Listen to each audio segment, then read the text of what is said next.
Imagine transmigrating into your favorite novel, only to become the most ignored woman in the room, while everyone spoils the precious princess. Ethel is treated like she doesn't even exist, but when her husband forgets their anniversary, that's the last straw. If this drama is already getting spicy, don't forget to like the video. The Ducal Palace of House Cassius, where our protagonist and her in-laws are having lunch. Ethel silently have her lunch while her brother-in-law said to her sister-in-law, Riena, you should eat the carrots too. Riena replied, no, I hate carrots. Her husband Leandro said to Riena, if you want to be healthy, you shouldn't be picky about food.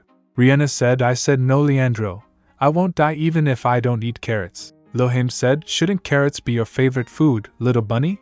Suddenly Duke shouts, enough, no one can force my daughter to eat anything she hates. He said in cold tone, how dare they serve food Riena dislikes? I shall dismiss everyone who had a hand in preparing this meal. Hearing this, the maid standing nearby flinched.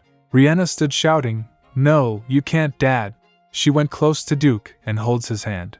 Tears drops from her eyes while she said, you're not the kind of person who'd fire people for such a trifling matter, are you? Duke clears his throat saying, fine. Since you say so, I will let it go this one time. Lohim asked, how are you going to survive in this world, being so naive, little bunny? Leandro said, Riena, you're too nice to a fault. They were having these talks while completely ignoring that there was someone else sitting beside them, our protagonist Ethel. She thinks, ugh, are they for real? Is that how people treat a 20-year-old grown-up? Leandro finally noticed her. He asked, is there something wrong, Ethel? Wiping her mouth she said, no, I just don't have any appetite. That's all.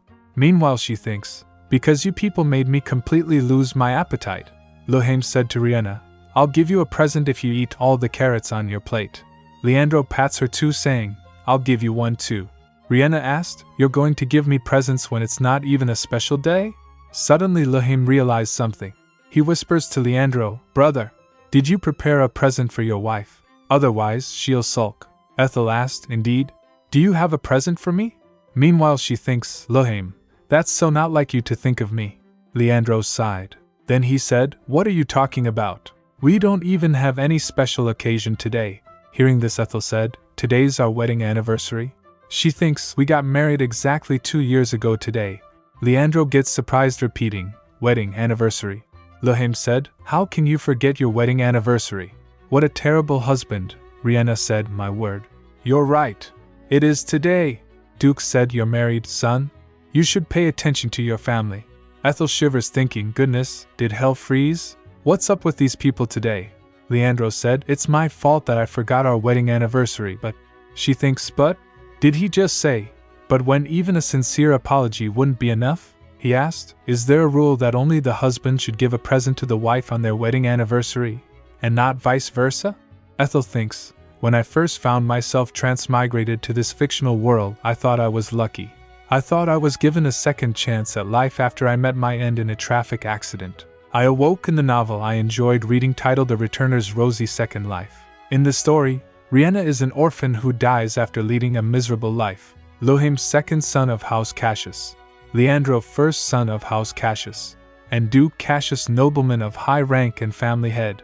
After regressing, Riena is adopted into the ducal family, and occupies all the love and attention of her father and 2 brothers. I particularly loved how the Duke's family cherish her like the apple of their eyes. As a reader, while Riena is the protagonist of this novel, I'm Ethel Wallace, wife to her eldest brother, Leandro, a minor character, who rarely appears in the story and hardly receives any attention.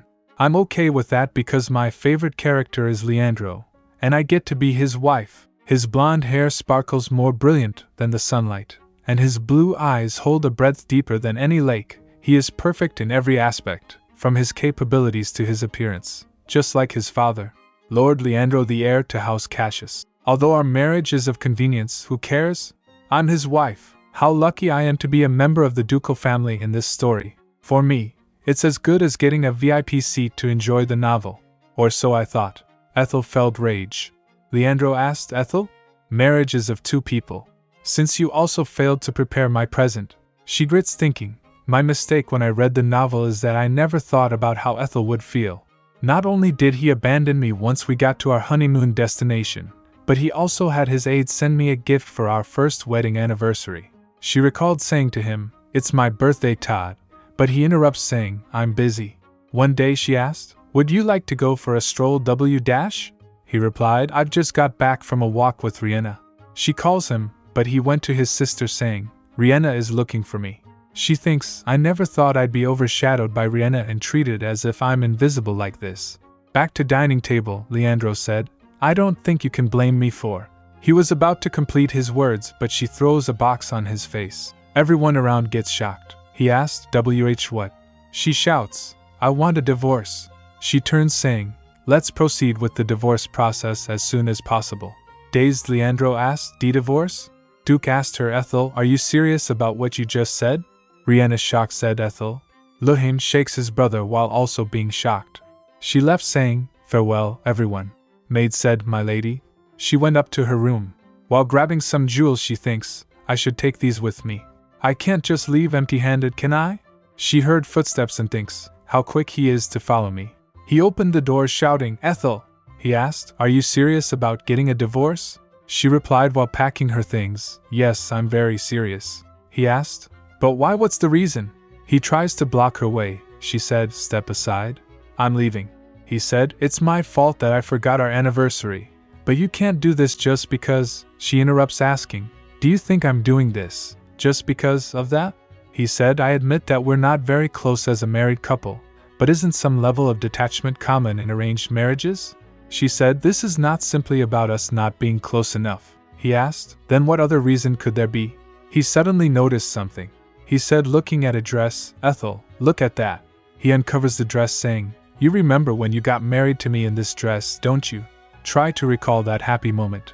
But she interrupts saying, "It wasn't a happy moment." He gets shocked and asked, "Pardon?" She said coldly, "I wasn't happy then. Also, both that dress and our wedding don't trigger happy memories." A few months prior to the wedding, in the 5th drawing room of the ducal palace, Ethel came wearing a plain white dress. He glanced at her saying, "That suits you well." The designer asked, "What would you like to try on next, my lady?" She thinks, "I can't believe they had an entire boutique relocated to their house. This is something House Wallace can't even dream of." Then she recalled her family saying, "You must get married to Lord Cassius no matter what. Where and when else can you meet a man of such superior status? Will my life get easier if my sister becomes Duchess Cassius?" She shrugs at thoughts thinking, "I get why they made such a fuss. I won't have to see such despicable people once I get married though, so whatever. They say she's the best designer in the empire, and indeed, every single item is a work of art." The door opens, and Riena enters saying, "Leandro." He asked her, "Riena, what are you doing here?" She replied, "I was curious to see how my future sister-in-law would look in a wedding dress." Ethel smiled hearing this. She thinks, seeing them, "When I read this novel, I thought that I'd like to have such a loving family. And after the wedding, I'm going to be one of them." Riena went close to her saying, "How beautiful." She asked, "Can I try one of the dresses?" Ethel asked, "Pardon?" She replied, "If you don't mind, that is." She said, "Seeing you so beautiful in a wedding dress makes me want to try one too." Ethel thinks she's so cute. It's only natural, of course. I also yearn to wear a wedding dress at her age. Thinking this, she nods.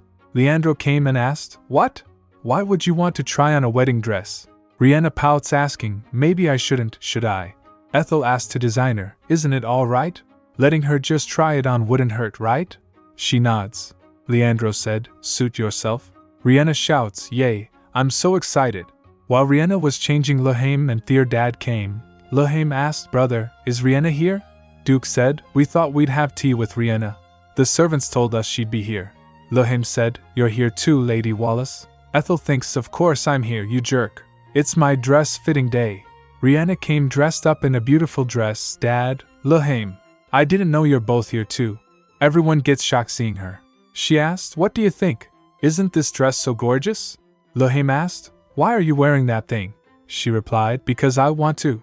Duke said, "It feels like only yesterday when my daughter said she'd marry me." Riena said, "That was a long, long time ago, Dad." Luhaim said, "What are you saying, Father? It's me that she promised to marry." Ethel thinks, were they this silly in the novel too? Leandro moves forward shouting, "What are you two talking about?" Ethel thinks, yes, at least one person seems to. But she gets jolted after he said, Riena promised she'd marry me. She thinks, hey, aren't you supposed to marry me? Riena said, that's enough, Dad. Brothers, stop making a fuss over something I said when I was young. Just sit down and take a look at the other dresses I'll try on. Then she tries some other dress and showed them. After that, while leaving, Duke asked, shall we go have tea now? Riena said, okay, Dad. Lahim said, good luck, brother. She thinks they finally left. I'm so exhausted. He picks a dress and asked, what do you think of this one? He said, you looked very beautiful in this. Coming back to present, he said, that can't be true. But when you tried this on, I definitely thought. She interrupts shouting, when did I wear that? He said, back then. She said coldly, the person who wore that dress wasn't me. It was your sister, he asked. It was Riena. He shouts, how could I make such a foolish mistake? You must be mistaken. She asked, do you think I'm an idiot who can't even tell what I tried on? He said confidently, I can tell that much too. Are you making things up to put the blame on me? She felt rage. What? She asked, are you insinuating that I'm lying? He turns his face saying, that's not what I mean. But, although you and Riena look quite alike, how could I possibly confuse you with her? She glares thinking, we look alike. She imagined Riena and herself. How? Where? When? He gasped, if that were to be true. Why did you not say anything back then? You must have been very offended. She thinks, are you saying that I shouldn't fuss about it after all this time? She asked, what did I say at dinner this evening? He asked, why are you asking me that all of a sudden? She said, indulge me. He ponders for a moment. Then he said, you said you had no appetite. She asked, and? He said, you asked me if I prepared a present for you, and then you said we should get divorced. She asked, and what happened before that conversation? He imagined the scene saying, well, before that, She said, that's exactly where I stand in this house. She turns leaving saying, that's my situation in this house since I became your wife. What do you think it was like before we got married? He said, Ethel. She asked while leaving, how could I dare point out Lord Cassius' mistake? She recalled the moment when he suggested dress. You looked very beautiful in this. She thinks, looking at him, recommend the one Riena tried on. I thought to myself, why would the Cassius family alienate me? Let's not rush things. It just takes time to get close with them. However, over time, I knew that there was no room for me in their hearts. Leandro said, I admit that my family has an unusually close bond. She said, that's exactly why I'm leaving. I'm the odd one out in this family. He taps her shoulder shouting, Ethel. She slaps his hand. She said, I'll prepare our divorce papers and send them to you so that you only need to sign them. He follows her saying, wait, Ethel. Please listen to me. She said, I've heard enough of your crap. He asked, what did you just say? She turns saying, get lost, you turd. The servants and Duke's family was standing downstairs. Wal passed by them while Lohame asked, Ethel, how did your talk go? Riena asked, what did Leandro say?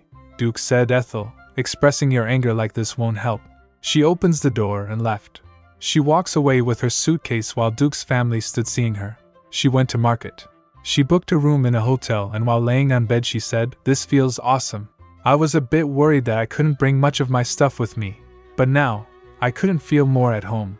Let's not think about trivial matters for now. Getting divorced is the priority. At Duke's palace, Lohame asked Leandro, brother, are you really going to just let this be? He asked, what are you talking about? Lohame said, I'm talking about your wife, of course. He replied, I'm sure she'll come back before long. Lohame asked, don't you remember how she left after dropping such an announcement? Are you so shocked that you lost your wits? He said, my wife is a wise woman. She might have demanded a divorce in a fit of anger, but I'm sure she's regaining her senses by now. Lohame asked, isn't that just your wishful thinking? He said, you're well aware that we didn't marry for love in the first place. Lohame said, oh ho. So you're implying that she'll come back for the sake of her house. But what if she never returns? Leandro stopped. He said, she will? Lohame asked, what makes you so sure? Leandro said, Riena told me that this marriage won't end. He asked, did she? Well, if she said so. She's been providing useful information to our family at critical moments, and catches people off guard with her occasional eloquent speech. After all, what she said has surprisingly proven to be true up to this point. Leandro said, yes, that's why I believe there won't be a divorce. The next day, the Cassius ducal palace. Butler knocked Leandro's room. Pardon me, my lord, are you awake? Her ladyship has Before he can complete his words, Leandro opens the door and rushed outside. Butler shouts, stopping him, "My lord!" He thinks, "I knew it. She's finally back." He opens the door shouting, "Ethel!" He gets shocked seeing a postman. The postman asked, "Lord Leandro Cassius?" Leandro asked, "Who are you?" He showed some papers saying, "I'm here to deliver this on behalf of Lady Ethel Wallace. This is to be delivered to you." Leandro takes the package. He opens it just to find out a divorce agreement. In front of the city hall of Royan, the capital of the Astaroth Empire, Leandro, holding the papers, walks around in wait. Suddenly he gasps seeing Ethel coming towards him. He shouts, "Ethel!" She said, "Oh my? I see you arrived first." He asked, shouting, "What were you thinking to send me this?" She replied, "Of course I sent it to divorce you. Why else would I?" He asked, "Divorce? Are you truly going to part ways with me?" She asked, "Then does this look like a ruse to you?" He said, "How could you do this to me? What a fool I am to have been concerned about you." She asked, "Who asked you to be concerned about me?" "Well, at least you admitted that you're a fool." He shouts in anger, "Ethel!" But she shouts back, "What?" He flinched by her response. She thinks, "You didn't think that I can also yell like you, did you?" He clears his throat and said, "I've been thinking a lot about us since you left. You were right. Since we got married, I've been such a..." She interrupts him saying, "That talk can wait until after we submit our divorce papers." He asked, "Can't you see I'm trying to apologize to you?" "How can you?" She said furiously, "I'm not at all curious about how sorry you are." She asked, "Do I have to forgive you if you apologize to me? Do I have to smile as if nothing ever happened?" She thinks, "How dare he act like a victim?" She moves forward saying, "It seems nothing can save our relationship, so why don't we just end it? I can't bear the sight of you anymore." He shouts, "Ethel!" He tears the divorce papers. She turns towards him. He said, well, the document is damaged. So why don't we go somewhere and talk about?" She interrupts, pulling a copy of documents saying, "Don't worry." She showed him saying, "I prepared a copy, just in case." He ripped that too. She gives him one more, "Here's another." He ripped it too. She gave one more, another. He ripped that too. She again gave him one more saying, "Actually, I brought 4 extra copies." He ripped that too. She gave him one more saying, "Oh wait, there's one more." He gets furious and felt defeated. He grabs that copy from her. He said, "Even if you bring me thousands of copies, my answer will still be no." She gets furious too. She said, "Fine. Then let's go to court." He asked, "Do you believe you can win a case against me, a Cassius?" She shouts in a loud voice, "Absolutely. So let's get divorced. Leandro Cassius." The crowd gathered and murmurs, "Huh? Cassius? Come to think of it, that gentleman looks like Duke Cassius' son. He hides his face, damn it." Meanwhile she thinks, it's a matter of time now that the rumors about the bad relationship between Lord Cassius and his wife will spread. With this, I've achieved my primary goal by calling out Leandro out to the city hall. She beamed thinking, even if this divorce case turns into mudslinging, I have nothing to lose. She passed him whispering, "Let's see who'll get tired and give in first." Murmurs filled the air as she left. While walking at a distance she thinks, is a lawsuit truly the only answer? Ethel's imagination. Did your husband have an affair? No. Did he use violence? No. Did he use abusive language? Not at all. Then did he gamble? He didn't.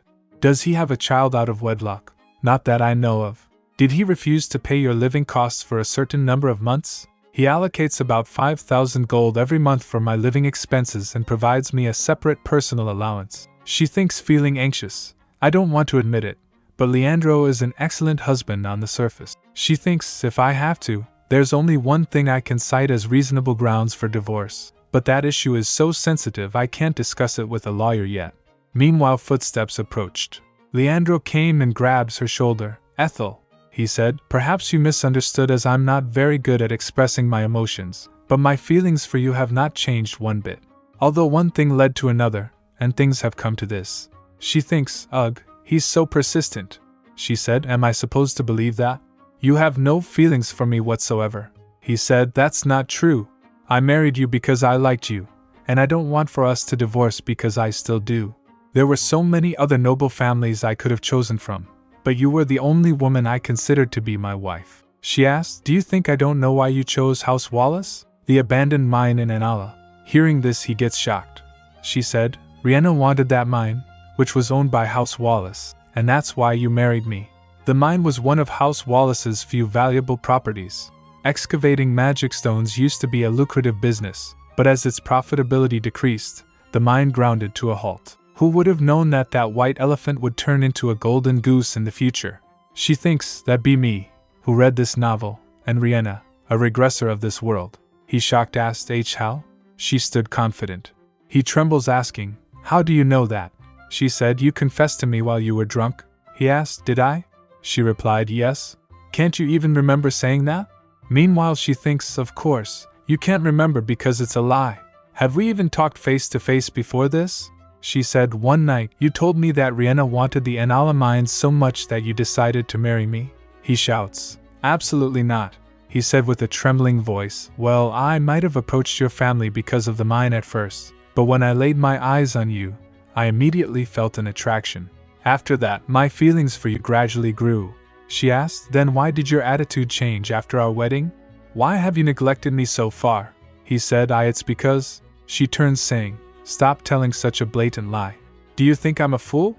He stopped her, grabbing her arm. Ethel, he said, please give me a chance to explain myself. She asked, why? Do you need to persuade me more so I'd hand over the Enala mine? He released her arm. After that she thinks, being furious, I will never allow them to take the mine away from me. Fortunately, the Enala mine is still registered under my name. She recalled saying to her father, Father, the best way for us to reduce our tax obligation is for you to give me the mine now, and then I can transfer it to my husband later. In the future, new technologies might enable us to dig deeper, so we have no reason to hurry and hand it to them now, don't we? Her father said, yes, of course. She thinks, the mine still has a pretty large reserve of magic stone. The problem is that they're buried so deep underground that excavating them now would be a losing business. Whenever my husband occasionally brought up the mine, I'd delay the name transfer time and time again on one pretext or another. She recalled herself saying, the documents have yet to arrive from my parents. I think the documents must have gone missing in an accident during delivery. Apparently, House Wallace's tax accountant fell ill from overwork. She thinks, House Cassius will certainly try to take the mine by any means, claiming that they deserve it because House Wallace promised it as dowry. Once the ownership is transferred, it'd take several times more effort to take it back. She clenched thinking, that's why I need to wrap up this divorce as soon as possible. Wanderer's Forest just outside the capital city. While going through the forest she thinks, it must be somewhere around here. Suddenly a crow came and she gasped, eek! She heard something and followed the sound. She peeked from behind a tree. A man was standing there holding sword. She thinks, that man is the novel's antagonist, and Riena's archenemy, Marquis Terence Freeheiden. She gasped seeing him. She thinks, I knew he'd be here, but I didn't expect to find him right away. What should I do? Terence is already a high-ranking noble, but he has even bigger secrets about his real identity which will earn him a position of great power soon. She thinks it may sound lame, but I should just say that I'm lost. After all, when will I ever run into him again? A chance like this doesn't come every day. I can't spend the rest of my life enduring their neglectful treatment in that house. She grits her teeth. She jolted when she heard, who goes there? Terence said, if you want to live, reveal yourself. I know you're hiding behind me with bated breath. She covers her ears with her hands. A sound came like a blast. She peeked to see, but gets shocked seeing the tree being in two parts. An assassin came holding a dagger. He moves towards Terence saying, damn it, die. But Terence dogged easily. He hits him behind. The assassin fell down on the ground. He said, how boring. How come the assassin's skills get poorer and poorer? Meanwhile Ethel's heartbeat gets fast. She sat silent behind the tree. She thinks while trembling, I don't think today is the day. It's too bad, but maybe next time. Suddenly she slipped. She was about to fall from height. But someone caught her. She thinks, what is this firm touch? Terence was holding her in his arms. She looked at him closely. She thinks, whoa, he's really handsome up close. Oh no, what am I thinking? He puts her down while she thinks, I saw him leave. When did he come back? She bowed and said, thank you. You saved my life. Hearing this he smiled. He asked, what is a young lady like yourself doing in these deep woods? She said, oh, I took the wrong path. He asked, wrong path? If you don't mind me asking, for what purpose did you enter the Wanderer's Forest? She said, I was just strolling. He said, the trail is a long way away from here, and it's in the opposite direction. She thinks, I knew it'd be a lame excuse. He asked, are you saying you got lost while taking a walk alone in the Wanderer's Forest? She think, that sounds like nonsense even to me. He stares at her while she said, what I mean to say is, I'm here to run a personal errand, and that's why I was walking in the woods when I got lost. He asked, could you tell me what your personal errand is about? She said, that's a personal matter, so I'm afraid I can't. He draws his sword out saying, that's odd. The only people you can find around here are wandering mercenaries. She gets shocked and thinks, he's suspecting me. He's totally suspecting me. If need be, I should use my self-defense amulet. He asked, did you know who you'd find here today? She said, I'll tell you. She said, it is very personal, but since you saved my life, the least I can do is to share it with my savior. She said, actually, I came to find a mercenary who will escort me. I intend to divorce my husband, but he threatened that he'd never let me go. So I left home, but I'm afraid he'll find me sooner or later. He said, oh, I see. He asked, you seem like a noble lady. Why not hire a private knight? She faking tears replied, it's embarrassing to say, but I can't afford such service. He stares at her for a moment. Then he bowed and said, my apologies. I didn't mean to pry into your personal affairs. She said, not at all. I was the one who suddenly appeared and inconvenienced you. Meanwhile she thinks, it worked. She turns saying, well then, I should take my. Ouch. Why is there a fallen tree here? She remembered why the tree is fallen.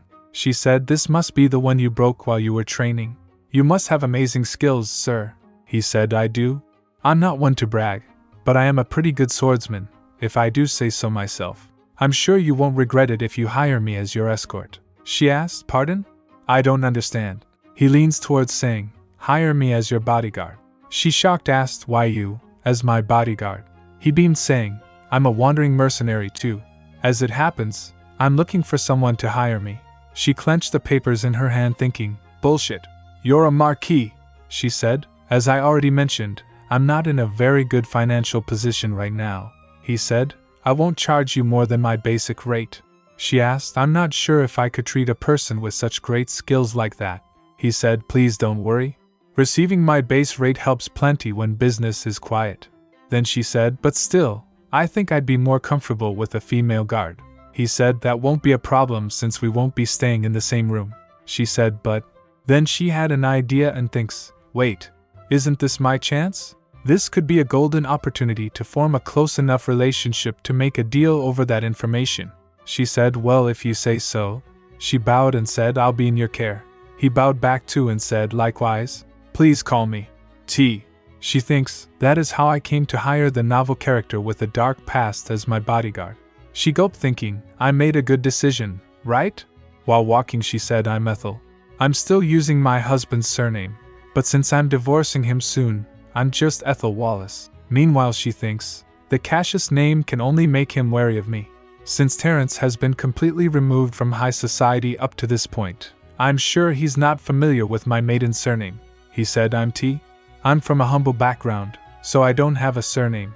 She thinks, he didn't even bat an eye when he just lied to me. She glanced at him. She smiled thinking, who cares when he's so awfully handsome? If the novel had illustrations of its characters, I would have loved Terence. He asked, if you are living apart from your husband, where are you staying now? She said, I'm staying at a hotel. I plan on getting a house in the near future. He asked, then I should stay there too. Is the next room available? She said, most probably. Oh, your lodging expenses are on me. Also, you can order room service once a week. I'm an advocate of employee welfare. He said, you don't have to. I can pay myself. She asked, do you have the money for that? He said, ahem, then I'll accept them gratefully. She laughed thinking, you shouldn't forget you're acting as a poor mercenary, Marquis. She thinks, the Terence I know from the novel can't stand a debt for better or worse. I'll get this back with interest someday. After that they went to hotel. He looked around in his room. He said, what a strange woman. The embarrassed look on her face was quite intriguing, and when she tried to escape, I found myself wanting to stop her. Still, it's very unlike me to voluntarily go through trouble like this. That aside, I should send word. He starts writing a letter thinking, my absence is to be prolonged for an indefinite period. Since I decided to do it, let's do it perfectly. At night she was asleep in her room, and Terence was sleeping on his chair holding his sword. Next day, they went to a shop. The shopkeeper said, "Welcome. Are you looking for anything specific?" She said, "I'd like to buy some medicinal tea herbs." Terence moves aside holding his forehead. She thinks, it seems he's having a headache. She thinks, Marquis Freeheiden's greatest weakness is that he suffers from chronic headaches. It's the result of a curse placed upon the imperial ancestors in exchange for receiving some of the goddess's power. Since then, the imperial family members have been able to freely manipulate mana, but at the cost of suffering severe migraines. The greater the power, the more intense the pain. The two sons of the current emperor, who are said to have the greatest power of all time, aren't free from the curse either. Crown Prince Mikhail, the male lead of the novel, and Riena's lover. Terence, the illegitimate child the emperor had out of wedlock. Terence's mother was Marquis Mola's daughter, and the emperor's first fiancée. One day, the emperor's older brother suddenly died, and the emperor, who was then the second prince, was proclaimed heir to the throne. However, Lady Molo then vanished into thin air. Frustrated by the scandalous rumors about his fiancée having eloped with a coachman, the crown prince married Duke Velvet's daughter instead. Afterward, House Molo declined, and Lady Molo was almost forgotten from memory, when suddenly, she reappeared with a baby boy in her arms. She claimed that she was kidnapped and had been confined under the wicked scheme of Duke Velvet and the former emperor. However, without real evidence, no one dared to call for an explanation from the former emperor and the powerful House Velvet. In the end, Lady Molo couldn't recover her position, and the child she had been pregnant with while being kidnapped also failed to be recognized as the blood of the imperial family.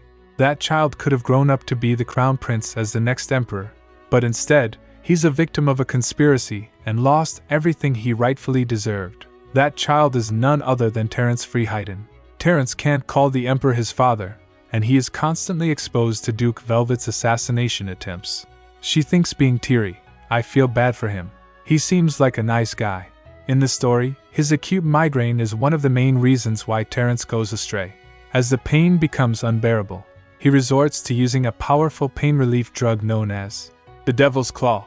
In the same vein, Crown Prince Mikhail suffers from the same malady, but he has Riena. According to the book, Riena has the goddess's blessing, which allows her to neutralize the curse.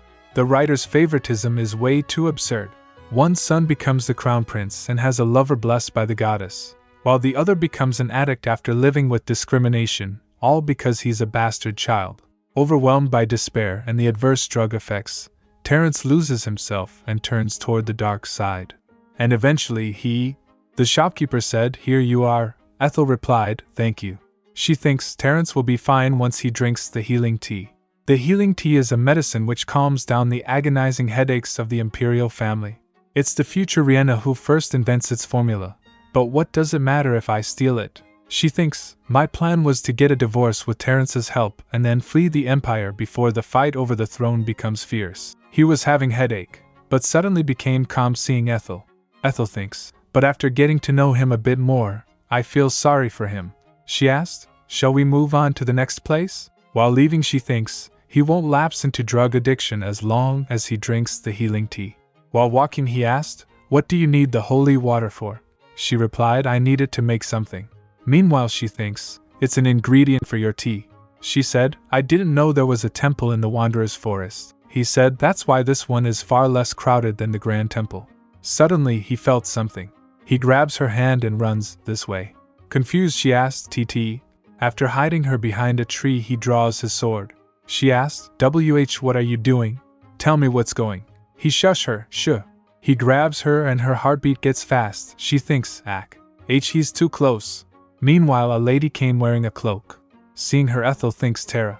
Did she follow us? He clenched his sword and rushed towards her. She saw him and pulls her dagger out. He attacked her, but she managed to block it using her dagger. Then her dagger fell from her hand. He grabs her arm. He asked, "Why did you follow us?" She shouts, "I didn't." She shouts to Ethel, "My lady."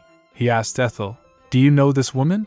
Ethel said, "Yes, she's a maid of my husband's house." Then he released her. The maid said, "I happened to see you and wanted to speak to you about something." Ethel said, "If that were true, you wouldn't have followed us in secret." She asked, "Did Riena send you to tail us?" Tara said, "Pardon?" "And no, not at all. Why would Lady Riena? Ethel asked. Do you think I don't know, Tara? How many times have you followed me and used my weaknesses to lure me into traps? Tara Spello, she's Riena's dog. Tara's parents were given a small patch of farmland as a reward for their dedication to their master's family.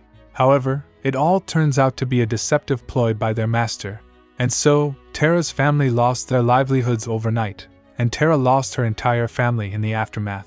After a relentless pursuit, she successfully exacted her revenge, and was executed for the murder of a nobleman. This happens in Riena's first life. After regressing, Riena went to find Tara, who was nothing but a stranger in her first life, and offered to help Tara, who had yet to accomplish her revenge. Ethel thinks Riena saw that she has tenacity and outstanding skills to gather intel.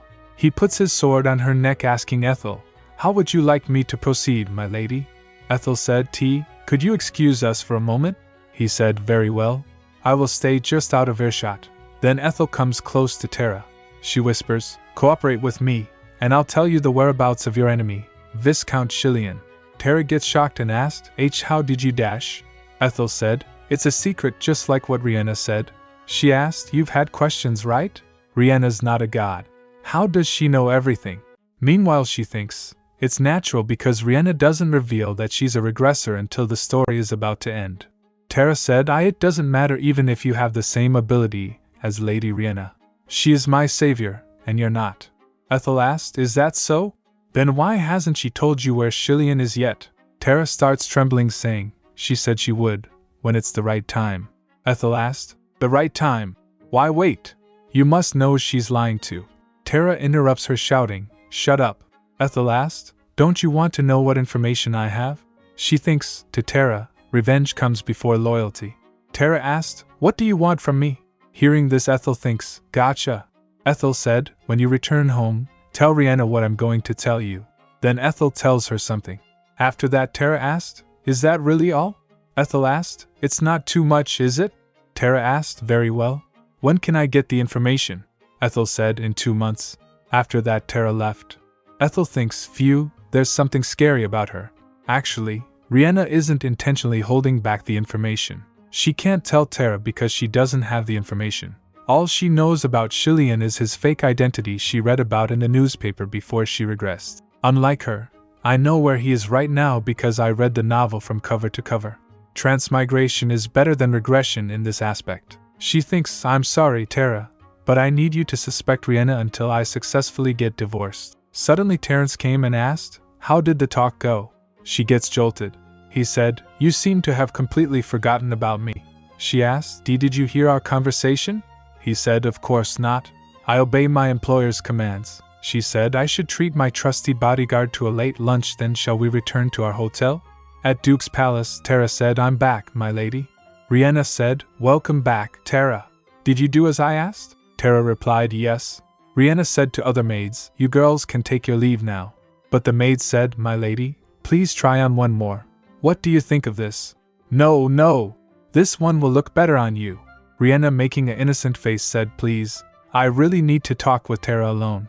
You'll excuse us, won't you?" The maids left them alone. Riena said to Tara, "I'm thankful for their attention, but it's too much at times." Meanwhile, Tara thinks, "Then you can tell them to stop." Riena asked, "So? How's Ethel?" Tara said, "I have nothing much to report. She took a walk and went shopping." Meanwhile, she thinks, "That's not a lie at least." Riena asked, "How did she look?" Tara replied, "She looked, well, she laughed a lot." Tara in her mind said, "Only in front of him though." Riena shouts, beaming, "I knew it. She has no intention of getting a divorce." Leandro said that Ethel knows about the Inala mine, so I was a bit concerned.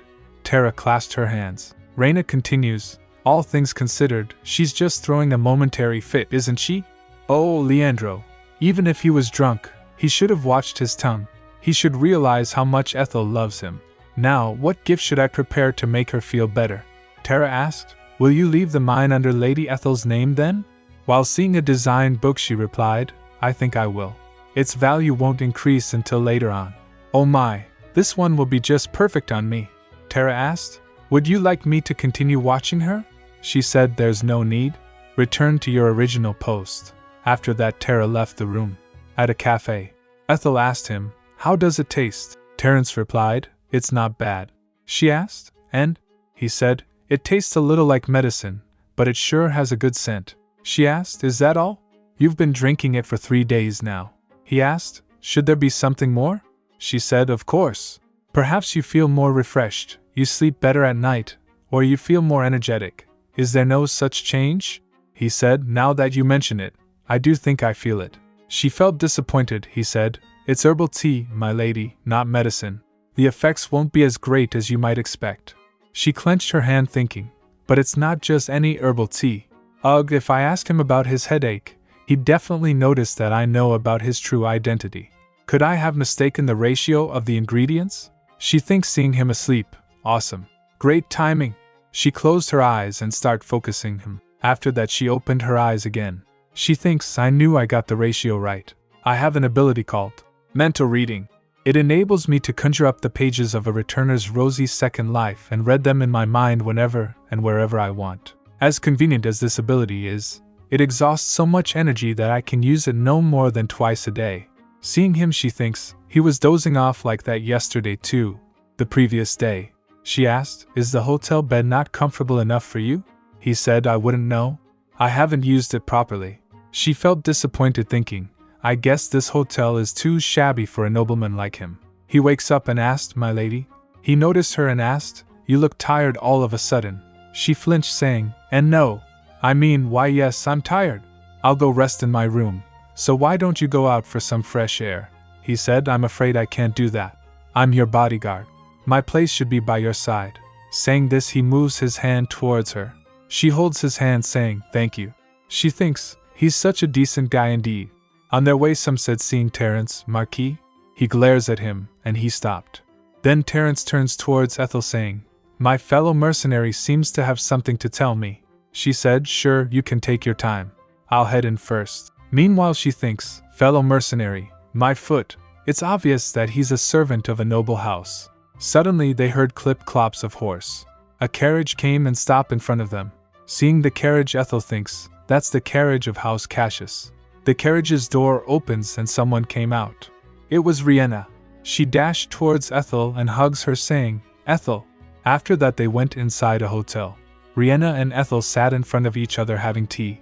Tara glanced at Ethel and she nods back at Tara. Ethel glanced at Terence standing behind. She thinks, what a relief. Riena doesn't seem to notice that tea is with me.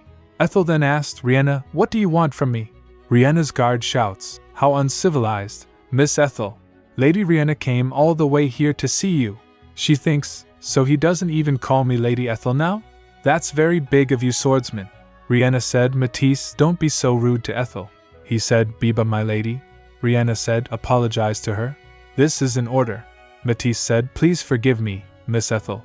Riena said, Lady Ethel. Ethel said, stop it. I'll no longer be your lady soon anyway. You too, Riena. Stop acting like we're sisters-in-law.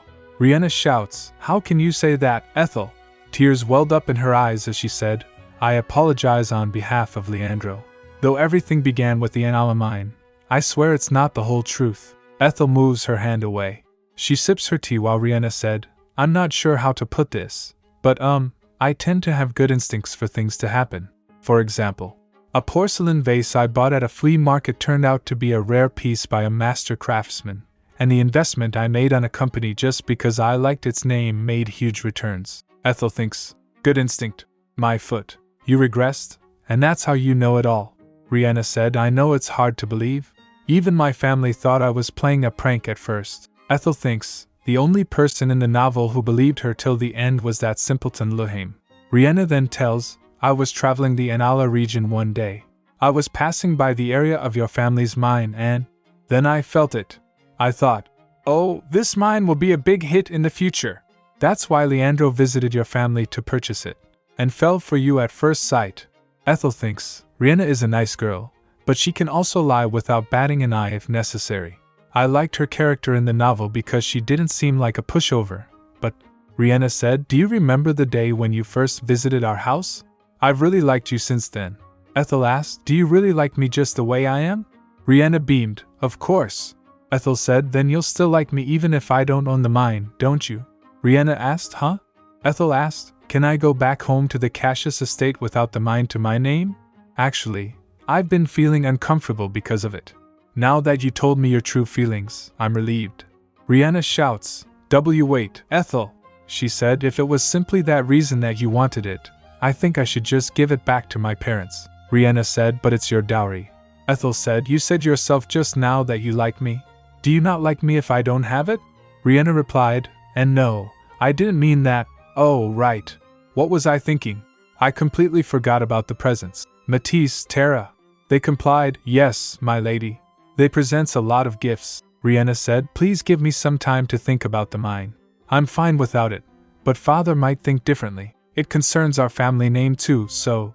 Ethel asked, since when did House Cassius care about such a thing? While showing a gift, Riena said, Ethel, would you like to open this? Ethel opens it thinking, she clearly has no intention of accepting me without the mine. It was a necklace and Riena said, I wasn't sure what you'd like, so I chose what I think is good. Ethel thinks seeing it, it looks pretty pricey. Showering gifts is what Riena does best to win someone over. Riena asked, try them on? Don't you think they'll look great on you? Ethel said, no, I don't think they will. Riena nervously asked, right? Huh? Ethel asked, can you open the other boxes for me too? Then Riena showed different gifts, some jewels. Seeing them, Ethel said, my word, these are way too brilliant for me. Then she showed some magic books. Ethel said, I'm lacking in knowledge. I wouldn't know how to use these. Then she showed a muffler made out of fox wool. Ethel said, it'd be an insult to the white fox if I were to wear this. Ethel thinks, although I expressed it in roundabout way, the conclusion remains the same. Ethel Wallace, who to them is worthless without the mine, will never accept such expensive gifts. Why can't she just come clean about wanting the mine and apologize, instead of trying to gloss over the truth with lame lies and gifts? All this after treating me like I was invisible too. Riena asked Ethel, you really are angry. Can't you please relieve your feelings for me? Ethel thinks, are you asking me to relieve my anger for you when you're the one who's making me angrier? Riena said, I understand that you're mad at Leandro. You don't have to be like this to me too. She asked Ethel, can't you just forget about my brother for a moment and return to being my loving sister-in-law? Ethel thinks, loving? Who? Me? Are you saying that I love you? Riena then said, don't worry about Leandro. I'll talk to him. Just please give him one more chance. Ethel, shocked, thinks, what the… She thinks, come to think of it. She imagined Riena saying, I apologize on behalf of Leandro. Ethel thinks, she only apologized on behalf of her brother, but she never apologized herself. Does she believe Leandro is the only person I hate? Does she truly believe that I like her? She thinks, it's true that I hate Leandro the most, but I don't like the rest of his family either. They all equally ignored me. Then Ethel asked her, why do you think I like you, Riena? Riena said, what do you mean, why? You have no reason to hate me. Ethel, shocked, thinks, was she always this self-conceited? Wait, could it be? Unlike her first life, Riena has been loved by everyone around her after she regressed. The only ones who hate her until the end of the story were the villains. That's how this world has revolved around her so far, and that's why she can't even fathom that anyone would hate her. Riena asked her, Ethel, what are you pondering about? She said, nothing. Riena smiled and said, think about my effort to please you, and at least take one of these gifts. Ethel thinks, what should I do? I can't afford to act based on my emotions and make an enemy out of her. Ugh, I have no more strength to think after using my mental reading ability and having to deal with her. Riena said, Ethel, you haven't answered me yet. Ethel released her hand forcefully from Riena's hand. Ethel said, let me be frank with you, Riena. She stood up saying, I don't like you, so please get out of my sight, and never show up before me again. Do you understand?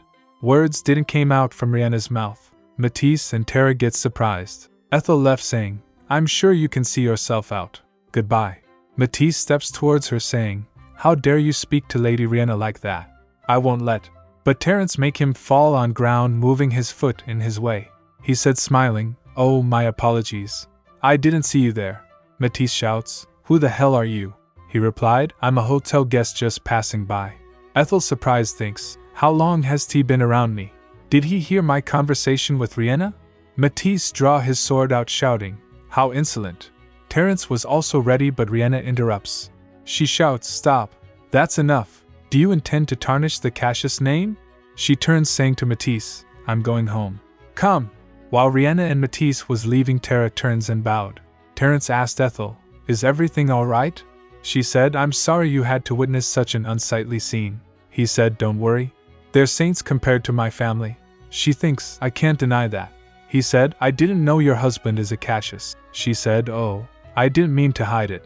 He said, "If you're seeking a divorce against Cassius, it'd definitely be an uphill battle." She said, "I know. I submitted our divorce papers, but I doubt it was even accepted properly." Then changing topic she asked, "Oh, did you talk with your colleague?" He replied, "Yes, he just came to inform me that someone's waiting for me at home." She said, "Then you should hurry up and go home." He replied, "He's a frequent visitor. He wouldn't mind if I'm a bit late." She thinks, who would visit Terence at home? And frequently at that. His servant came to report their arrival. Despite knowing how he'd be annoyed, then that guest must be someone of pretty high standing. She looked shocked thinking, wait, Terence's frequent visitor, his servants can't keep waiting. Could it be the Emperor?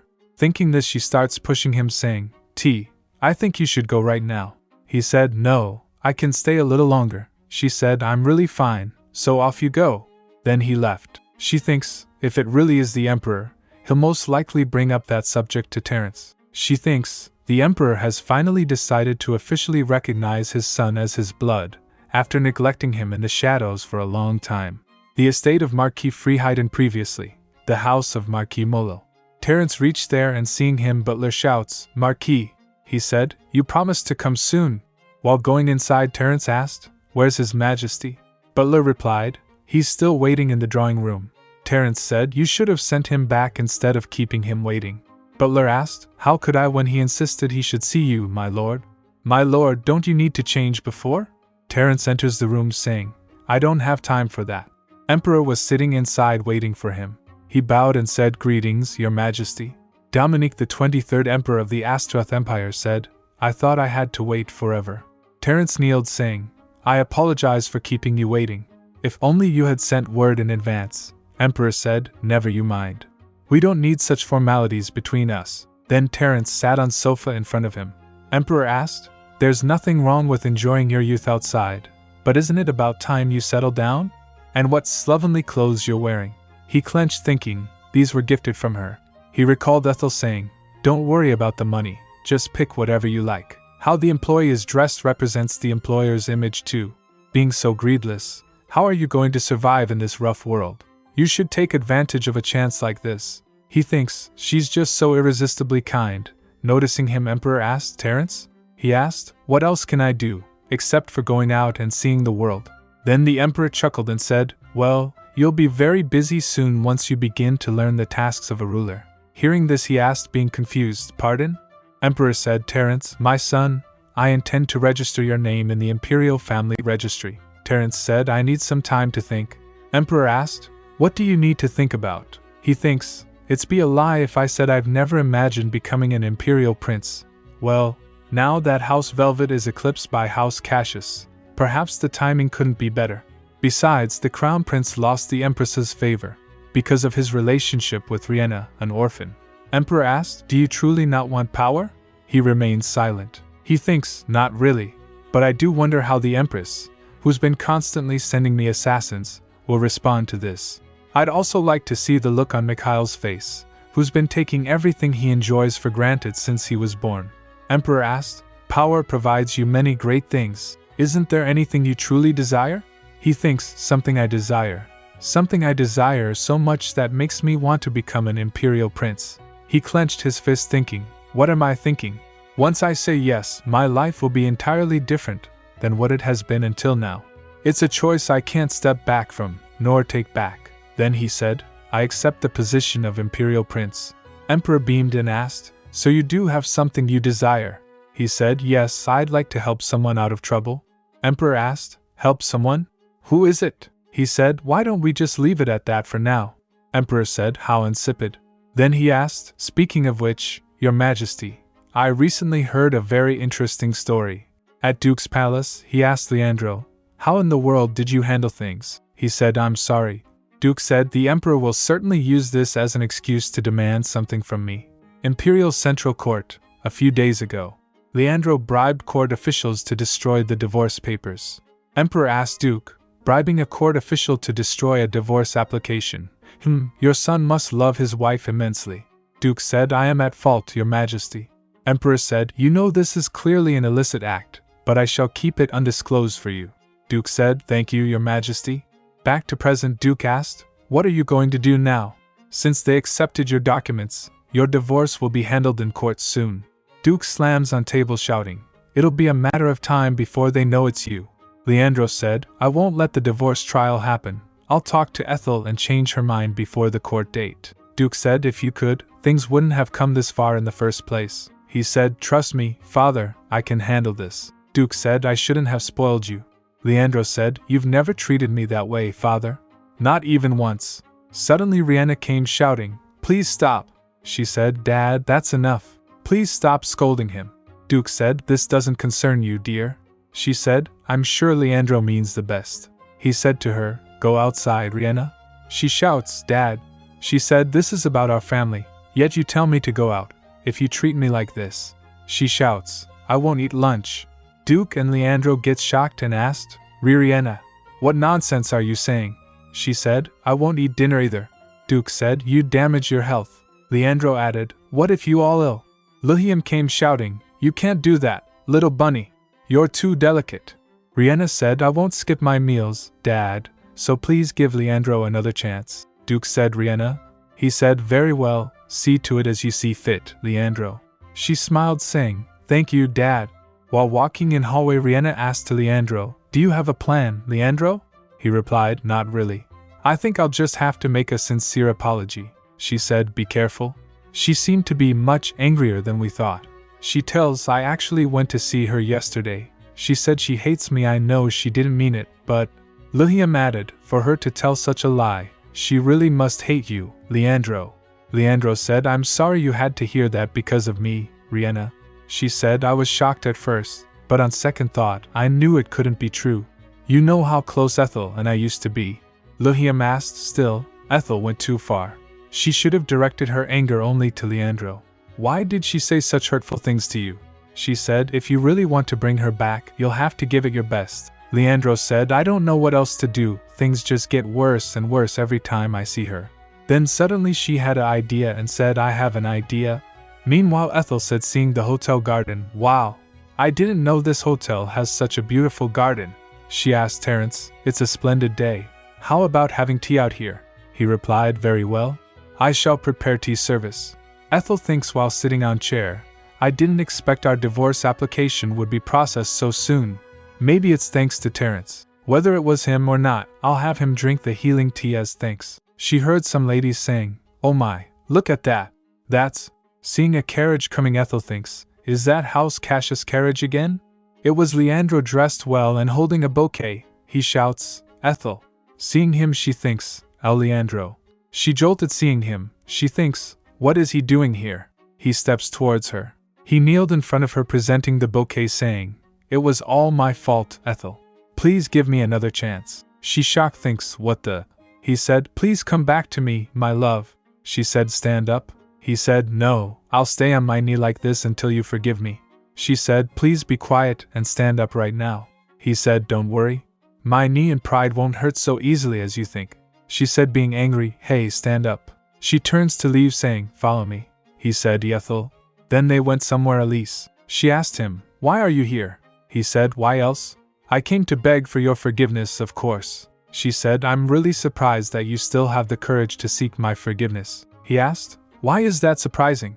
I made a mistake, so I'm trying to apologize and ask for forgiveness. She said, some apologies are better left unmade. She asked, you show up out of the blue and embarrass me in public. Is that how House Cassius apologizes to someone? He said, but if I hadn't done that, you wouldn't have agreed to meet me. She said, of course not. I have the right to refuse your visit. He, shocked and confused at the same moment, asked, we're married. What's so wrong about a husband seeing his own wife? She asked, being serious. Can you call the relationship we had as one of a married couple's? He remained silent. She asked, Leandro, you don't seriously believe you can be forgiven, do you? He said, I heard Riena explain to you that the story about the mine was a mix-up. She asked, oh, you mean the lie she told me about how you approached me because of the mine but fell in love at first sight? He said, that's not a lie. I was so embarrassed that I just failed to explain it properly to you the other day. She asked, Is that so? Then why have you been so cold to me for the past 2 years? He said, that. I can't tell you. She turns to leave saying, Then this conversation is over. You can go or stay here alone, it's up to you. He shouts, I can promise you this, Ethel. He presents the bouquet again saying, Once you return home, I swear I'll fulfill my role as the best husband and treat you with utmost sincerity. She takes the bouquet. He seemed happy, but that happiness was not for more than few seconds. She throws that into trash saying, It's too late. He stood shocked. She said, Stop wasting your energy and leave. He shouts, Wait. Can't you please give me another chance? He grabs her wrist. She shouts, Let go of me. He shouts, Promise me first that you'll have a talk with me. She asked, I don't want to. Why would I? He asked, Is having a conversation too much to ask? She shouts, I don't want to talk with. Suddenly Terence came and kicks him. He was dressed up in a waiter's dress and said, You shouldn't hold a lady against her will like that. He said to Ethel, I'm sorry for taking so long. The tea house owner was away, so I had to wait.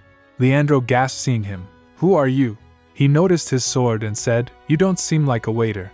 Terence said, Me? I'm someone who's good at brewing tea and even better in other things. Meanwhile Ethel thinks, Duke Cassius might recognize Terence, but I don't think Leandro would. Terence said, By other things, I mean something that's physically far more helpful to a lady than a bouquet of flowers. Ethel said, He's my bodyguard. Hearing this, Leandro gets shocked and asked, Be bodyguard? She said, I hired him in case you'd approach me like this. Shocked, he asked, What kind of relationship do you two have? Terence asked her, Does your ex-husband have a problem with his hearing? Leandro said, My hearing is just fine. He said, That aside, why am I her ex-husband? I'm still her husband. Terence said, Oh, pardon me. Please let me correct myself. You're her ex-husband-to-be. Ethel said to him, Stop teasing him. She said, Leandro, if you have something to say, quickly say it and leave. He points his finger towards Terence saying, If he's your bodyguard, does that mean he's with you all the time?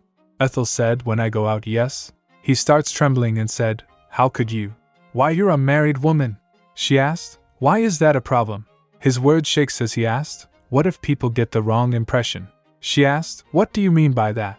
He said, Well, what if they suspect your fidelity? Ethel smiled and said, Aha, do you mean to ask if I'm having an affair? Don't you? He said, Ethel. I trust you, of course, but others might. She said, As long as you, my husband, trust me, I'm fine. I don't care what people say of me. He trembles saying, Your reputation could be tarnished. She asked, Leandro, your reputation has never been tarnished at all yet, has it? He gets shocked. What is that supposed to mean? Is Chris not with you? She snapped, eyes narrowing as she peered around. Leandro faltered back asking, Why are you suddenly looking for my aid? Then she questioned, Is Chris a he or a she? He replied, Chris is a woman. The admission landed awkwardly between them. Don't tell me you're suspecting that he began. Ethel cut him off. On the contrary, I'm only trying to say that no one ever suspected you and Chris. He questioned, How is your case the same as mine? She replied flatly, I don't see any difference. He declared, The relationship I have with Chris is strictly business. Ethel's pride rose in a quick, defensively clipped retort. Ours is strictly business too. T flinched and gulped standing beside Ethel. Leonardo argued, We only work when we meet. She replied, Likewise I do my work, and he does his as my bodyguard. Then she added, expression serious, I told you before that I hoped that you could even make a quarter of the time you spent with her for me. She recalled the scene where she asked him, Could you stay with me just a little longer? But Leonardo refused. I'm tired. I just got back from work. How inconsiderate of you. There was a tremor of regret then, admitting fault. I was so exhausted back then that I made a mistake. She filled in, You were right. I'm not a considerate person. So let's split up. No, came a desperate plea. I said that I'd change. But the response was cold and steady. I don't believe you, he asked. What if I were to give up the mine? Ethel thought, Would he really? He promised. If you wish, I'll swear to never mention the mine again until my last breath, on Riena's name. Ethel refused. You can't change my mind even if you give up Riena instead of the mine. Upon hearing that, he erupted. Give up Riena? Preposterous, how could you jest? She stopped him. That's enough. Nothing would change even if you were to give up the mine, or if you were to be reborn as my ideal man. I've completely fallen out of love with you." Leonardo fell on shock after hearing that. She continued, "So please stop clinging on to me pathetically, and live your own life with your precious sister." The name Ethel floated out, small and wounded, from Leonardo's mouth. Then she turned to T and said, "Let's go, T." He offered his hand and said, "Yes, my lady." As she was leaving with T, Leonardo stands there watching her leave. Ethel thinks in her mind, "I'm not even curious as to why he'd intend to give up the mine. I'll just go my own way." Ethel went to a cafe. While having tea, she was busy thinking, now that Leandro found out about Terence, it'll reach Riena's ears soon too. I hope he just regarded Terence as an ordinary bodyguard. She glanced across the room, then thinks, should I contact Tara and find out what the situation there is like? T was looking a little exhausted, so Ethel said, "I'm sorry. My husband was a little too much, wasn't he?" But T cut in. "Ex-husband." He smiled and said, "You should call him your ex-husband," she replied. "You're right, my ex-husband." The remorse was genuine. "I'm afraid that his rude behavior upset you, and you were even suspected of having an affair with me. I apologize for that too." "I'm really sorry," he replied. "No, not at all. I wasn't offended one bit." She felt touched and thinks, T, for the most formidable antagonist of this story, isn't he just too nice? Then she said, "Ben, can you tell me why you're so glum?" The answer came with a shrug and a half-sob. "Because, unlike what I thought, your ex-husband is too nice. His looks, I mean."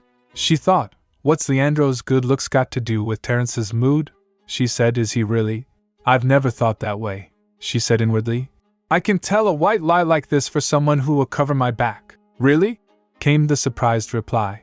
She winked and added, "Of course, in terms of looks, I think you're much better looking than Leandro." T blushed for a moment, then after clearing his throat he said, "I think this tea is more effective than I thought." She thought, is he finally feeling the effects? So she asked, "Why do you say that? Do you feel something different now?" A confession followed, low and intimate. "I've had severe migraines since I was young, but I feel they've eased lately. If you don't mind, would you share the tea's recipe?" The request brightened into hope. Ethel thought, delighted. "Finally! The chance has come to exchange the recipe with my divorce." She clasped her hands and gets prepared. "Of course, I can tell you, but would you do me a favor in exchange?" She smiled as she said that. He nods.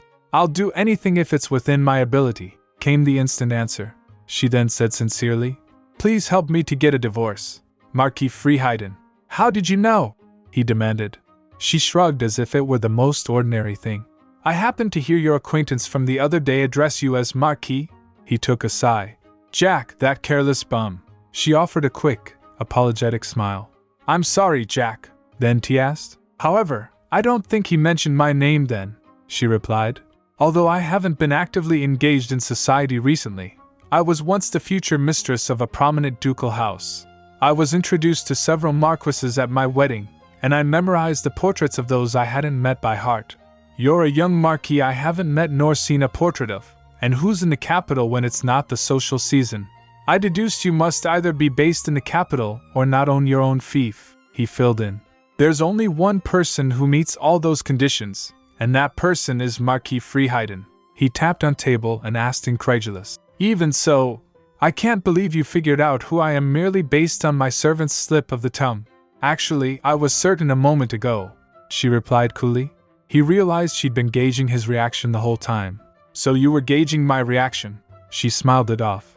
"I think you need to step up your acting as a commoner." "Very well," he decided, and reintroduced himself without the pretense. "My name is Terence Freeheiden. I am a marquis though only in name," he asked. "So you'd like to receive my support in getting a divorce in exchange for the tea recipe?" She replied, a little saddened. "I wish I could give it to you for nothing, but I'm not in such a leisurely situation," he replied. "The recipe belongs to you, so it's only natural you demand something in return." In her mind she said, "Technically speaking, it belongs to Riena." He asked, "So would you like my help, financially?" She replied, "No, my lord. What I want is your political cooperation. I need a countermeasure to prevent House Cassius from interfering with the trial." She thinks in her mind. Despite being major players in court, House Cassius has no qualms about using cheap and dirty tricks. Thanks to rumors about demonic ancestry, They've even earned the nickname the Devilish Ducal House. Are you certain they'll intervene? He asked. I am. I can bet all I have on that. She met his eyes squarely. He asked, I wonder what makes you think I have the power to stop House Cassius.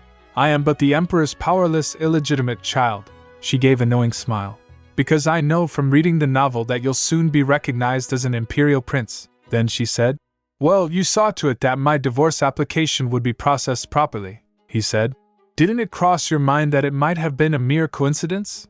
Geez, he won't let a single thing pass, she muttered, half to herself. Then she turned softer. My application was accepted the very next day after you went home, man. I want to believe it wasn't just luck. It felt like I was fighting a giant enemy alone. Perhaps that's why I wished to believe I had someone on my side, too. She watched the conflict play across his face and felt the weight of it. She thought, did I rush it? What if he refuses? Then he stood up and offered.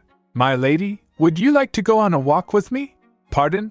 She blinked. He extends his hand and said, It's a perfect day for a stroll. After walking for a while she asked, My lord, shall we go shopping? He teased, If you're going to buy me something. She threw her hands up. I won't. Especially now that I know you're much wealthier than I am. He teased, Oh, I'll pay you back for the money you spent on my gifts. You can't return gifts once you receive them. Her refusal came with a fond, teasing lilt. If you feel uncomfortable, why don't you buy me gifts this time? He agreed. Very well, you can choose anything you want. She smiled. I'll gladly accept your offer. I'm warning you, you might go bankrupt today. They went to many places. At a stall, her eyes scanned the displays indecisively. Which one should I pick? He said decisively. We'll take everything on display. Ethel quickly cut in. This one. I'll take this one. At another place she offered. Please have just one bite. He declined politely. I'm not fond of sweets. At the end he was loaded with many bags and gifts. Suddenly he said, All this time, my life has been very simple. I was allowed to enjoy what was given, but I should never covet what's not mine. I've lived as if I didn't exist. I've had to live as my aliases more than my real name. T is one of them. I need time to think. If I'm to accept your offer, I need to be someone with practical power, not just a marquis in name, like I am now. She understood his hesitation. He wanted to know what kind of person I am. I understand, my lord, she said gently. You can take as much time as you need before giving me your answer. Inwardly she vowed, I'll make him believe how genuine I am about this divorce. I'll move into the Crystal Branch Hotel today, she said firmly. Leave a message at the front desk if you can't reach me. Then I'll. Your carriage is ready. A servant interrupted. Why are you going by yourself? T asked. I'm your bodyguard. What about me? She hesitated. Knowing who you really are now, I can't continue to hire you as my bodyguard. His expression fell. Your words hurt my feelings. I thought our relationship was more than that. Her eyes widened. Our relationship, she said. But you said you needed time to think about my proposal. I can do that while guarding you too, he replied simply. The deal is the deal, and work is work. They're separate, aren't they? You're right, she realized, startled by his calmness. Aha, so he wants to observe me, to find out more about me. Where are we off to now? He asked. She replied. To William Street, my lord. I'm going to meet my lawyer. He stiffened, his expression unreadable. She caught it instantly. What's with his face? Does he not want to go to the lawyer's office? T, he said suddenly. You should call me T, she agreed. All right. Let's go, T. Please have some tea. Sharon Mytanks offered, setting down a cup. Thank you, she replied politely, glancing around. Even at a glance, I can tell her business is suffering. But I have no doubt about her capabilities. Riena proved it in the novel. She recalled, in the original story, Riena had hired Sharon to save a woman from her abusive husband. Since regressing, she already knew Sharon would one day become highly successful. Thanks to Sharon, that woman not only secured her divorce but was later revealed to be the missing daughter of the Kingdom of Look's ambassador. Finally Ethel said, Sharon, I'd like you to represent me. The lawyer's brows drew together. It'd be an uphill battle, my lady. That doesn't matter, she replied steadily. Difficult or not, I'll fight until I divorce him. There are many lawyers better than I am, Sharon murmured. Ethel replied. However, only you specialize in divorce cases, she added. Besides, I can't name any other lawyer who wouldn't yield to House Cassius' attempts to buy them off, Sharon replied. Yours would be the most famous divorce case in history. I'm not confident I can help you win, Sharon admitted. Ethel tried to reason her. I know you're worried that if you lose, you might lose potential clients as well. I've done my research. Her voice sharpened. You take pro bono cases for poor women desperate for divorce. That's why you're knee-deep in debt now. Sharon replied, yes, unlike them, you can afford a much better lawyer. Ethel cried out, if I'm rejected by the only divorce lawyer in the empire, I'll have no choice but to work with someone mediocre. Then I'll certainly lose, and that would discourage countless other women. They'd be forced to endure their marriages for the rest of their lives. Sharon's eyes narrowed. Are you threatening me, my lady? Let's just say it's a logical prediction, she countered smoothly. My case is high risk, yes, but it can also bring high reward. If we win, it'll be a historic victory against House Cassius. Sharon sat back, considering. That's true. However, we'll need strong grounds for divorce to convince the judges. And even then, the ducal family's influence makes it difficult. I do have grounds, she said. My husband, Leandro, has significant trouble producing an heir. Sharon's eyes widened. Trouble producing an heir? Does that mean Lord Cassius is incapable of? He also gets shocked to hear that. If he hid such a crucial issue until after marriage, that's substantial grounds for divorce, the lawyer muttered. She glanced at her sharply. Is that true? Does he really have that problem? Ethel thinks in her mind, there's no way he has that issue. After all, he's the female lead's perfect brother. I believe so, she said almost teary. Though it's not based on personal experience, her voice trembled. That's because he's never even attempted it with me. My goodness, Sharon exclaimed. I heard rumors back at the academy, but I never thought they might be true. Ethel thinks in her mind. Oh, the false rumor his rival spread? Well, her eyes darkened. Leandro, do you think only you can play dirty? I'll make you want to surrender to a divorce. Sharon leaned forward. So that's what happened. Did you not know before your wedding? Ethel shakes his head in denial. Sharon erupted in rage. How absurd. That's clearly fraudulent marriage. It's more than enough reason to demand a divorce. What a real scumbag, he muttered. Ethel added tears in her eyes. I'm not sure if these count as grounds, but when I chose my wedding dress, he told them about the event. He's definitely out of his mind. Sharon interrupted, horrified. You've been through so much. I can only imagine how you felt. Her voice softened. Of course I'll help you. You're not alone in this fight. Tears started dripping from her face. Sharon's eyes widened slightly. Oh my, Lady Wallace. Then T offered her a handkerchief. Thank you, she breathed. He replied, you're welcome. In her mind she said, I truly appreciate your awkward yet sincere gesture. I had no idea you were having such a hard time, Sharon said quietly, her tone unusually earnest. I offer you my sincere apology, Ethel replied.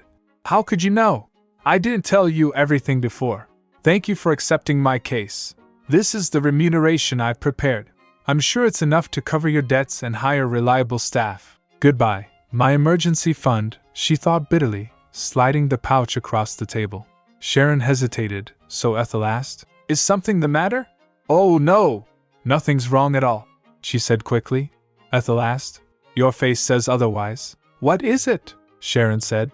Well, actually, this amount falls short. It's not enough to pay off my debts and recruit new hires. Ethel cried inside. I should have taken more jewels with me from the ducal palace, Sharon added. Oh, you don't need to pay my debts, my lady. Covering my legal fees is already more than enough. T quickly gets the bag back and said, Please take this back, Lady Ethel. But before they could respond, Terence offered a check. You can write down the amount you need here and take it to the Imperial Bank. Sharon's eyes widened. This is a blank check. Feel free to write the amount that allows you to settle your debts, he said calmly. That way, you can focus entirely on this case, with Lady Ethel as your only client. She stared at him. Why, you don't have to do that much. Sharon looked at the check, startled. Terence Freeheiden. I hope to remain anonymous for the time being, he replied smoothly. I'm sure you catch my drift. Sharon smiled faintly. Of course. Unbelievable, Ethel thought. Oh right. I also need to find the Look Ambassador's missing daughter. Speaking of which, she said aloud, I recently saw a woman named Anna being dragged away by her husband. It looked like domestic violence. Could you look into that as well, Sharon? Of course. You can count on me, Sharon said firmly. Ethel blinked. I thought it'd take longer for her to decide. The clink of a cup drew her thoughts back. Terrence leaned back, studying her. Since he revealed himself to Sharon and even provided financial support, I can take this as a yes, right? I'm a simple person, he said, as if reading her thoughts. I'm not much of a ponderer. She smiled faintly. I know that's not true. Thanks to you, I can save my money for now. I'll pay you back with interest later. There's no need. The tea recipe is worth far more than that. As long as you help me divorce, not only can I share the recipe, I can even brew the tea myself for the rest of my life. He chuckled. I see.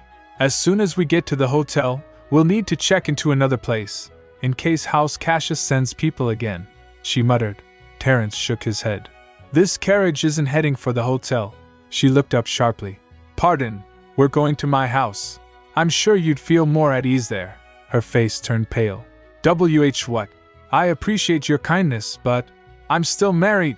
If word got out that I was staying at the Freeheiden estate, I apologize for the confusion, he interrupted.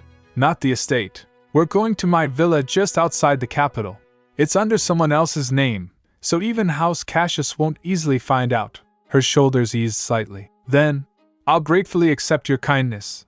Well, now that we're officially on the same boat, shall we shake on it? She hesitated, staring at his outstretched hand. What he's doing for me is more than necessary. I wonder what he's thinking. You'll never regret making this choice, he said firmly. Let's not think of anything else for now. Welcome aboard, Terrence Freeheiden.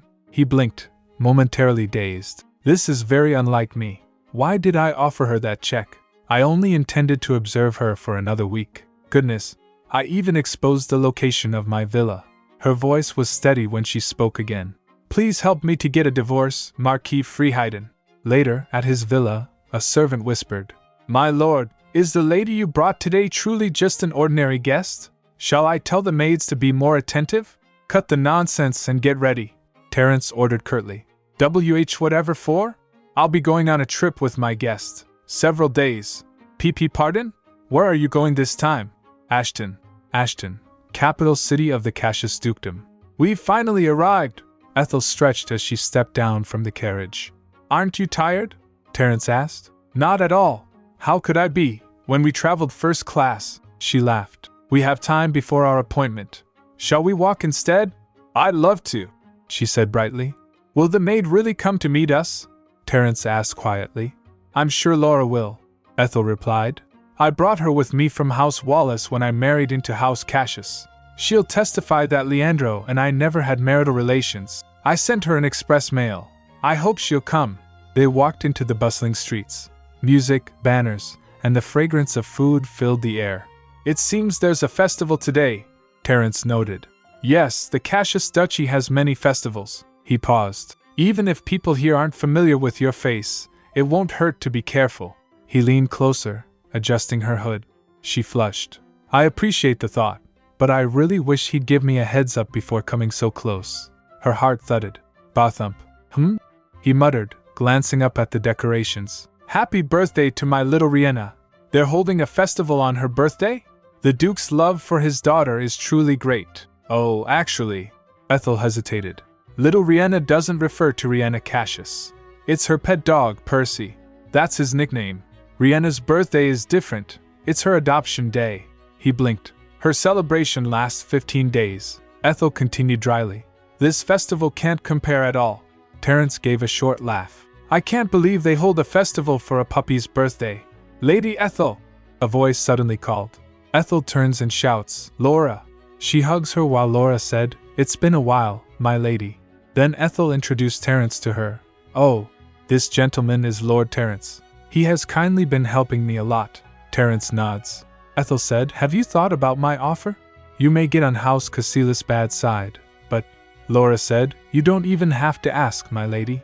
I'll follow you, of course. Ethel felt touched. Laura. Ethel asked, seeing a bag with Laura, Is this your bag? She replied, Yes, I've resigned from House Cassius, so I can leave with you right away. Ethel grabs her hand asking, Then shall we go to the train station? But as she touched her hand, Laura shouts, Ouch! Ethel turns surprised. She asked. What's wrong, Laura? Did you hurt your hand? Laura replied nervously, and no, my lady. Ethel said, it's all right. Tell me what happened. Then Laura starts crying saying, I'm sorry. Actually, I didn't quit. I was fired. Shocked, Ethel asked, what? Who did such a thing without my permission? Laura replied that the head maid did. Laura tells, it happened the day before your letter arrived. The other maids were bringing Lady Riena's portrait. To be hung in your room, my lady. Ethel shouts, how absurd. Laura continues, I was trying to stop them when an ink pot fell on one of portrait. Ethel asked, is that why the head maid fired you? Her hands were full of bruises, she said. Far from writing me a recommendation letter, she said I should be grateful to her for not making me pay for the ruined painting. Ethel thinks the head maid did this herself. Laura must have been completely at a loss since working as a maid is all she's been trained for. Laura said while crying, please forgive me. I lied because I was worried you'd be upset if I told you the truth. Ethel said, I am upset, but only because you, who are precious to me, got hurt. Laura felt touched and hugs her while Ethel glares at Terence, and he nods. Ethel thinks House Cassius is one of the 5 ducal families of the empire. This great family has been defending the northern region of the country for a long time. I just remembered something I should do while I'm still. Ethel Cassius. Meanwhile at a place, the maids were celebrating Percy's birthday. Percy was their dog. Maid shouts, happy birthday, Percy. Ruth Day. Suddenly the door slam opens. Ethel came along, Terence and Laura. Seeing her, the maid shouts, oh Lady Ethel. We didn't receive any notice. Lord Leandro said you'd be staying in the capital a little longer. Ethel thinks, it seems the news about our divorce has yet to reach here. She noticed something which a maid was holding and thinks, it's just as I expected. She glares and said, Laura, who did you say dared to hang Riena's portrait in my room? Did I ask you to hang Riena's portrait in my room?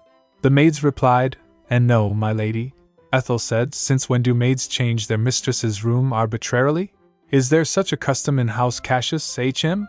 The maid replied, oh, of course not. Ethel asked, then why did you try to hang it in my room? The maid said, I just thought you'd like it. Ethel thinks, it seems the people in this house are certain that everyone in the world will love Riena just like themselves. What are they, a religious cult? Ethel, pointing toward some maids, said, no more excuses.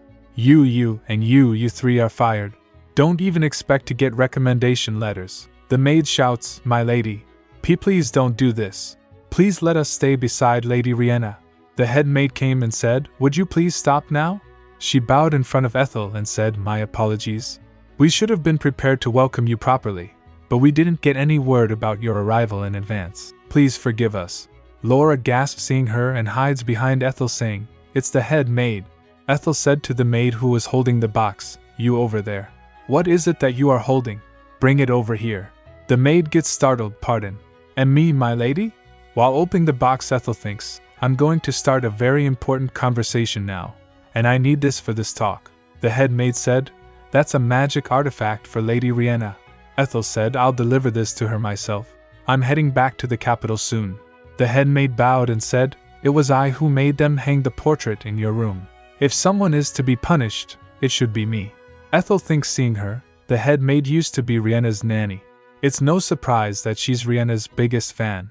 Then Ethel said, who gave you the right to lash Laura, my personal maid, and throw her out? The head maid said, it is within my authority to supervise all the maids in this house, my lady. Ethel said, you are wrong. That authority is given to you by me, the lady of this house, and my personal maid is not subject to your supervision. If you're the head maid, shouldn't you know better than that? I can't help but think Riena is a poor judge of character since she's the one who recommended you as the head maid. The head maid shouts, you can't speak about Lady Riena like that, my lady. It's true that the authority comes from the lady of the house. However, you are not that person. Ethel said, my husband is the Lord's deputy whose authority was bestowed by Duke Cassius himself. Moreover, the Duchess passed away a long time ago, so who else would be the lady of House Cassius other than me? The head maid shouts, Lady Riena is. Ethel said, I'll have you know that even if my mother-in-law, Duchess Cassius, were alive, I would still be the mistress as long as my husband is the Lord's deputy. The head maid said, perhaps I should have you know. The lady of this house is the one who holds the key to the treasure room. And its holder was, is, and always will be Lady Riena. Duke Cassius entrusted the key to the treasury to the then young Riena. Duke said, "You are very clever for your age. I can trust you with the finances of our household." Ethel thinks, "That's because she's an adult inside." Duke shouts announcing, "Anyone who has a problem with my decision can leave this family." Ethel thinks, "After I got married to Leandro, I did actually try to take over the responsibility." She recalled herself saying, "Let me manage our household finances now." Riena said, "You don't have to worry about such troublesome work, Ethel." Duke said, "That's very thoughtful of you." Leandro said, "You are an angel, Riena." Lehim said, "You're just too nice to a fault, little bunny." Ethel thinks, seeing them, "Well, this is a wealthy family after all. It may not be so bad for me to lead a carefree life." Meanwhile, the headmaid said, "If I may be frank, technically, you have no authority to punish nor fire us, my lady."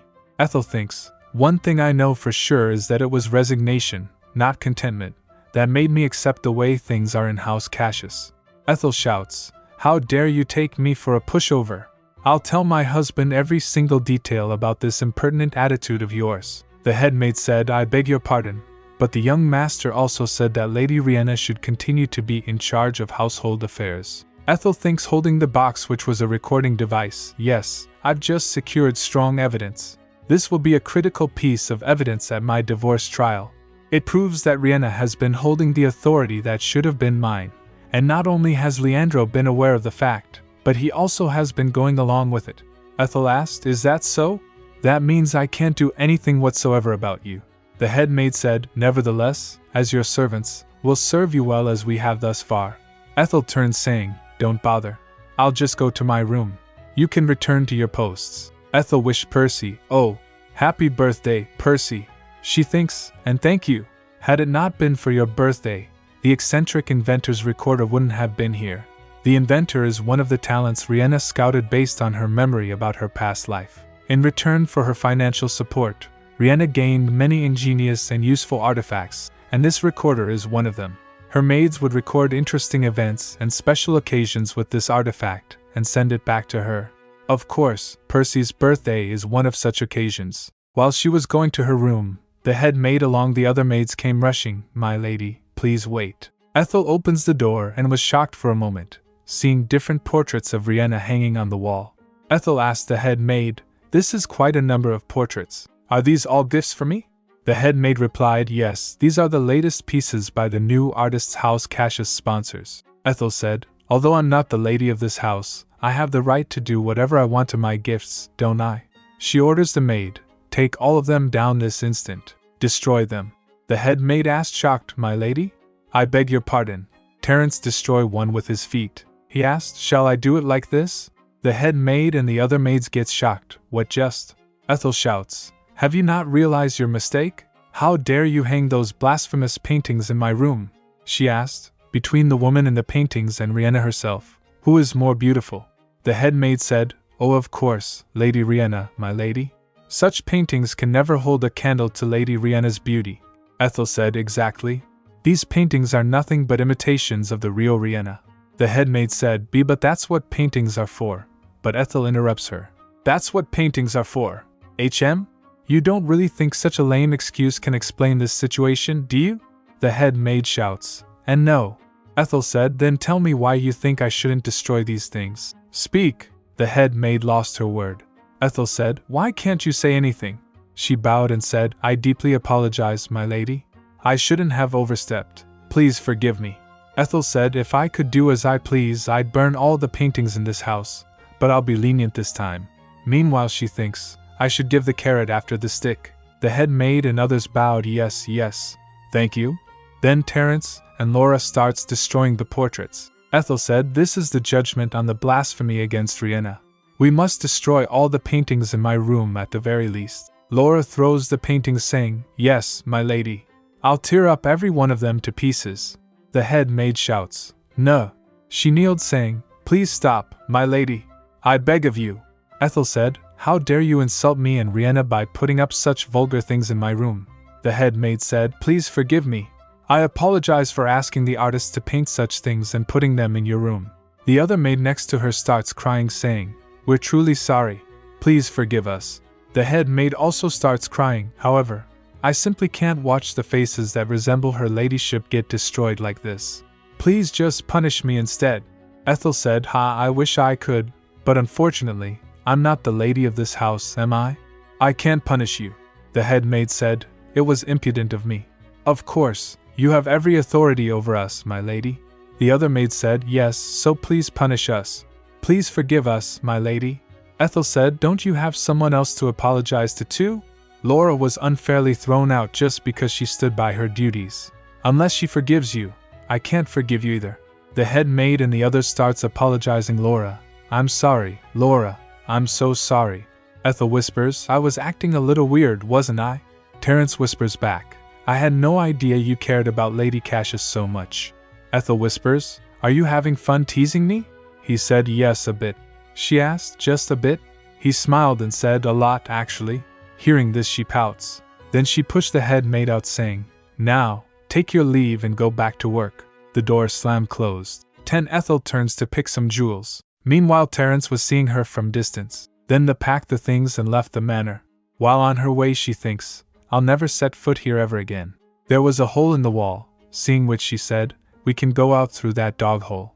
Meanwhile, a voice interrupts them. It's been a while, my lady. She turns to see who it was, and said, butler. Terence came in front of Ethel while she thinks, seeing the butler. Was he expecting us to come this way and waited here? The butler said, I remember when you first came to this estate. You praised this estate that I tended to as beautiful. Ethel said, you must have heard about our divorce from Leandro. He replied, yes, I have. His Grace, or rather, the young master told me in secret. Ethel asked, are you going to call for the others and stop me from leaving? The butler said, please don't worry, my lady. I only came to bid you farewell. She asked, farewell? Why would you do that when the result is far from decided? The butler bowed and said, whether it will be in your favor or not, it's as plain as day that your heart is no longer here, my lady. Suddenly they heard someone coming. She starts rushing, let's go, tea. Then they went out from that hole. While they left, the butler was standing there seeing them. They sat down in a carriage.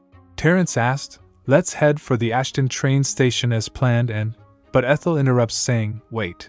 She asked, why did the butler send us quietly? She thinks, he has devoted 20 years of his life to serving Duke Cassius since the Duke was a young man.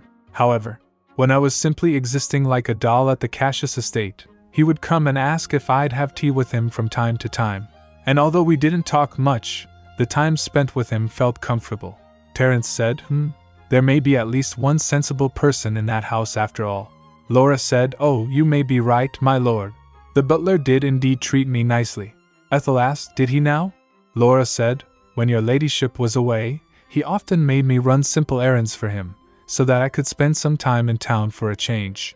He even gave me pocket money. Ethel said, perhaps I should meet the butler again.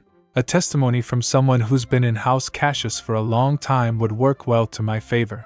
Laura said, I know his address. I've once visited his house for an errand. They went to butler's house. Laura introduced, this is Mrs. Herman, the butler's housekeeper. She had already told Ethel and Terence in carriage. His wife passed away a long time ago, so please be careful not to make any mistake. Then she gave her a basket saying, the butler told me to bring you the leftovers from the banquet. Mrs. Herman said, with this much food, Joshua and I will be able to eat to our fill. Ethel asked, Joshua? The housekeeper said, oh my word, what am I doing? I'll go and bring some tea right away. Terence asked Ethel, who could Joshua be? Ethel thinks, Joshua is the butler's only son who made a single appearance in the novel. He came across Riena at the Cassius estate when he was young and fell for her at first sight, so he gave her a handmade gift. Unfortunately, the Duke witnessed the scene and exploded. Afterward, the Duke would fly into a fury whenever a boy of Riena's age approached her. Riena isn't dating the Crown Prince for no reason. She's dating him because he's the Crown Prince. The housekeeper brings tea and said, please have some tea. Ethel thinks Mrs. Herman suddenly changed the subject when Joshua's name was brought up. I wonder why. Then her gaze fell on some handmade figures. Oh, how cute! The housekeeper said, pretty, aren't they? The butler made them. Ethel thinks, this one is rather clumsily made compared to the others. Is this Joshua's work? Suddenly a voice came. Ethel gets alarmed. Someone came from stairs asking, Mrs. Herman, did they leave? Who were they to suddenly show up in droves? Terence came in front of Ethel. It was Joshua who saw them and starts trembling. He rushed back up to his room. Ethel and Terence stood confused and surprised. The housekeeper said, "Oh my goodness, he's the butler's son, Joshua. Sir Butler said that Joshua suffered a terrible shock when he was young. That's why he's having trouble meeting strangers ever since. He looked more terrified than usual today. I suppose he saw your sword, sir?" Terence asked. "My sword?" She said, "Yes, Joshua is terribly afraid of any kind of sword." Ethel asked, "Did you say he has an aversion to swords? Then his symptoms probably mean." Suddenly a voice filled with anger came. "What are you all doing here?" It was the butler. He stood seeing them with anger visible on his face. The butler shouts, "This is outrageous. How could you come to my house unannounced?" Ethel said, "It's very unlike you to get so worked up like this." "Well, some people do have a tendency of hiding their embarrassment with resentment." He glanced at stairs and then said, "Mrs. Herman, I think you should leave for the day." While leaving, the housekeeper said, "If you'll excuse me." The butler sits on sofa saying, "My son is never an embarrassment I want to hide." Ethel said, "By embarrassment, I didn't mean Joshua. I was referring to your irresponsibility." The butler asked, "Are you saying I'm irresponsible?" Ethel said, "You heard me right. You chose to serve the person who left a haunting scar on your son as your master. Is that not irresponsible?" He gets shocked and asked, "How did you?" Then he said while his hands trembles, "But it was an accident." Ethel said, "No, it wasn't." Duke Cassius consciously chose to point his sword at young Joshua. The Duke saw that Joshua was hovering around Riena. Fortunately, nothing serious happened because Riena stopped her father, but for young Joshua, his first love became an ingrained wound in his heart. She thinks, after that, I'm sure he must have been reminded of his heartbroken son every time he saw Riena. She said, "You shouldn't have continued to work for House Cassius. More importantly, you shouldn't have neglected your son like that." The butler cried out loud, "Then what should I have done? I devoted all my youth to serve him. His Grace used to care about the little people. He used to say he'd make his dukedom a happy place for everyone, no matter how low their status might be. Even if I wished to leave him, he wouldn't have let a traitor leave quietly." Ethel said, "How disappointing. I thought you might be able to testify for me. If you even have a shadow of concern for Joshua. If you wish to receive a proper apology from the Duke and cure your son's wounded mind." She gives him the handmade statue of him made by Jasuha and said, "Come to me. You can reach me through my lawyer in the capital, Sharon Maitangs. Since you've been living as Duke Cassius' loyal servant, how about spending the rest of your life as your son's father?" They went to a hotel and Ethel said, "The last train is long gone. Let's stay the night at a hotel. Tonight everything's on me." Then they had dinner, and after that she takes bath. Then she went to the bed. She thinks, in a returner's rosy second life, all the villains faced unhappy endings, while Riena and the nice people around her lived happily ever after. However, was the real Ethel in the novel happy too? Just like the butler and Joshua, there may be more people who live with pain and suffering because of House Cassius. The next day, Ashton train station. Ethel saw the butler standing there. She said to Terence and Laura, "Why don't you two go ahead? I'll catch up after speaking with him." Terence said, "Very well." She then went to Butler. He asked, "Is it true that Joshua's illness is curable?" Ethel said, "Doctors in the capital are studying ways to treat illnesses of the mind through counseling, therapy, and medication." He said, "I see. I was afraid of people's prying eyes, so I've been keeping him inside." "Do you truly think he can receive an apology, my lady?" She said, "Well, it's possible if the Duke still has his old self even just a bit." He said, "Currently, all His Grace's attention is focused on Lady Riena. If I could, I'd like to bring His Grace back to his old self." Meanwhile, Laura calls, "Lady Ethel, the train is leaving soon." The butler said, "I have yet to make up my mind." She said, "Don't worry. You can reach me anytime when your heart is set." After that she went in train. The butler took his hat off and says goodbye. Next day Ethel and Terence were having tea. She asked, "What do you think?" He said, "This is it. Why does the tea not taste like this when I make it? Perhaps I don't have a knack for brewing tea at all." She said, "You don't need a knack to brew tea. Besides, they taste all the same to me." Meanwhile she thinks, "Anyway, having tea time every morning and evening isn't so bad." He said, "I have some personal business to tend to today, so I'm afraid I can't accompany you to the lawyer's office." "I'm sorry." She said, "Oh, please don't worry about that." He then said, "I'll introduce you to someone else instead." At the lawyer's place, she said, "Oh, are you Lady Ethel's new bodyguard?" Venetta, Ethel's temporary guard, said, "Pleased to meet you. I'm Venetta, Lady Ethel's temporary guard." The lawyer said, "You went to the academy, didn't you? I think I've seen you there." Venetta said, "Yes, Marquis Terence recognized my talent and provided for my school expenses. My relationship with the Marquis is strictly that of a sponsorship in nature." "I hope there's no misunderstanding, my lady," Ethel said. "Misunderstanding? What do you?" "She thinks, goodness. I did think the servants at the villa were overly kind to me. We're not like that." Meanwhile, someone came and said, "Lord Cassius has arrived." They came out and Ethel asked him, "What are you doing here?" He replied, "Your lawyer moved her office." "I doubt Lawyer Mytanks can afford any place in this district." He asked, "You provided for the rent, didn't you?" She said, "What if I did?" He said, "Then you must have sold my gifts for you to raise the money, since all you brought with you when you got married was the abandoned mine." She asked, "So what? Are you going to be petty and take the gifts back from me?" He said, "Be petty. Ahem, where are you staying these days?" Ethel said, "I'm not going to tell you that." He said, "I've been trying really hard to tolerate it all, but I must say you're such an unbearable woman." She asked, "What exactly have you been tolerating?" Meanwhile she thinks, "Who's tolerating whom here, huh?" He shouts, "How could you destroy Riena's portraits? Do you have any idea how shocked she was? She was very depressed, saying that she never thought you'd hate her so much. And father was so furious that he said he'd never let you in again even if you beg in tears."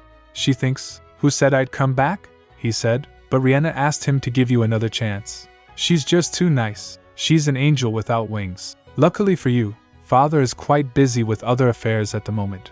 You'd better take this chance and seek his forgiveness." She asked, "What other affairs is he busy with?" He said to him, "I can't let someone outside the family know that." She turned, saying, "Someone outside your family? This is exactly why I want a divorce." Then he said, "Ha."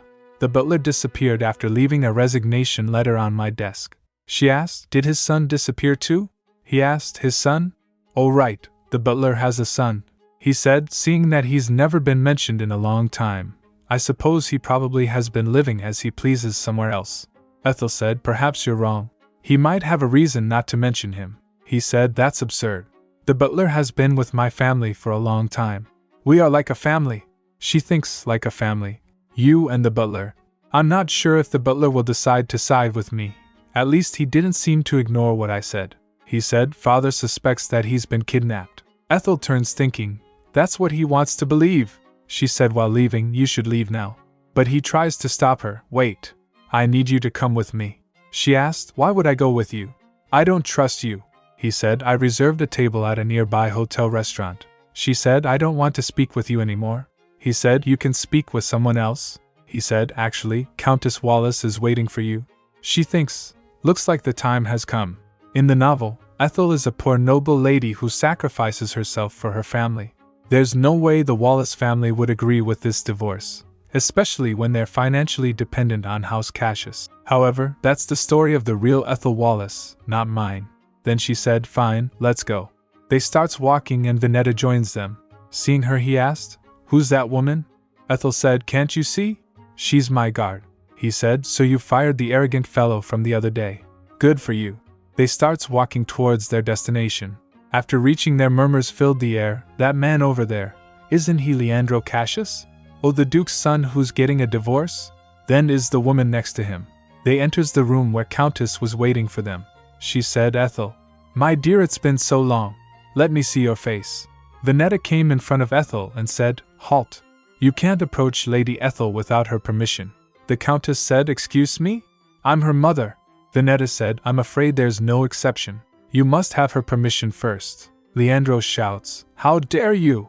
This is a family matter. Back off." And Ethel cuts him up. "You back off." He shouts, "Ethel." The Countess said, "Please don't worry, my lord. It seems this guard is overly enthusiastic about her work." Then she said, "Can you give your mother a hug, Ethel?" But Ethel replied straight, "No." The Countess, shocked, asked, "What?" Ethel said, "I said no. Don't come close to me." Leandro said, "Ethel, how cold of you to say that to your mother."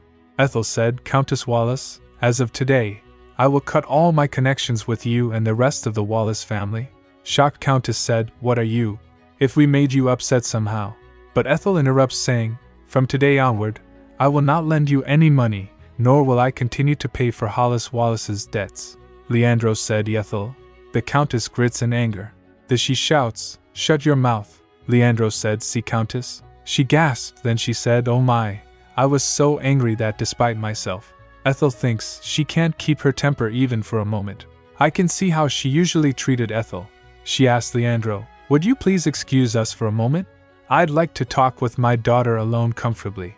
He said, "Of course." She said, "My daughter is usually very gentle. She cares about me and her father very much." He left saying, "Please rest easy.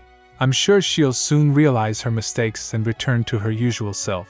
While leaving, he said to Ethel, "I hope you'll talk it out well with your mother, Ethel."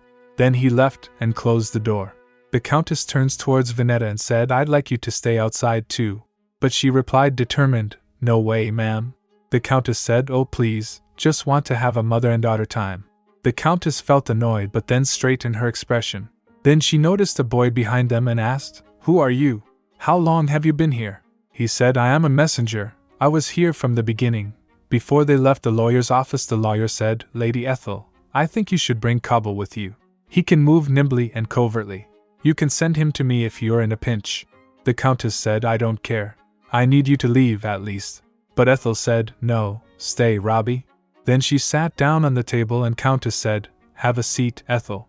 I'd like to see you enjoy this scrumptious spread." Meanwhile, Ethel thinks, what a two-face. The Ethel in the novel used to lay her hopes on that fickle woman's occasional kindness. In novel, the Countess hugs her and said, "Ethel, my daughter, you're the only one who understands how I feel." The Ethel from novel thinks, if I try a little harder, she'll love me as much as she does my brother. Ethel thinks, however, that Ethel is no more. I'm not this woman's daughter. She turns saying, "If you don't have any other business, I'll take my leave." The Countess shouts, "Stop right there, Ethel Wallace. How rude of you. Do you think you can look down on your family now that you're married into House Cassius?" Vinetta came in front of Ethel and said, "Please stand back." Ethel noticed Robbie standing still near the door. Ethel said, "It's all right, Vinetta." The Countess shouts, "You arrogant wench. We shouldn't have coddled you too much." Ethel said, "You never coddled me." The Countess shouts, "What? We fed you, clothed you, and put a roof on top of your head." Ethel said, "That's what parents do for their children, but you were even neglectful of those duties." The Countess starts trembling and said, "You? Then what about after you got married? We went to see you, but how can you not show your face even once?" Ethel said, "We both know you only came for money, just like when you came to ask us to fund Samuel's business, and every time, Leandro paid you." The Countess said, "He didn't pay us." She shouts, "We just said we wanted to borrow some money out of courtesy, and that idiot really only lent us the funds. You can't divorce him. What if he demands we pay back all the money we borrowed from him at once?" I heard Duke Cassius is enraged. "He might bankrupt our family." Ethel asked coldly, "So what?" The Countess asked, "What did you just?" Ethel said, "If you borrowed money, you should pay it back, and if you can't pay it back, you should face the consequences." The Countess said, "Why, you don't seem to know how serious things are. Our family could be forced out onto the streets." Ethel slaps her hand. She said, "Then you shouldn't have borrowed the money in the first place." The Countess said, I'm your mother? How dare you?" She tries to attack, shouting, "You ingrate!" But Vinetta grabs her. She shouts, "Let go of me. I said let go of me. I sacrificed so much to raise you." Ethel takes off her gloves and raised her hand in air to strike. The Countess gets shocked and Vinetta stood surprised. The Countess closed her eyes thinking Ethel is going to slap her. But Ethel slapped her own face. Then she shouts, "Please don't do this, mother." She fell down and someone shouts, "My lady." Leandro asked from outside, "What's going on in here?" He opens the door and along him everyone gets shocked. The Countess flinched. Ethel pretends to be unconscious and the mark from her slap was visible. Seeing her, Leandro gets shocked and asked, what in the world?" Ethel cries out, "How could you do this to me, mother?" In front of a shocked crowd, she recounts all the chores she was forced to do. "I did the laundry, I washed the dishes, I cooked, I cleaned the house. And I even made you money by sewing." The onlookers are scandalized. "My goodness, how could a noblewoman make her daughter do all those things? Even a commoner wouldn't do that." Ethel continues, revealing the abuse. "But still, you lashed, slapped, and kicked me." Her mother's face is a mask of rage. The crowd gasps. "Oh my, she even used violence." Ethel, supported by Vinetta, reveals the final straw. "Even about my own marriage, You pushed me to get married, against my will. The murmurs grow louder. For heaven's sake, she even forced her to get married. What a mean mother. I feel so sorry for the daughter. Ethel thinks back. All I asked him was to call Leandro and people over here. What a clever boy. Flashback to outside the VIP room. The young boy nervously grabs Leandro's arm. The atmosphere seems off, my lord. I'm afraid something serious will happen. Please come and help her. Lord Cassius' wife is inside the room, and I'm so worried that something will happen to her. Back in the present, Leandro is stunned. She was forced into marrying me. Ethel recounts her plea. I told you I couldn't marry a man I hardly knew, only after meeting him a few times. I also told you I was scared of the people of House Cassius, but you said I have to marry into that family and clear your debts for you. The crowd whispers. Come to think of it, I heard House Wallace was heavily in debt. Then she sold her daughter for money. Poor thing. To tell you the truth, aren't the people of House Cassius rather scary? Her mother explodes. What are you talking about? You said you liked it too. Ethel fires back. You, father, and even Samuel kept pressing me, so I couldn't help it. The crowd judges. What a despicable family. They are a disgrace to the nobility. Her mother tries to defend herself. And no, it's not like that. But Ethel's had enough. I'm not going to live by your expectations anymore, she declares. As of today, I shall abandon the Wallace name. Later, riding in a carriage, Ethel winces. Ouch. Venetta asks. You hit yourself too hard, my lady. So did you achieve your goal? Ethel smirks. Since things went as I planned, yes, I guess so. She repeats her declaration. As of today, I shall abandon the Wallace name. Her mother is outraged. Leandro is shocked. What are you? Leandro's face darkens. Step outside, Countess. The boy excitedly announces. Excuse me, please make way for Countess Wallace dash. The door slams shut. Alone with Ethel, Leandro says. Ethel, I had no idea you had such circumstances. Ethel retorts. Precisely speaking, you didn't care about me. Don't tell me you weren't informed of the fact that I tried to avoid seeing my family after I got married to you. Well, any matter concerning me must have been nothing but trivial to the always busy young master. Leandro looks down, contemplative. Later, Ethel and Venetta leaves with the boy. Leandro watches Ethel leaving with her mother. They reached at a manor. Venetta helps Ethel while she came out from the carriage, and Venetta said to her, We have one last issue to deal with now. Ethel, confused, asked, Issue? Venetta sighed and said, You'll see. Ethel, with a determined look, says, We're back, my lord. T smiles. Please, just call me T. Ethel, startled, looks up. What's wrong? T stood shocked seeing her cheek. T reaches out, stopping her. His eyes are blazing red. Who did this? Ethel touches her cheek, realizing he's talking about the slap mark. Oh, this. T rage intensifies. Who in the world dares to? He said to Venetta. I told you to make sure no one could touch even one hair on her. Venetta kneels, terrified. I apologize, my lord. It's all my fault. Ethel brushes him aside. No, it's not her fault at all. T said, I need to know who did this to you. Ethel, flustered, blurts out. It was me. I slapped my own face. T is stunned. Pardon. Later, in a sitting room, T and Venetta listen as Ethel explains. T smiles, impressed. What a brilliant plan. Thank you. So Venetta didn't do anything wrong. Ethel beams. Venetta said. Actually, I did, my lady. Venetta explains. When you explained your plan to me, I didn't even try to stop you. As a result, I failed to protect you as I was ordered. I would have nothing to say even if I'm punished. Ethel's heart skips a beat. How reliable. T breaks the tension. If you haven't had dinner yet, shall we eat together? Later, walking with T, Ethel remarks. I never thought you'd be so worried about me. T replies. Of course I am, because we are. Ethel prompts. Yes. T gazes at her.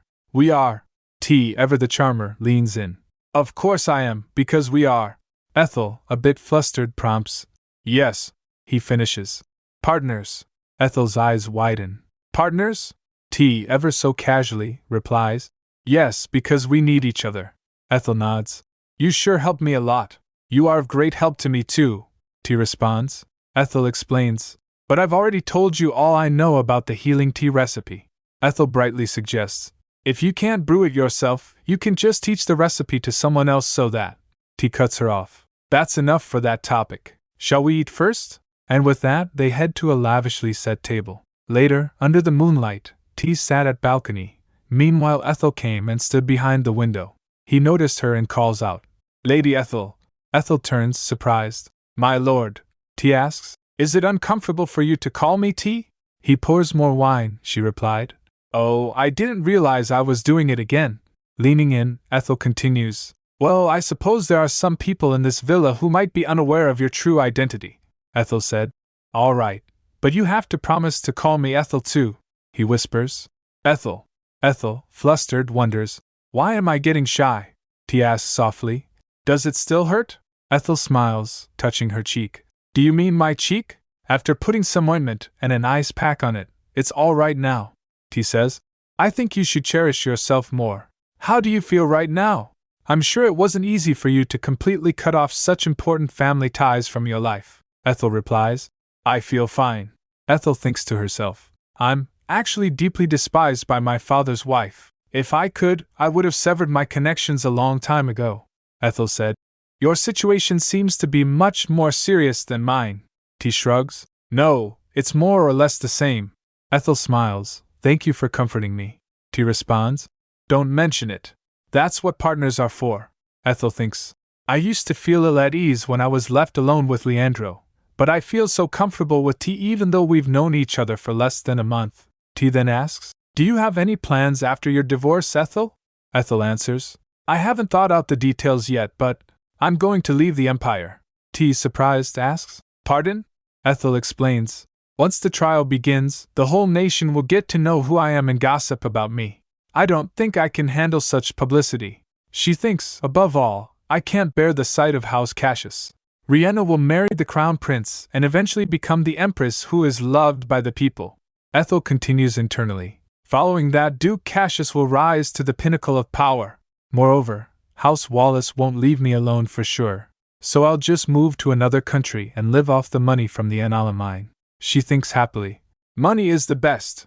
Ethel then considers, "Maybe I should ask Laura to come with me.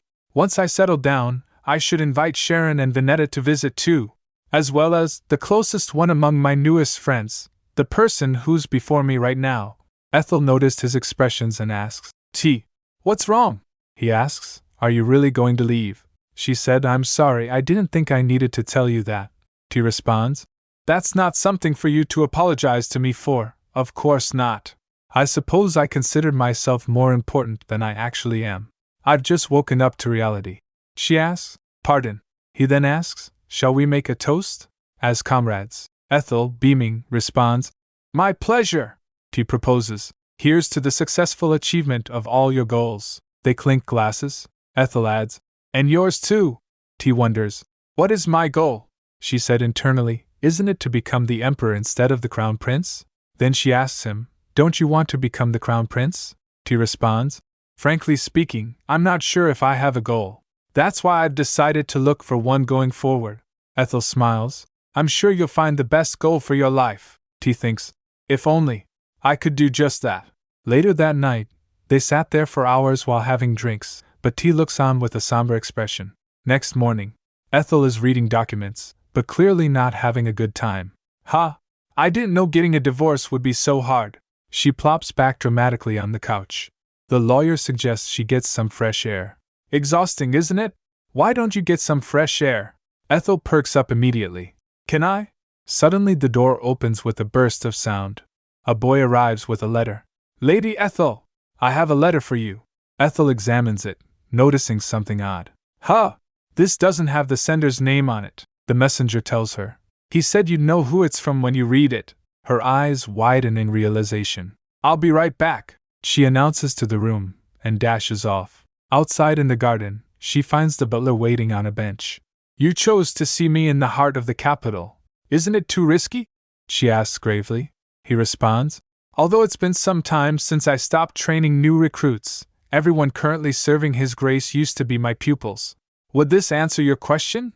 Ethel seems reassured, but immediately pivots. "That's very reassuring. How's your son doing?" He replies carefully, "Your ladyship, no. How very kind of you, Lady Ethel." Ethel looks surprised. "Pardon?" The butler responds, "The first thing you ask is how my son is doing instead of asking if I testify for you." He continues, "Joshua is doing fine. The night after you left, I asked him if he'd like to receive treatment in the capital. His response made me realize how foolish of me to have kept him within the land ruled by House Cassius." He continues, reflecting, "I could tell that good boy has been patiently and silently suffering." Ethel said, "If I were him, I'd be very happy to know that my father is finally trying to do something for me." Butler asks, "Despite the fact that I've ignored his pain for such a long time?" Ethel smiles softly. "Your son could take courage because he trusts you." Suddenly, a young man rushes toward them. "Slow down! You'll fall if you run like that." He scoops up a child in a hug. The butler watches them, then said, "The proposal you offered me back then, about becoming your witness, does it still stand, my lady?" Ethel's face lights up. "Of course. But then she's all ACK." Later, Ethel, accompanied by Vinette, strides purposefully through the city. But then Ethel explodes. "Did that scumbag really say that?" As we flash back to a moment between Butler and Leandro, he said, "I think I was mistaken," he mutters. "I thought it was love because I felt drawn to her before the wedding." Leandro, looking miserable, continues, "But now I just don't feel anything toward her." Back in the present, Ethel shouts, "It wasn't love for me either, okay? I only liked you after reading the novel. It was just a crush." We see visions of her past self with Leandro, and then her face contorts with fury. "So that bastard has trifled with me all this time, huh?" A few moments ago she asked Butler, "Could you testify what you just said to me in court?" Butler said, "I intend to say whatever I heard and saw truthfully." Back in the city, Ethel is fuming. "Ugh, it's my loss if I get angry." A newspaper vendor calls out, "Newspaper! Newspaper!" Ethel realizes, "Thanks to that, I've obtained a crucial testimony, right?" A newspaper vendor approaches and Vinette yells, "Yikes!" Ethel reassures her, "I'm fine, Vinette." She buys a paper. "I'll take one." The vendor is thrilled. "Thank you. It has very interesting news about Lord Cassius." Ethel groans, "Ugh, not that bastard again." She and Vinette look at the headlines. Breaking news.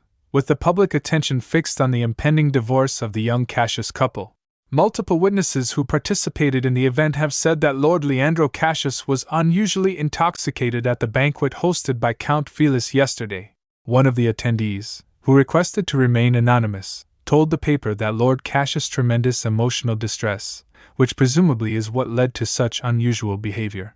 Ethel crumples the paper in disgust. "My goodness, they even put up an ad! People would think that he's a hopeless romantic." The ad was, "Ethel, it's all my fault. Please come back to me. I shall do whatever you want me to do as long as you come back to me." Leandro Cassius. Passers-by whisper, "Have you read?"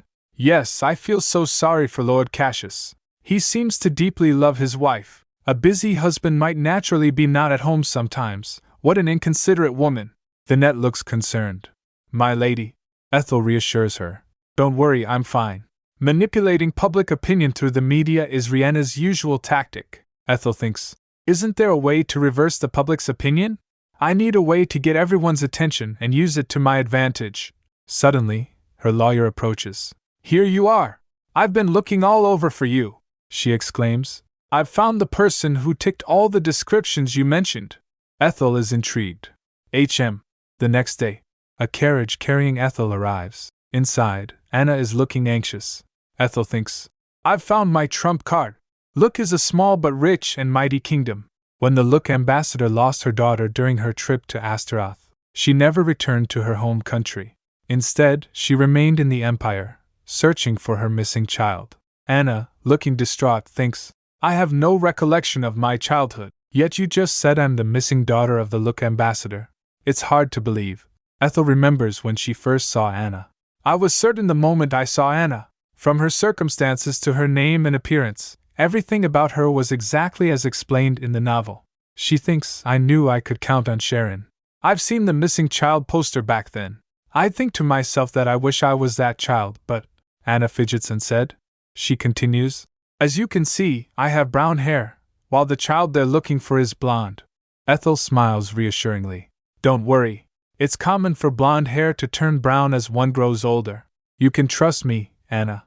You're the spitting image of the ambassador." Meanwhile she thinks, though I've never met her, Anna looks downcast. But I was found in the eastern part of the empire.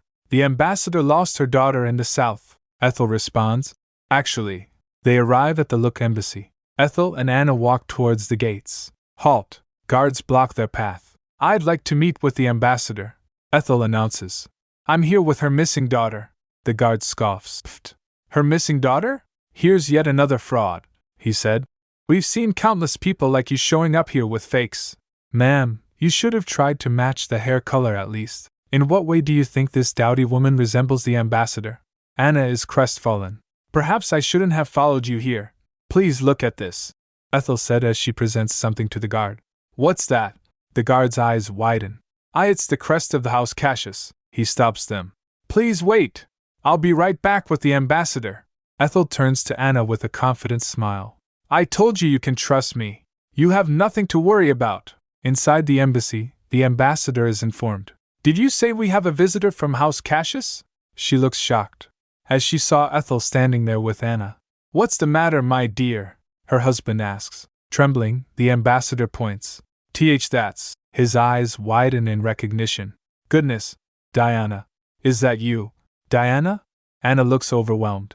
Ethel presents a document. This is a written account by the person who found Miss Anna in a resort city in the south. Due to a mistake by the orphanage staff, her information was mixed up. That's why Miss Anna believed she was found at a different place. The ambassador looks at the documents, then embraces Anna. I'm sorry, Diana. I'm so sorry I lost you. Anna tearfully calls her. Mom. Ethel thinks. It was originally Riena who got Anna back to her family, but Ethel wipes away a tear. The guard looks on, touched. Ethel dashed away while Anna noticed her and asked, Wait, where are you going? Ethel said, Oh, I was only going to step aside for a bit so you can enjoy this reunion. Anna's parents shower Ethel with gratitude. Anna said, That lady brought me here. Had it not been for her, I'd never met you again. The ambassador says, You made our family complete again. I don't know how to thank you. Anna's father insists. We can't just let you go. Not until you accept something from us in exchange. The ambassador adds, We'll do anything for you, please just say the word. Ethel, touched by their gratitude, thinks, Well, if you insist, I actually do have a favor to ask of you. A few days later, the Astaroth Empire's central court. The courthouse is bustling with people. Here comes House Cassius. The Cassius family carriage arrives. Riena and Duke came out of carriage. The crowd shouts, Wow! It's Lady Riena! She waves at crowds saying hello, everyone. The crowd shouts, Your ladyship, please look over here. You're lovely today too. We love you, Lady Riena. Riena's admirers are out in full force. Her brother says, I'll ride with Riena when we go home after this. Duke responds, Only if you win the coin toss. Meanwhile, a reporter says, Lord Cassius. Another journalist asks, How do you feel right now? Do you think you have the upper hand in this trial? A reporter tries to get Leandro's attention. A word please, my lord. Another reporter shouts. Please look over here. Another reporter aggressively asks. Is it true that your wife was abused by her own parents, and that they forced her to marry with you? Leandro abruptly stops. He turns and glares. Riena grabs Leandro's arm tightly. He looks at her with a concerned expression. There's only one thing I'd like to say, Leandro declares. I want nothing more than to clear up any misunderstanding there is with my beloved wife and continue our happy marriage. He looks determined. Riena, looking downcast, says, Everyone, please pray that my brother does not meet the end of his marriage. The crowd responds, We'll pray for him, Lady Riena. A reporter laments, I've got nothing to report. Another one exclaims, A carriage! Here comes another carriage! Could that be Ethel Cassius? The Look ambassador's carriage arrives, and the crowd is shocked. It's the Look ambassador, a reporter asks. Ma'am, what brings you to the courthouse today? Is there any diplomatic conflict between Astaroth and Look? The ambassador replies. I'm only here to escort a very important person. She gestures towards the carriage. Let me introduce to you, my savior and an honored guest of the Look kingdom, Lady Ethel. Ethel steps out of the carriage, looking serene. I'm Ethel Cassius, though I'm trying to get rid of the Cassius name. The crowd murmurs in surprise. The ambassador continues. There's one more person I'd like to introduce to all of you. It's the child whom I lost some 20 years ago. My daughter Diana. The crowd gasps. Did she just say her daughter? This is a scoop, a reporter asks. Ma'am, how did you find your daughter? The ambassador smiles. Actually, it's Lady Ethel here who found her. My family owe her greatly, she adds. The King of Look was also pleased to hear this news, and extended an official invitation for Lady Ethel to visit the kingdom. As Ethel is escorted inside, a reporter asks, Lady Ethel, could you tell us how you found Miss Diana? Inside the courthouse, the reporters are still clamoring for information. How do you feel right now? Do you have no intention of dropping your divorce request? Ethel responds firmly. I shall clearly reveal everything in court. Ethel is escorted into the courthouse by Venetta and 2 guards. It's as crowded as a market, she observes through window. Venetta reassures her. They can't enter the courthouse, you can rest assured. Leandro came and called Ethel's name. Seeing him, Ethel thinks, not again, you leech. Leandro approaches her, looking desperate. Even though you were forced into this marriage, I'll do my best to make you happy from now on. Ethel cuts him off. I have no more breath to waste for you. If you have something to say it in court, and walks away. Leandro pleads. Just one moment, Ethel.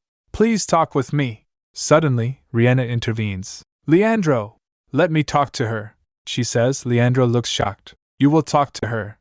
And then turning to Ethel, she says, yes, I'll persuade her to change her mind. So trust me and give us a moment, Leandro said. All right. I hope you'll succeed, Riena. Seeing them, Ethel thinks, I can't believe he's even leaving his divorce in his sister's hands. What a douchebag, Riena says. Would you please excuse us too? Venetta firmly states. I'm sorry, but as Lady Ethel's bodyguard, I'm afraid I can't. Riena responds. Ha, you're very loyal. Ethel, please dismiss her. Ethel thinks, there's something different about Riena.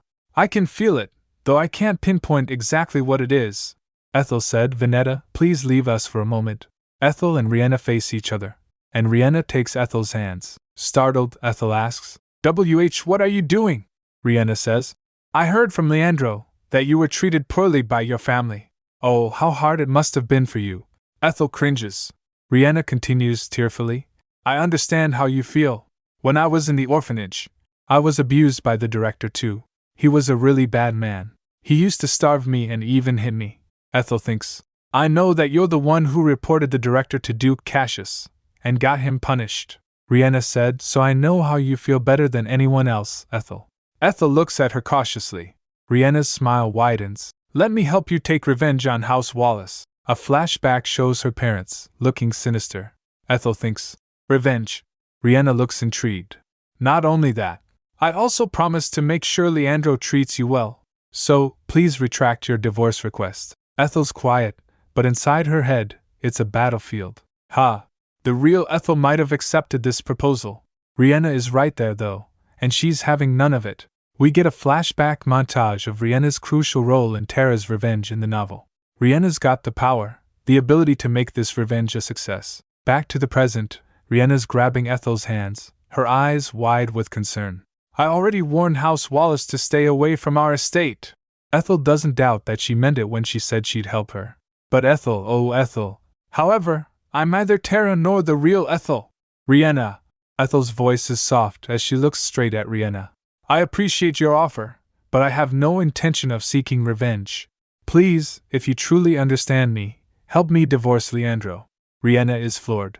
Why do you not want revenge? Riena's desperation is palpable, grabbing Ethel's arms, shaking her slightly. They're bad people. They deserve to be punished. Ethel slaps Riena's hand. She left saying, you have to understand that people have different values. Riena can't believe it. Can't you just stop now? Leandro is deeply repentant of his mistakes. She tries to reason with Ethel. Father and Laham also said they'll be nice to you in the future. But Ethel isn't budging. I'll stop when Leandro agrees to our divorce. Riena's not giving up though. Do you think life after divorce is easy? You'll be gossiped about for the rest of your life. Ethel turns away hearing this. Riena continues. You'd better stop when I can still persuade Father and Laham for you. Keep this up and it'll be too late when you decide to return later. You'll only hurt more then. Riena looks so distraught. But Ethel is convinced Riena is just doing this for attention. Oh, so she thinks this is all an act to get more love and attention, and that this lawsuit is nothing more than a means to show my discontent. Riena's expression softens, but she's still determined. I know you still love Leandro. Ethel thinks to herself. No matter how hard I try, I just can't get through to her. She doesn't even see me as an equal human being. Knowing her true heart, everything's clear now. No, I don't love him. Ethel pauses. Actually, I've never loved him. Riena's eyes widen in shock. Ethel reflects. I did like Leandro. After all, he's the first character that I was familiar with in this strange world, who also freed me from the hellish life with House Wallace. Ethel continues to reflect. In hindsight, I only wanted a true family of my own, and that had nothing to do with love. Ethel said, it was a loveless marriage from the start. Riena interjects. But not all married couples love each other. That's pretty common for arranged marriages. Ethel cuts her off. I was always an outsider in House Cassius. Riena tries to reassure her. That's just because my father and brothers are awkward at self-expressions. I'll make sure it won't happen again. Ethel's had enough. There's no need to bother yourself. With this trial, I'll sever all my ties with House Cassius. And that includes you too, Riena. Riena is stunned. What? But even with Leandro out of the picture, we're still friends. Ethel says coldly. Like I said before, I don't like you. We're not friends. Riena's voice cracks. That's a lie. Ethel turns and walks away. Riena reaches out desperately. Wait! Ethel, please listen to me. Ethel! But Venetta stops her. She grabs Riena's arm while she shouts. Ethel! Suddenly, flashbacks of Riena with her family flood Ethel's mind. Riena genuinely loved the characters of a returned Rosie's second life. Riena interrupts her thoughts shouting. Ethel! Riena is desperate. Why can't you understand? Who do you think I'm doing this for? It's all for you, Ethel! Riena shouts with her face being red. How the heck are you going to live in this harsh world without House Cassius? Ethel is stone-faced. Watch your mouth, Riena. Riena, realizing she's gone too far, is terrified. It was a mistake, please forgive me. Venetta, who is still holding Riena's arm, seems annoyed. Riena said. But you're the one who first said something very harsh. Ethel asks. What did you mean when you said it was all for me? Riena said. It's just as you heard. I meant it would be safe and comfortable for you to remain under the protection of House Cassius.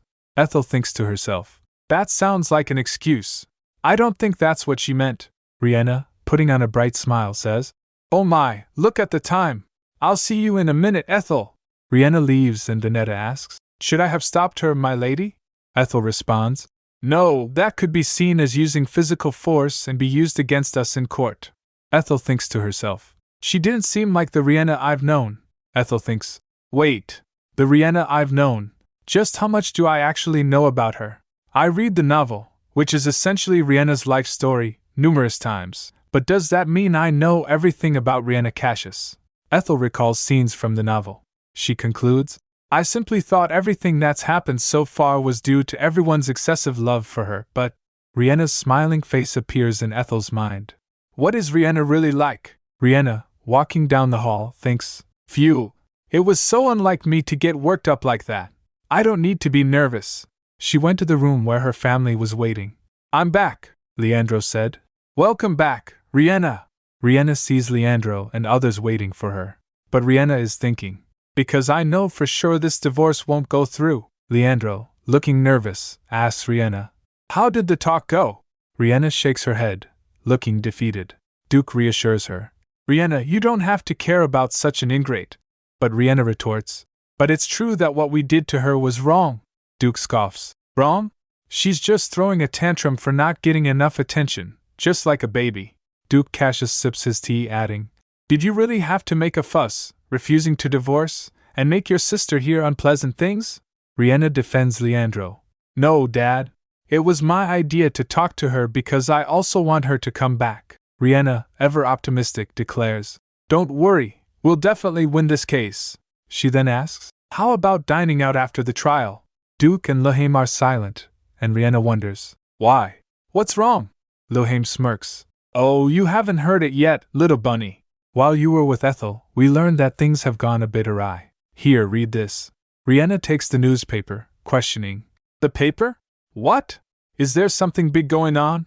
The headline reads, Look, Ambassador's daughter returns after 20 years of being missing. The wife to Lord Cassius was said to have contributed to the family reunion. Riena is shocked. This is, Lohaim explains, She rode the Look Embassy's carriage here. Apparently, there was a big commotion outside after we came in. The newspaper quotes the ambassador's daughter. I'd been abused by my violent husband for a long time, and not a single day went by without me wishing to separate from him, but that was impossible. She continues, after all, the law wasn't on my side. I sincerely hope our society no longer sacrifices individuals in the name of household peace. Luhaim is incredulous. I can't believe news like this broke out at such a critical time like now. Leandro adds, it's all well and good that the ambassador found her daughter, but why did she have to meddle in other people's family affairs? Riena looks down, realizing. The daughter implicitly expressed her support for Ethel's divorce. She clenches the newspaper, thinking, if we're not careful, House Cassius can be seen as the villain who oppresses the victim. Riena tries to reassure them all. There's really no need to worry. Some people might favor Ethel now, but there's no reason why we'll lose the case. You didn't do anything wrong other than not spending enough time with your wife, and treating her rather indifferently, right? Leandro hesitantly agrees. Why, yes. Riena continues. Seeing that she got her maid out of our estate too, I can guess what she's up to. Luhaim chimes in. Oh, don't forget how she took all the jewels with her, including that one you won at an auction, Riena recalls. Right, Lady DeLayson said she saw what looked like the viridescent princess when she stopped by a jewelry shop recently. Luhaim is furious. What a petty woman! Luhaim adds. She sold the expensive gifts from her husband to foot her legal fees for a divorce. Riena wonders. How did she find the ambassador's daughter? I've been looking for her too, but all I could find out was her name and the fact that she resides in the capital. How can Ethel do what I failed to do even with House Cassius' resources and connections? Just before her divorce trial too. Riena grits her teeth, questioning. Is this a coincidence? Or maybe, is she a regressor like I am? Luhaim, noticing Riena's dark expression, asks, are you alright, Bunny? You look scary. Riena quickly recovers. Oh, I'm fine. I was just wondering how she found the ambassador's daughter, Luhaim said. You know Ethel's lawyer specializes in divorce cases, right? It seems that she happened to meet the daughter at her lawyer's office and thought she resembled the ambassador. Riena then asks Leandro. Leandro, has Ethel met with the ambassador before? Leandro answers. Who knows? Riena's eyes narrow. Is there anything you know about your wife? Leandro, startled, stutters. Riena. Riena gasps. I am sorry, I've been a bit tired lately, Leandro explains. Well, she might have met the ambassador in passing when we were in the capital to attend family gatherings. She went out by herself most of the time. She thinks to herself. Yes, that's impossible. It's not like regressing is a common occurrence. Moreover, I didn't get the impression that she remembers her previous life, nor did she seem to have the goddess's blessing like me. A clock chimes, signaling. It's almost time for the trial to start. Riena resolves. I should focus on the case for now. Meanwhile, Ethel is preparing for the trial, looking anxious. Ha! She reassures herself. The lawyer repeats to herself. I can do this. I can do this. Ethel opens the door, and saw people out her room murmuring. Where is courtroom 2? I heard it's this way. Ethel thinks. I guess this will be Sharon's first time standing in front of such a large audience. Terence told me that the Emperor played a hand so that those who favor House Cassius would be excluded from the list of court spectators, and the judge assigned to this case would also be one who is at odds against House Cassius. She thinks. However, I know that the Emperor didn't help me out of pure goodwill. He's only using this chance to keep House Cassius in check. Therefore, I can't expect any help more than this. More importantly, T knocks on Ethel's door. May I come in? Ethel is surprised. Oh, T explains. There's a lot of people.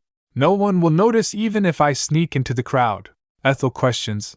Didn't you say you'd be busy today? T smiles. I'm done for the day. I rushed here to attend the trial. Ethel is touched. Are you a spectator too? T confirms. Yes. Luckily, I got a seat as an audience. Ethel teases. Are you sure it was thanks to sheer luck? T laughs. This is a gift for you. He hands her a box of chocolates, saying, These are chocolates. I heard they're really hard to come by. You have a fierce battle ahead. I'm sure they'll boost your energy. Ethel happily munches on a chocolate. She offers the chocolates to her companions. Everyone, come and have some. Sharon hesitates. I'm not sure if we can eat such a delicacy, T assures. Of course you can. After a few moments, T looks around, noticing. I don't see that gentleman, Ethel replies. Oh, him. Just then, a frantic messenger rushes in, exclaiming, We have a problem! The butler was captured by House Cassius. The messenger tells about the butler calling for a doctor for Joshua, who had a panic attack the night before. Perhaps they found out where he was staying through the doctor. The moment he stepped out to head to the courthouse, he was captured. Ethel is alarmed. If we're to win, we definitely need the butler's testimony. The messenger asks, What should I do? Should I go on without him or postpone the trial? Ethel worries.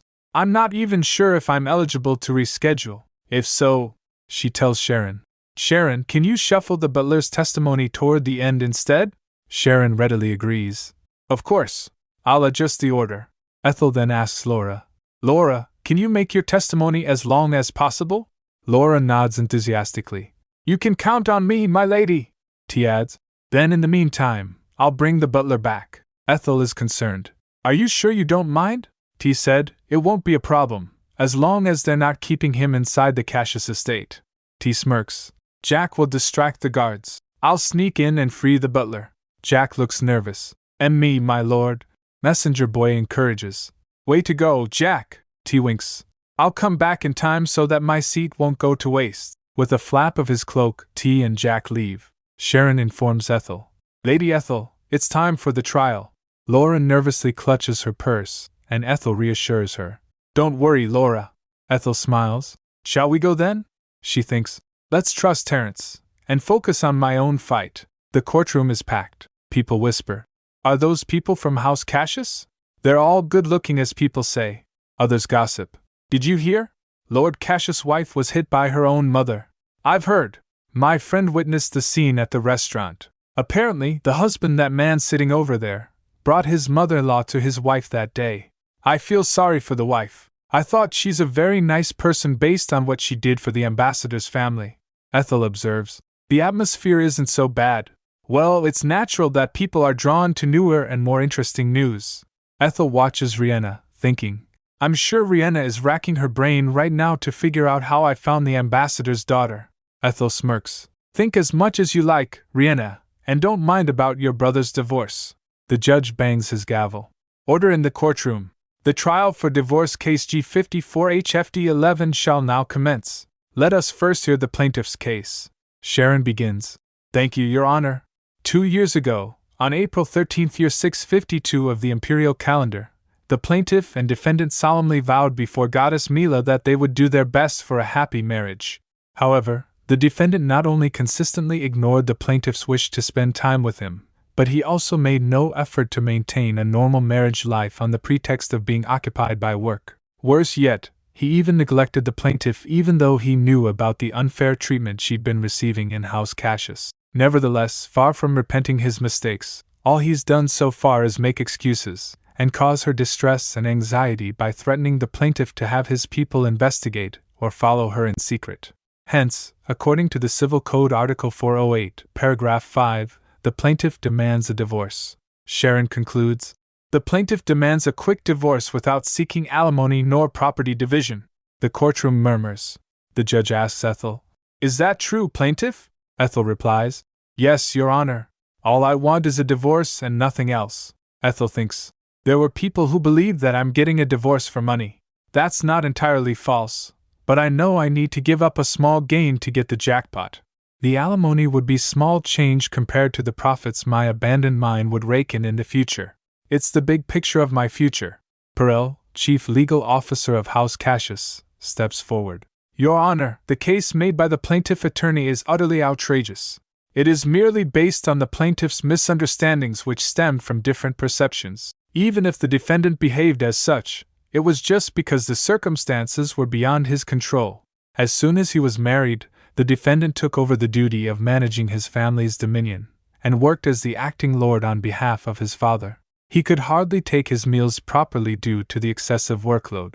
Nevertheless, he never stopped his efforts to take care of his family. The defendant often showers his wife, the plaintiff, expensive gifts and provides her with a large amount of monthly allowance. Not only that, but he also financially supported his in-laws who are in desperate straits. It's true that the amount of time the married couple spent together was insufficient. However, the defendant did his best to make himself available for his wife as far as circumstances permitted. It's unfortunate that, without considering her husband's circumstances, the plaintiff one-sidedly demanded the defendant to make more time for her, and even continued to ignore her in-laws and the servants of House Cassius. Ethel got shocked hearing this and thinks, "What? When did I do that?" Perel continues, as if that wasn't enough, when the defendant was so busy that he forgot their wedding anniversary, the plaintiff hurled insults at him in front of his family. Ethel thinks, "Bullcrap. When I called him a turd, we were alone on the second floor." Perel pauses, then adds, "Despite her inconsiderate behavior, the defendant still loves the plaintiff. Thus, the defendant is unable to accept this divorce under any circumstances." Leandro said, "It was my fault. However busy I was, I shouldn't have left her alone." He said with tears in her eyes, "I shall reflect on myself and try harder to be a better husband." Leandro declares, "So I see you, your honors, please stop this divorce." Ethel is furious. "What in the world? Did he learn to act from Riena?" The courtroom murmurs, "He seems to truly love his wife. How romantic." Ethel is enraged. "You say you love me, but you're making me look like a terrible woman. If that's your way of loving me, I will take none of it." Leandro is shocked. Ethel thinks, "He can't say publicly that the mine is the real reason why he can't agree to this divorce, but he can't say that he doesn't want to lose the precious relationship with House Wallace either, since it's a good-for-nothing family." Ethel thinks, "That's why his basis of his arguments is saying that it's all my fault, so I have no right to demand a divorce, and that since he still loves me, he can't separate from me." Ethel is furious. "How dare he?" The judge declares the main issue of the case is whether Leandro's behavior can be grounds for divorce. He then allows Sharon, the plaintiff attorney, to present her evidence. "I'd like to call Laura Emerson, a former maid of the Cassius estate, to the witness stand." Perel, Leandro's attorney, objects immediately. "Objection! Laura Emerson is a maid the plaintiff brought with her from House Wallace. Her testimony may be biased." Sharon counters. "Miss Emerson was hired by House Wallace only 1 month before the plaintiff's marriage. Her salary since then has been paid for by House Cassius, and she has no current ties to House Wallace." Perel has a comeback. "Miss Emerson was recently dismissed from the Cassius estate. She has reason to hold grudges." Sharon dismisses this. "That's mere speculation. The head maid who fired her admitted that it was an unfair dismissal and even apologized to her. Both parties already reached a satisfactory settlement." The judge thinks for a moment. I don't see any valid reason to reject the witness. I shall accept the plaintiff attorney's call for the witness to take the stand." Laura nervously approaches the stand, her heart pounding. Sharon begins her questioning. "You've served the plaintiff closer than anyone else for the past 2 years, haven't you? What would you say about the relationship between the defendant and plaintiff?" Laura starts to spill the tea. "Actually, there's nothing much to say, because Lord Cassius hardly came near Lady Ethel. They've used separate rooms since their newlywed days. They also ate their meals separately, except on special occasions. There were more days when they didn't see each other at all." We cut to Ethel, looking stoic, as Laura continues. "I dare say it was 2 or 3 times a week. That was during their early stage of marriage.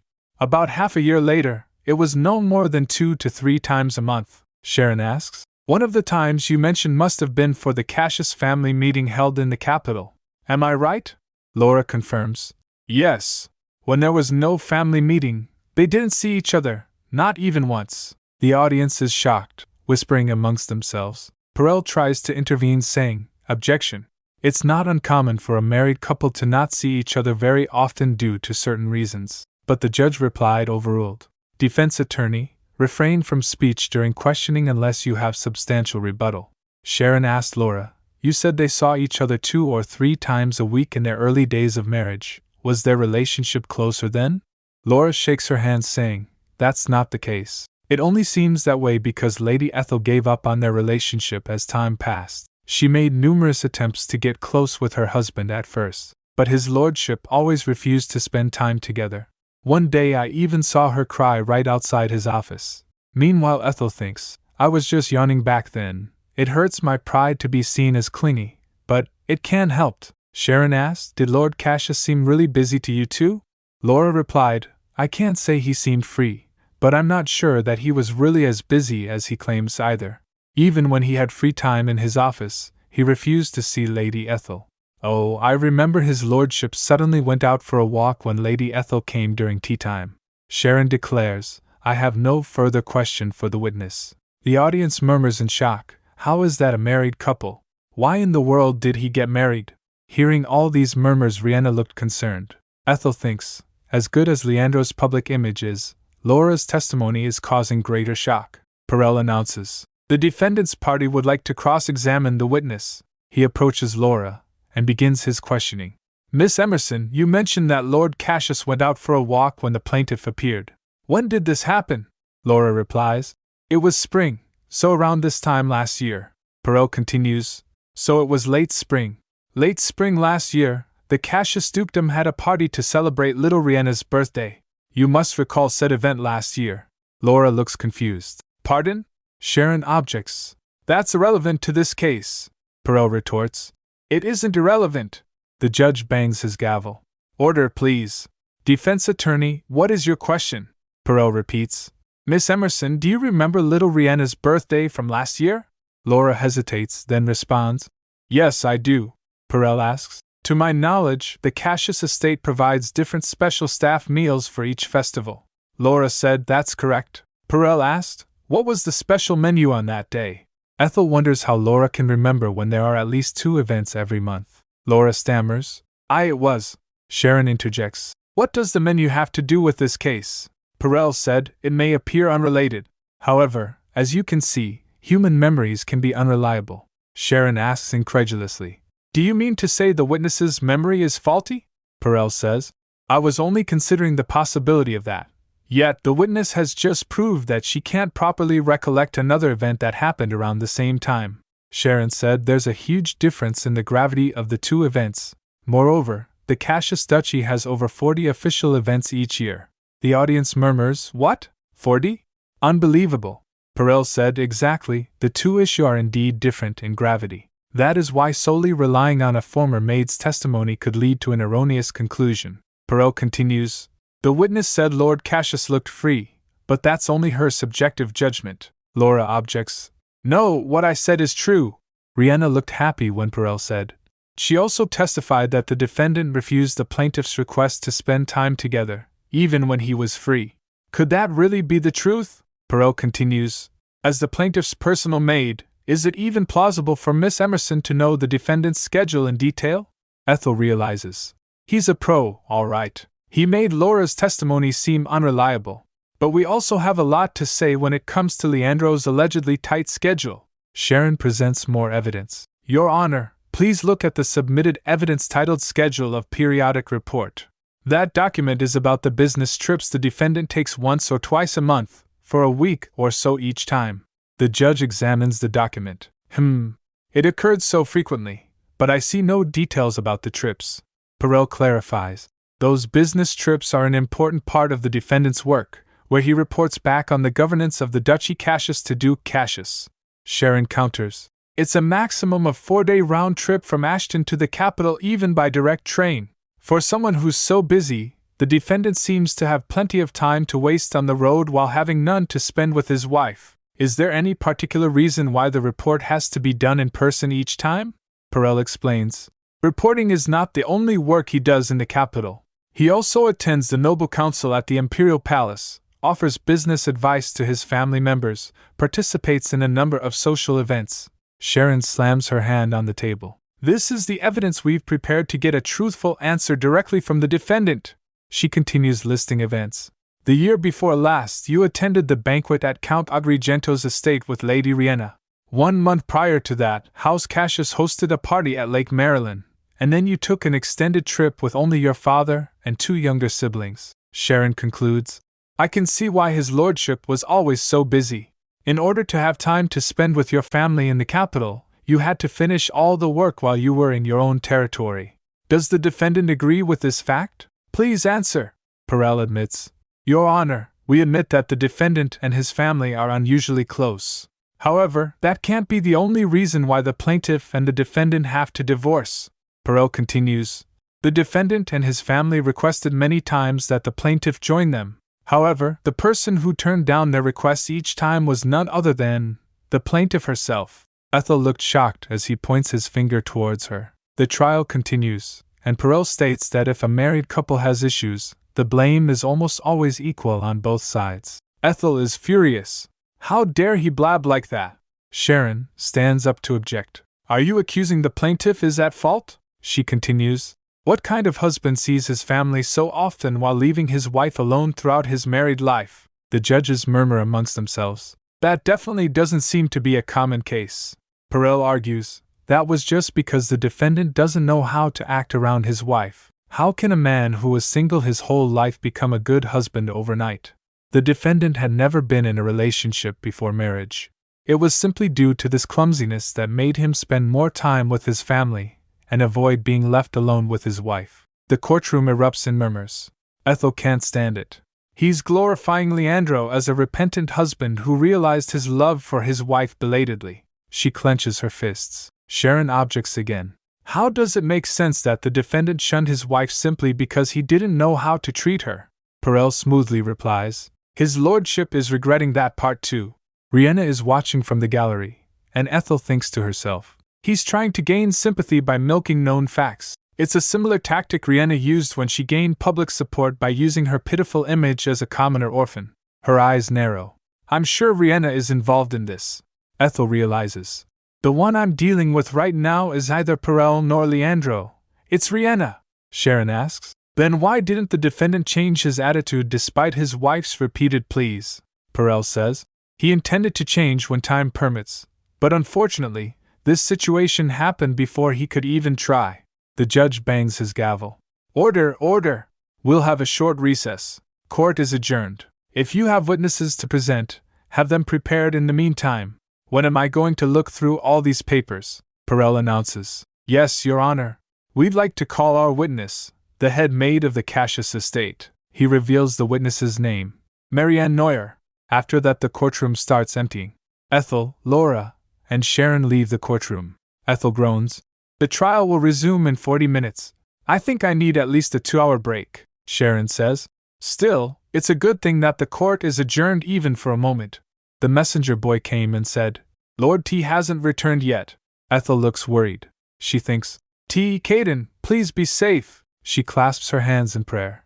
Meanwhile, inside a carriage, the butler is trying to leave. Please, let me see His Grace. Let me explain to him in person why I suddenly disappeared. Why do you keep saying I can't? A guard says. His Grace is currently attending the young master's trial. Butler protests. That's why I'm saying I'll go to the courthouse myself. The butler thinks. While pretending to meet the Duke, I should stand as a witness. The guard says. We have orders to escort you to the townhouse. The butler asks. Who gave you that order? I've served His Grace for decades. I know His Grace better than anyone. He wouldn't just sit still when his loyal servant who went missing is found. He asks the guards. Was it Lady Riena? Oh, come to think of it, you were all handpicked by her ladyship. One guard confirms, His Grace's word is Lady Riena's word, and vice versa. The butler is shocked. To say Lady Riena's word is the same as His Grace's, unbelievable. One of the guards smirks. Well, will His Grace punish us if he finds out about this? The butler realizes. Then it's a lie that we're heading for the townhouse. He thinks back to a conversation with Ethel. Since you've been living as Duke Cassius's loyal servant, how about spending the rest of your life as your son's father? He recalls holding a wooden carving Ethel gave him. I truly wish to return Lady Ethel's favor for having me realize what a foolish father I'd been. Suddenly, the window of the carriage shatters. The guard exclaims, what the? A dark, bloody force attacks the guards. Aok! Inside the carriage, the guards asks, Who's there? T, with his signature red eyes, appears, smiling. Who am I? A warrior of justice, perhaps. The carriage is destroyed in an explosion. Later, T and the butler are riding on horseback. Butler asks, Are they dead? T replies, No, I didn't kill them. Things would only get messy if I did. Butler asks, How did you find me? T responds, Simply put, I marked you with my powers. Butler asked, When did you? A flashback shows T and the butler standing in front of Sharon's office a few days ago. T said, When we last came across each other? The butler asks, Did you expect this would happen? T says, Unlike my good-natured employer, I tend to suspect almost everything. The butler said, You've prepared a way to track me down in case I have a change of heart, he says. I apologize if I offended you, the butler responds. Not at all. You saved me after all, T said. Ethel has no idea about this, the butler asks. Do you think we can make it in time? T replies. We have to make the impossible possible, the butler asks. Are you all right? You're breaking in cold sweats, T says. It took me a while because I couldn't pinpoint your exact location. This is what happens after I used a lot of my energy, so you need not worry. Besides, he reveals a vial. I have the holy water given to me by the goddess of victory herself. And they ride off, the trial resumes, and it's time for the defendant's questioning. We'll begin with the defendant's questioning, the judge announces. Perel begins by calling Madame Marianne Neuer, the head maid at the Cassius estate. Madame Marianne Neuer, you are the head maid who supervises all the employees at the Cassius estate, are you not? Yes, I am, she confirms, looking a little nervous. Perel wastes no time. On behalf of the other employees, could you tell us what the married life of the defendant and the plaintiff had been like in the past 2 years? The head maid hesitates. How could I dare? But Perel insists. Please, your testimony is essential in stopping the tragic discord of a family. Ethel's already got a smirk on her face. She knows exactly where this is going. The head maid starts. Her ladyship was a nice person, but she wouldn't open her heart to us. She clutches her chest, seemingly emotional. She always refused the gifts we prepared for her. Riena, watching from the gallery, gives a smug little heh. The head maid continues. She didn't even attend most of the events we hosted in the house. So we just thought the gifts and events were too shabby for someone of her station. Ethel's expression hardens. Well, that's not entirely false, she thinks, flashing back to images of gifts and events clearly catering only to Riena, with messages like, We're always on your side, Lady Riena, and We love you, Lady Riena. It was more like a party for Riena's fanatics. The head maid continues. It's true that Lord Leandro was rather passive toward his wife. That's why he always felt sorry to her. Perel asked. What makes you think so? The head maid responds. You see, his lordship called me one day and privately asked me to take good care of her ladyship. Ethel rolls her eyes internally. Tisk, she's romanticizing his act of shifting his responsibility as a husband to her. The questioning continues. The young master was always buried with work. Her ladyship stayed in her room most of the time. Oh, she sometimes participates in a book club or goes out shopping. Whispers erupt in the gallery. It seems that the husband was merely working hard, and all the wife did the whole time was go shopping. That's a little unfair. Ethel and Sharon exchange a glance. Ethel thinks to herself. Thank you, head maid, for speaking exactly as I expected. Sharon steps in now. Madame Neuer, you just mentioned what the plaintiff's daily life was like. But how was it possible for the lady of a family as great as House Cassius to have plenty of free time on her hands? Actually, Lady Ethel is not in charge of the household finances and affairs, the head maid replies. How is that so? As long as Lord Cassius is the Duke's deputy, shouldn't his wife be the lady of the Cassius estate? Sharon presses. The head maid replied. This is because her ladyship isn't familiar with managing a large household. She's not from an affluent family, so I suppose her parents couldn't provide her with the necessary education. Lohane chimes in, nodding in agreement. The head maid then adds, That's why Lady Riena had to keep managing the estate's finances and internal affairs, as she had done for a long time. Perel then states, We confirmed what the head maid just testified with Count and Countess Wallace. Here's their written testimony. Perel reads, Lady Riena plans to hand over the rights she's been holding as the lady of House Cassius to the plaintiff once the plaintiff gets used to the Cassius family's way of life. The plaintiff has never been told about such plans, Sharon exclaims. Perel continues, In truth, there are multiple precedents for similar situations. When Countess Grain was ill, Count Grain's sister took over the full responsibility of managing House Grain. Sharon retorts, The plaintiff has no health issues, Perel says. The Empress Dowager also assumed her mother-in-law's duty when she was still the crown princess until the then Empress, a foreigner, became used to the imperial language. Sharon cries, The plaintiff is not a foreigner, Perel concludes. Yet, as Count and Countess Wallace admitted, the plaintiff does not have the capability to carry out such duties. Sharon shouts, There are suspicions that Count and Countess Wallace had abused the plaintiff. He slams his hand on the table, yelling, Regardless, There are countless cases where someone else assumed the role of the lady of the house due to unavoidable circumstances. The plaintiff might not have been given the rights as the lady of House Cassius, but she was certainly treated as one. He presents evidence of a large monthly allowance, luxurious gifts, and a magnificent wedding. He continues, not only was she provided materially, the servants of the house also treated the plaintiff with sincerity. The head maid continues, we obeyed his lordship's order and did our best to lessen the loneliness her ladyship might have felt settling in a new house.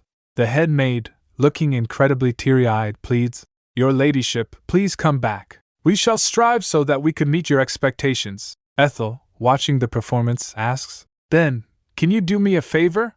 She smiles sweetly. I'd like you to address me as my lady out loud. The head maid is taken aback. Pardon? Why? Ethel simply says, don't ask me why. Just do me the favor.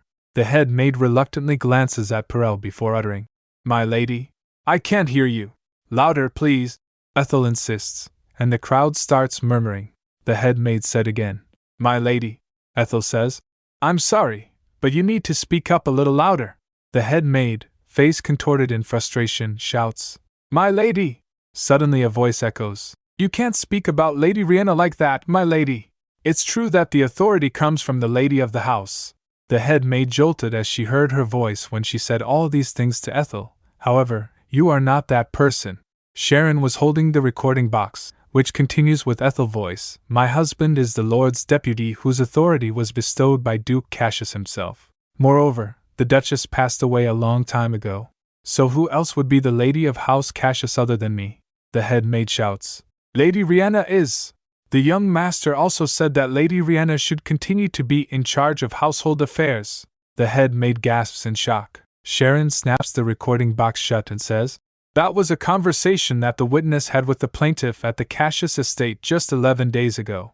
Sharon continues, didn't you say you treated the plaintiff with sincerity? The head maid is horrified, realizing she's been caught in a trap. Sharon begins to analyze the recording. This recording clearly tells us a few facts. 1. The witness and the other servants, in fact, did not regard the plaintiff as the lady of the house at all. 2. Their attitude toward the plaintiff was far from respect. 3. The plaintiff clearly had no means to control the servants. And it's very likely that the defendant neglected his wife despite being privy to this. Leandro is visibly shaken. The head maid shouts, what a dirty trick! You said you'd deliver the artifact to Lady Riena. Perel shouts, witness! Ethel thinks, is she stupid? Though I always knew she hasn't got much of a brain. The head maid cries out, Lady Riena, it's all that woman's doing. I really had no idea she'd do this. Riena's eyes narrow, she's plotting something. Perel interjects, Your Honor, we need to examine the authenticity of the evidence. There's no clear proof that the recorded voice belongs to the witness. Moreover, it's only recently that recordings began to be accepted as evidence in court.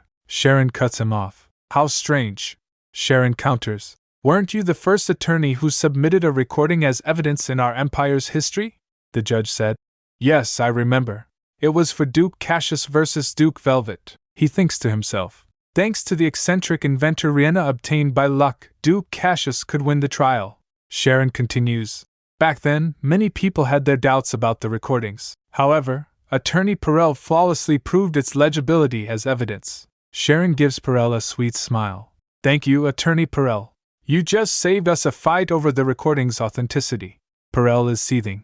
You, he thinks, trembling with rage. Perel is trembling, barely able to utter. You. He managed to calm down and then said, you're right. The way the witness treated the plaintiff was inexcusably insolent. Ethel thinks, he's such a quick thinker. What a swift change of heart. Perel continues, however, it was just an act of one individual. It's inconclusive to say that the entire staff treated the plaintiff in the same manner. Sharon cuts him off, Your Honor. Sharon addresses the judges. Did any of the other servants' written testimonies submitted by the defendant point out the head maid's attitude? One of the judges replies, no, there was none. Sharon holds up a small ornate object. If you listen to the recording closely, you can tell that this conversation happened in the presence of many other maids. Nevertheless, none of them mentioned said issue. Isn't it strange? The head maid gasped, saying to Riena, and my lady. Riena, looking downcast, says, "I'm sorry." Ethel is shocked. Riena continues, "It's all my fault. The head maid was actually my nanny. I never thought she'd use our close relationship and overstep. I'm sorry for the house management matter too." Duke and Lahame rush to Riena's side to comfort her. She continues, "I only continued doing the lady of the house's duties because I was afraid it'd put Ethel under stress." The audience got surprised, and Riena says, "I'm sorry, Ethel. I should have been more considerate." The courtroom audience murmurs. The judge bangs his gavel, shouting, "Order! Order, please! If you interrupt the trial one more time, you'll have to leave this courtroom, no matter how distinguished your family is." Tears streaming down her face, Riena nods. Ethel is visibly concerned. Her presence was overwhelming enough to have everyone focused on her, be it in a good way or a bad way. That's the influence of a novel's heroine who can affect a trial even as an audience. Suddenly, the head maid throws herself on the ground before Ethel, crying, "Your ladyship! Please forgive me, your ladyship! I've forgotten my place and behaved arrogantly." Slamming her head on the ground repeatedly, she begs, "I'm sorry! I'm really sorry! I'm sorry!" Two guards rush to pull her away. Leandro and Perel watch in disbelief as the audience whispers, "Poor woman! I feel sorry for her. It seems like she's sincerely sorry." Perel steps forward, addressing the court. "Ladies and gentlemen, as the young master of House Cassius, my client wishes to apologize on Madame Nayer's behalf." Leandro bows his head. "I deeply apologize for causing trouble. Ethel, I hadn't the faintest idea that you were suffering such humiliation. Nevertheless, I'd like you to give me another chance. I shall fire the head maid immediately. If you wish so, I shall dismiss all the other servants as well. I swear upon my name, if I break my word, I shall forfeit the Cassius name as well as my position as the heir to House Cassius." The judge asks, "Do you truly mean that, my lord?" "An oath made in public is legally binding," Leandro replies firmly. "It doesn't matter because I shall keep my word by any means." Ethel thinks, "If I say no in this situation, I'll definitely look like the bad person." She smirks slightly. Sharon objects, "Your Honor! The defendant failed to know what was happening under his own roof. The promise he just made can hardly." Perel interjects, "We don't deny that the defendant made mistakes. However, as human beings, we all make mistakes in life. Please allow the defendant another chance." The judge turns to Ethel. "Plaintiff, if you have something to say to the defendant, you may speak now." Ethel sits lost in thought. Is Terence on his way here? Will he be able to make it at all? Let's trust him. He'll definitely bring the butler here. After all, he said so. Ethel makes a decision. "Leandro, my mind remains unchanged. I want a divorce." Leandro looks devastated, whispering, "Ethel." Ethel shakes her head, stating, "I no longer have trust in you. It has been irreversibly broken. If you refuse to let me go in the name of love, that's violence. If you truly love me, you should let me go and wish for my happiness." Leandro is stunned. There's a knock at the door. Sharon is surprised. Sharon announces, "Your Honor, I'd like to call for a new witness." The door opens, and butler Caden enters. Sharon announces, "We call Mr. Caden Marimo to the stand." Caden walks forward. The Duke cries out, "Caden! How could you?" Caden stands at the witness stand. "My name is Caden Marimo, and I stand here as a witness. For the past 2 decades or so, I've been employed as a butler to the Cassius estate." The judge asks, "You say you were the butler of House Cassius, and yet are you truly testifying for the plaintiff?" Duke roars, "Caden! How dare you?" Riena pleads, "Dad, please calm down." The judge shouts, "Duke Edmund Cassius and Lady Riena Cassius, I order you both to leave. Exit this courtroom immediately." Riena cries, "Dad, please." Lahame says, "Father, you need to step outside. I think you got too carried away." Lahame leads Duke and Riena out of the courtroom, escorted by guards. Lahame sighs. The judge says, "Please proceed." Perel shouts, "Wait! Your Honor, Mr. Marimo disappeared a few days ago. It's possible that he had been kidnapped by House Cassius adversaries. His current state is possibly inappropriate to testify." Sharon interrupts, "Does the witness look unstable to you, Your Honor?" Caden states, "I was not kidnapped. I voluntarily left House Cassius." Leandro, utterly shocked, staggers backward. "Butler, WHY?" Sharon asks the butler to describe the marriage between the defendant and the plaintiff. Butler Marimo states. Her ladyship. No, Lady Ethel looked unhappy. Everyone in the Cassius estate, with the exception of Laura Emerson, treated her like a guest who would only stay temporarily. The servants' attitude toward her was completely different from how they treated the late Duchess. His lordship is also aware of the situation. After all, I brought up the issue to him time and time again. The scene shifts to a flashback of the butler talking to Leandro, who replies, "Just leave the matter to me. I'll handle it." Perel, unimpressed, declares, "Your Honor, this is redundant information. My client has admitted his mistakes and promised to fire all the servants involved." Sharon said, "Pardon me, there is one more significant reason for divorce we have yet to disclose. That's what Mr. Marimo is here to testify about." She then glanced at Leandro. Then she emphasizes the importance of Marimo's testimony, stating, "Your Honor, what Mr. Marimo is about to testify could damage someone's reputation, so I request we continue as a closed trial." Judge asks, "A closed trial?" Perel scoffs, "What a pathetically obvious trick." He objects, "I object. Your Honor, closing an ongoing trial would only arouse unsavory suspicions." Sharon retorts, "Are you certain you wouldn't mind? As I said, someone's honor is at stake." Perel confidently states, "The ducal house of Cassius have nothing to fear." Sharon asked, "Will you truly not regret it?" The judge dismisses the request, stating, "The plaintiff attorney's argument alone isn't enough to prompt the closure of this trial. The request for a closed trial is dismissed." Ethel steels herself, because the plaintiff herself will speak about her experience regarding the issue. With a deep breath, Ethel begins, "My husband, Leandro Cassius, has a serious impediment in regard to his ability of producing an heir." Silence fills the courtroom as everyone gasps. "Lehane is in shock," the judge exclaims. "An issue with producing an heir." Ethel continues, "My husband has avoided sleeping with me. He and I have never shared marital relations. I tried my best, but..." Tears stream down her face as she sobs. Perel jumps up, yelling, "That's outrageous slander! Defamation against the heir to a ducal family is punishable by..." Leandro looks devastated by the revelation. The narration explains, "Born as the heir to a great family, Leandro lost his mother when he was young. Naturally, he strived not to be taken lightly and kept all his personal matters to himself all his life. And so, he'd never have confided any of his marital issues to someone else, because the last thing he wants would be for such news to reach Riena's ears." Back in the courtroom, Sharon continues, "The plaintiff's account can be confirmed by the two witnesses, Miss Emerson and Mr. Marimo, who were in charge of the plaintiff's and the defendant's chambers, respectively. Hence, I'd like to ask the two witnesses further questions regarding this issue. Would you please come forward first, Miss Emerson?" Laura takes the stand, declaring, "I worked for Lady Ethel for 2 years, but I've never seen her and her husband sleep in the same room, not even on their first night." A flashback shows Leandro on his wedding night, thinking, "I'm sorry, I just can't do this." The next night, and the night after that too, gossip spreads through the courtroom. Was the rumor true then? What rumor? "There once was wind about Lord Cassius having that problem, don't you remember?" Two ladies whisper. "Oh, I remember, he's incapable of that sort of thing, right?" The butler adds, "Even after the wedding, his lordship continued to use the bedroom that he'd been using since he was young, instead of sharing a new chamber with his wife. And he told me that he just couldn't stand living as Lady Ethel's husband. He also said that he didn't feel a drop of love for Lady Ethel because he didn't see her as a woman."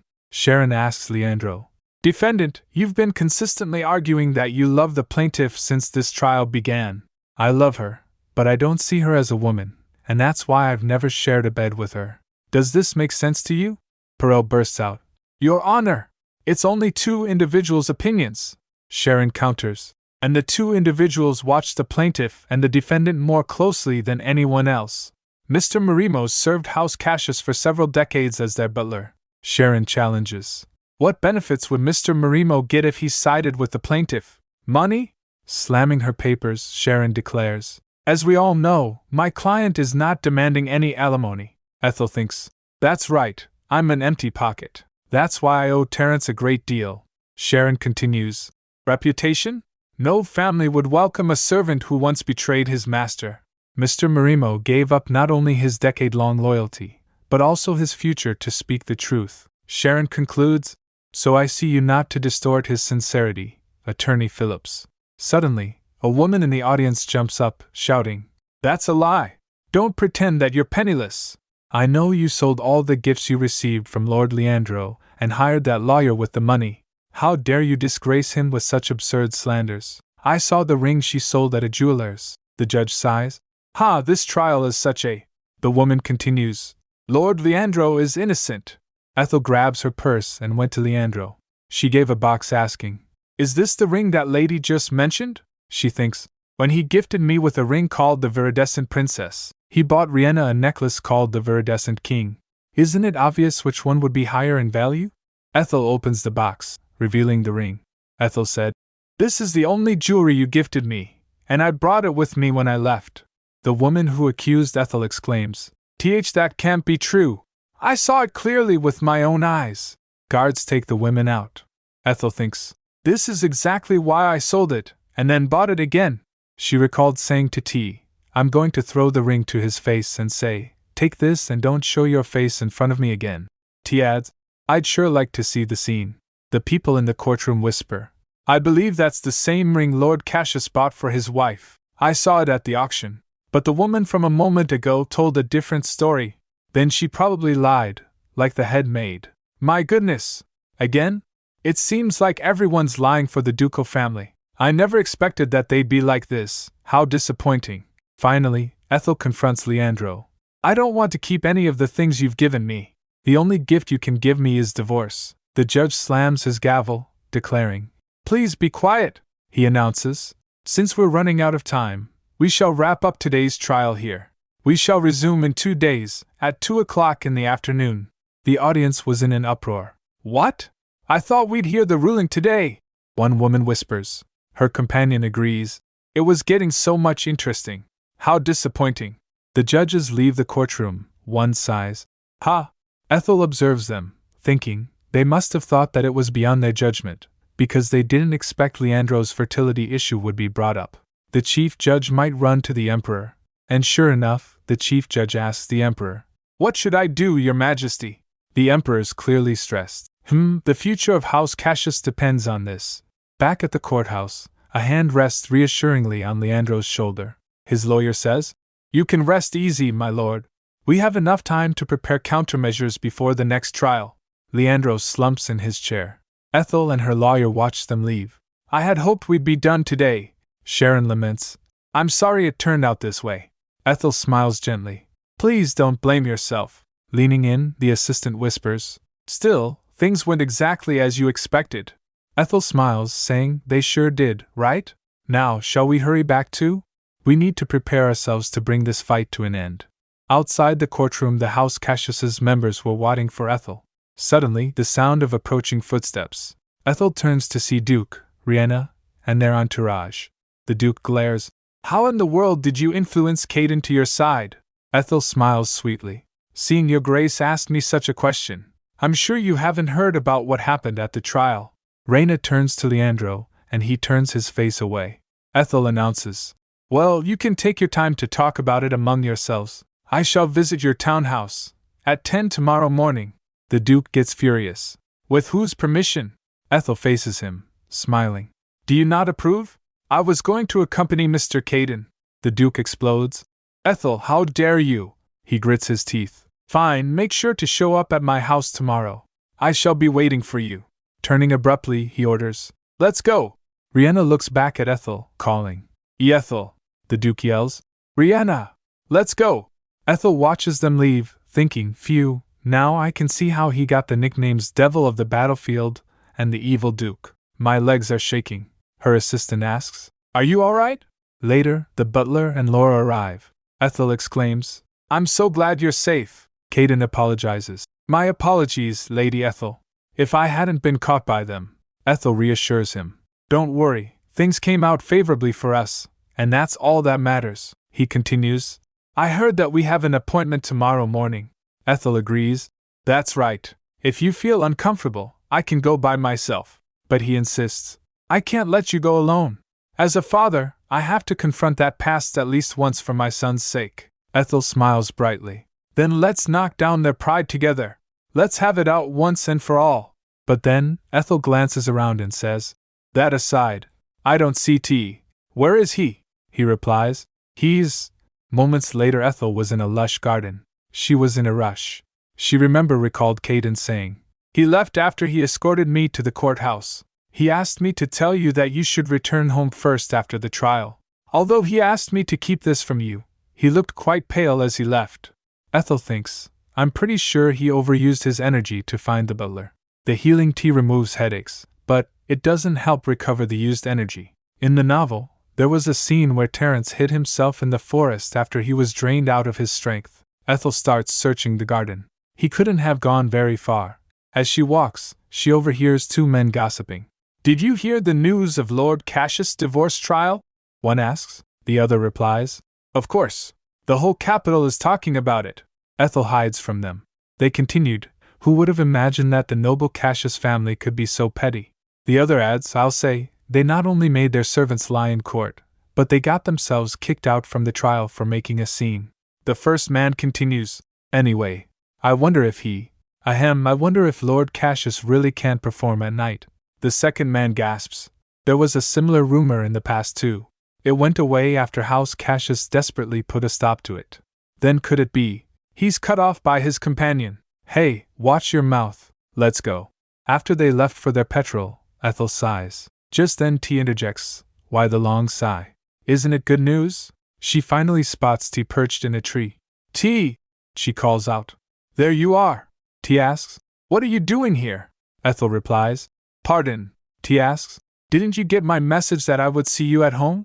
Why don't you come down first before we talk? Ethel thinks, it's so frustrating not being able to see his face. I just can't figure out how he feels, and how he looks as he's talking to me right now. T replies. No, I can't. Ethel asks. Why not? T replies. I'd like to be alone. She insists, but T clenches his fist. That's why I asked you to leave first. Ethel whispers worried. T.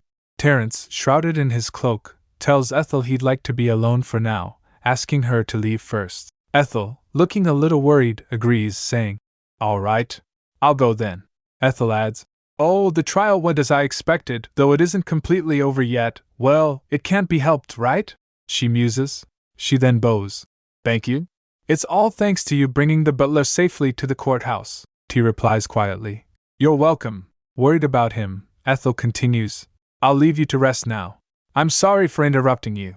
She then turns and says, I just couldn't sit still after hearing from the butler that you looked unwell. He asks cautiously, Are you worried about me? Her face lights up. Of course I am. How could I not when my partner is sick? He thinks to himself, then says, I didn't know you could be kind like this. You're usually all business with me. Ethel, taken aback, stutters, All business? Me, he retracted. My mistake. Please pretend you didn't hear it. But inside she's screaming.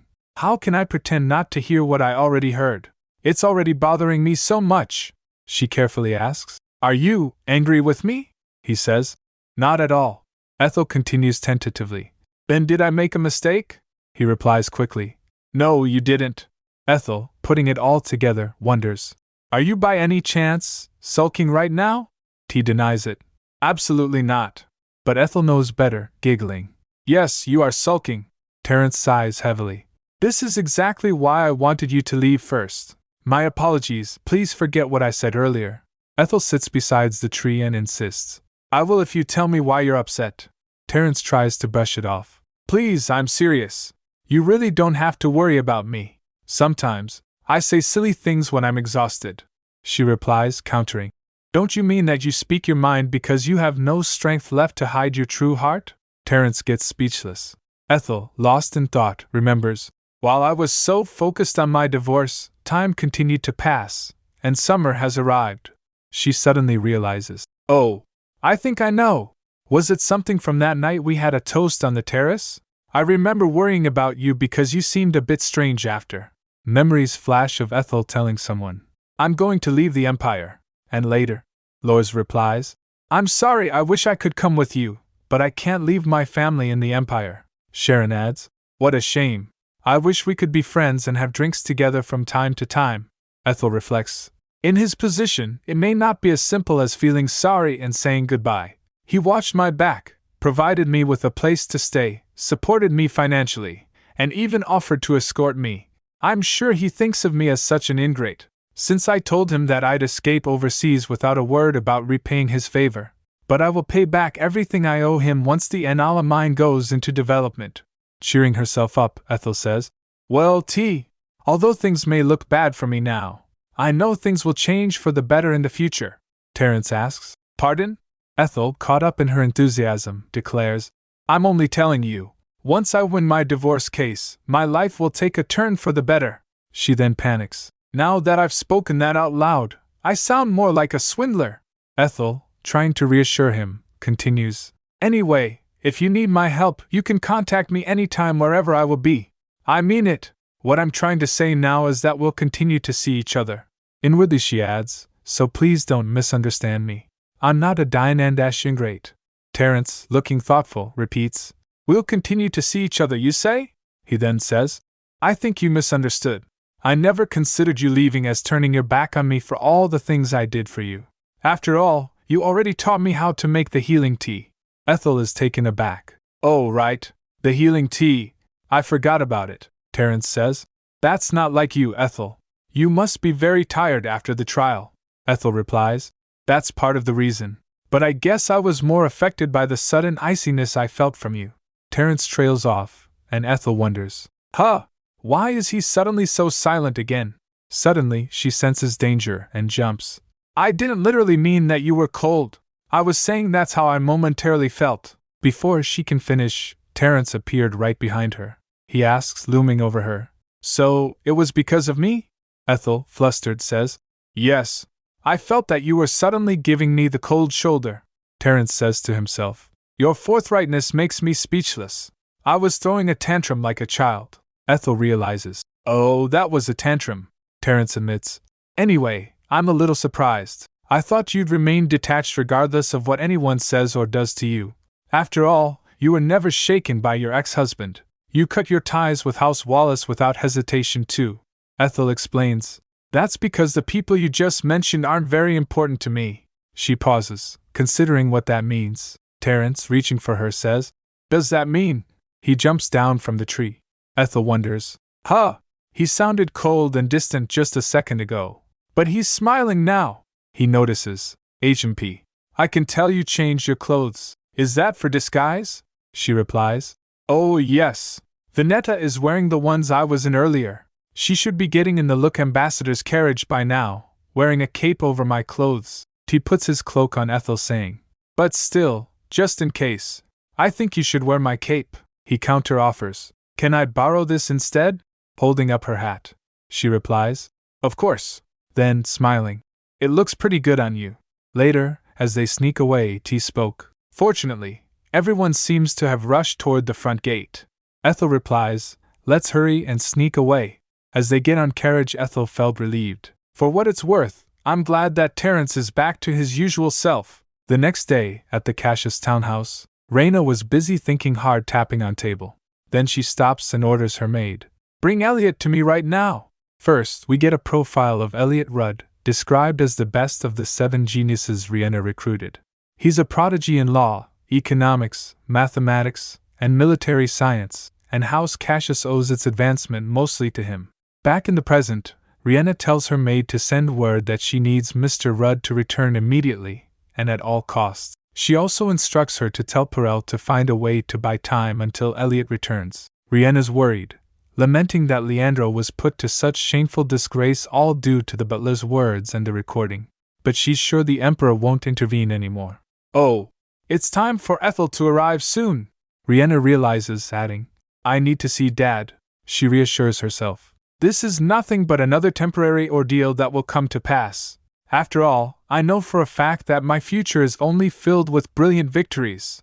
Later, Lehaim arrives. Riena asks him anxiously, Lehaim, how's Leandro doing now? He responds that he's still the same as yesterday, shutting himself in his room. I was very shocked to hear what happened between him and Ethel, Lehaim admits, adding, It would have been nice if he told us the truth from the start. Riena then says, Tell me about it. I simply believed what our servants said about how nice Leandro was to Ethel. Then, almost casually, she asks, By the way, Riena, Do you think we need to continue with the trial? Lehane looks surprised, and Riena glares, asking, What is that supposed to mean? He stammers, I just thought that we might all be better off if they divorce. From what I saw yesterday, they really didn't seem right for each other. Riena's having none of it. Don't be ridiculous. Ethel is our family. Can you give up your family? She demands. Lehane shrinks back. And no, I'm just saying because… Realizing he's upset her, he says, Yeah, you're right. Never mind me. Riena tries to lighten the mood. Lehane, let's keep our spirits up, shall we? I'm sure Ethel will understand our sincerity one day. Cut to Ethel arriving with her entourage.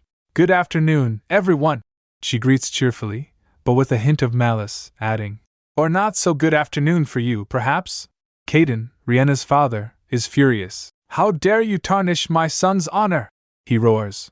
Ethel coolly replies, I only said the truth. Riena tries to mediate. Please calm down, both of you. Let's try to talk it out. Caden turns to his butler, fixing him with a piercing stare. Tell me, Caden, why did you betray me and House Cassius? The butler remains silent. Caden presses, You've been with us for over 20 years. Does that mean nothing to you? The butler nods slightly. Does your grace remember my son, Joshua? He asks, throwing a wrench in the works. Caden is confused. What does your son have to do with all this? He demands. Don't change the subject and answer my question. Ethel interjects. Riena tries to smooth things over. Dad, please. The butler speaks. I remember him, Caden. Joshua visited our estate when I was young, didn't he? Riena asks, concerned. Did something happen to him? Is that why you left us? The butler's face is grim. Joshua is ill. Riena gasps. Oh no! Is he seriously ill?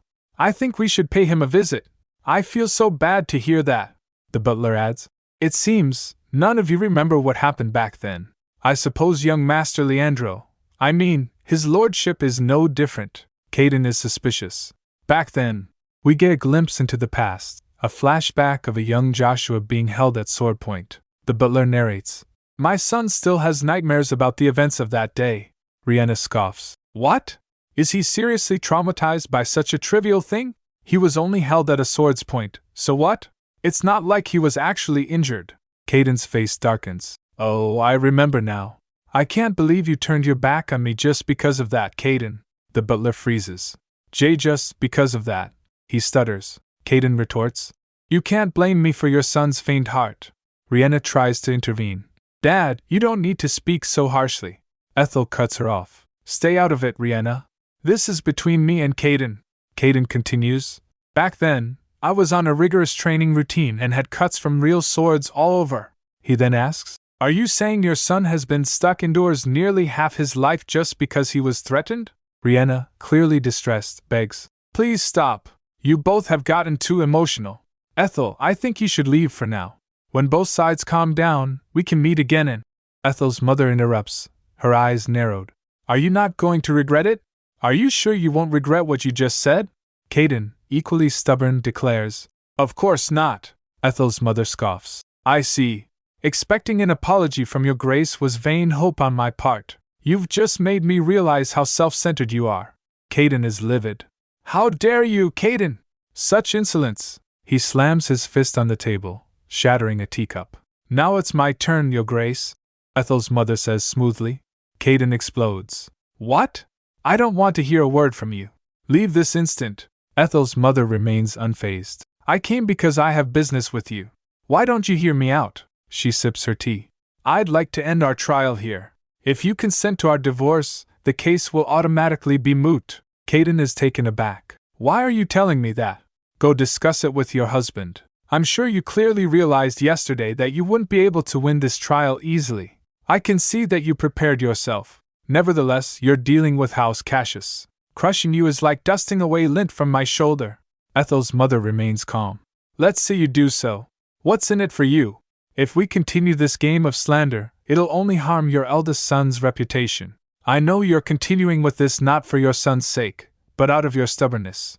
I understand how hard it is for you to admit that what you did to Joshua was wrong and that Caden left you because of that mistake of yours. Silence!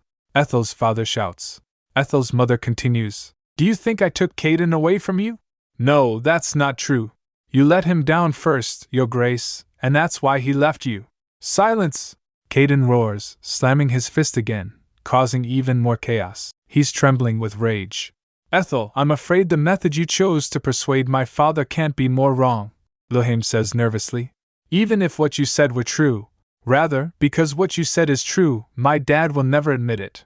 Riena, meanwhile, is thinking to herself. Once Elliot returns, the victor of this fight will be House Cassius. No, me, she smirks. Ethel's mother is ready to play her final card. If Your Grace agrees to this divorce, I shall give you a gift that would please you very much. It's something you've been searching for so desperately for a very long time. Caden is suspicious. How could you even possess such an important thing to offer me? I'm not interested. Cease this nonsense, Sen. Ethel's mother interrupts. Oh, is that so?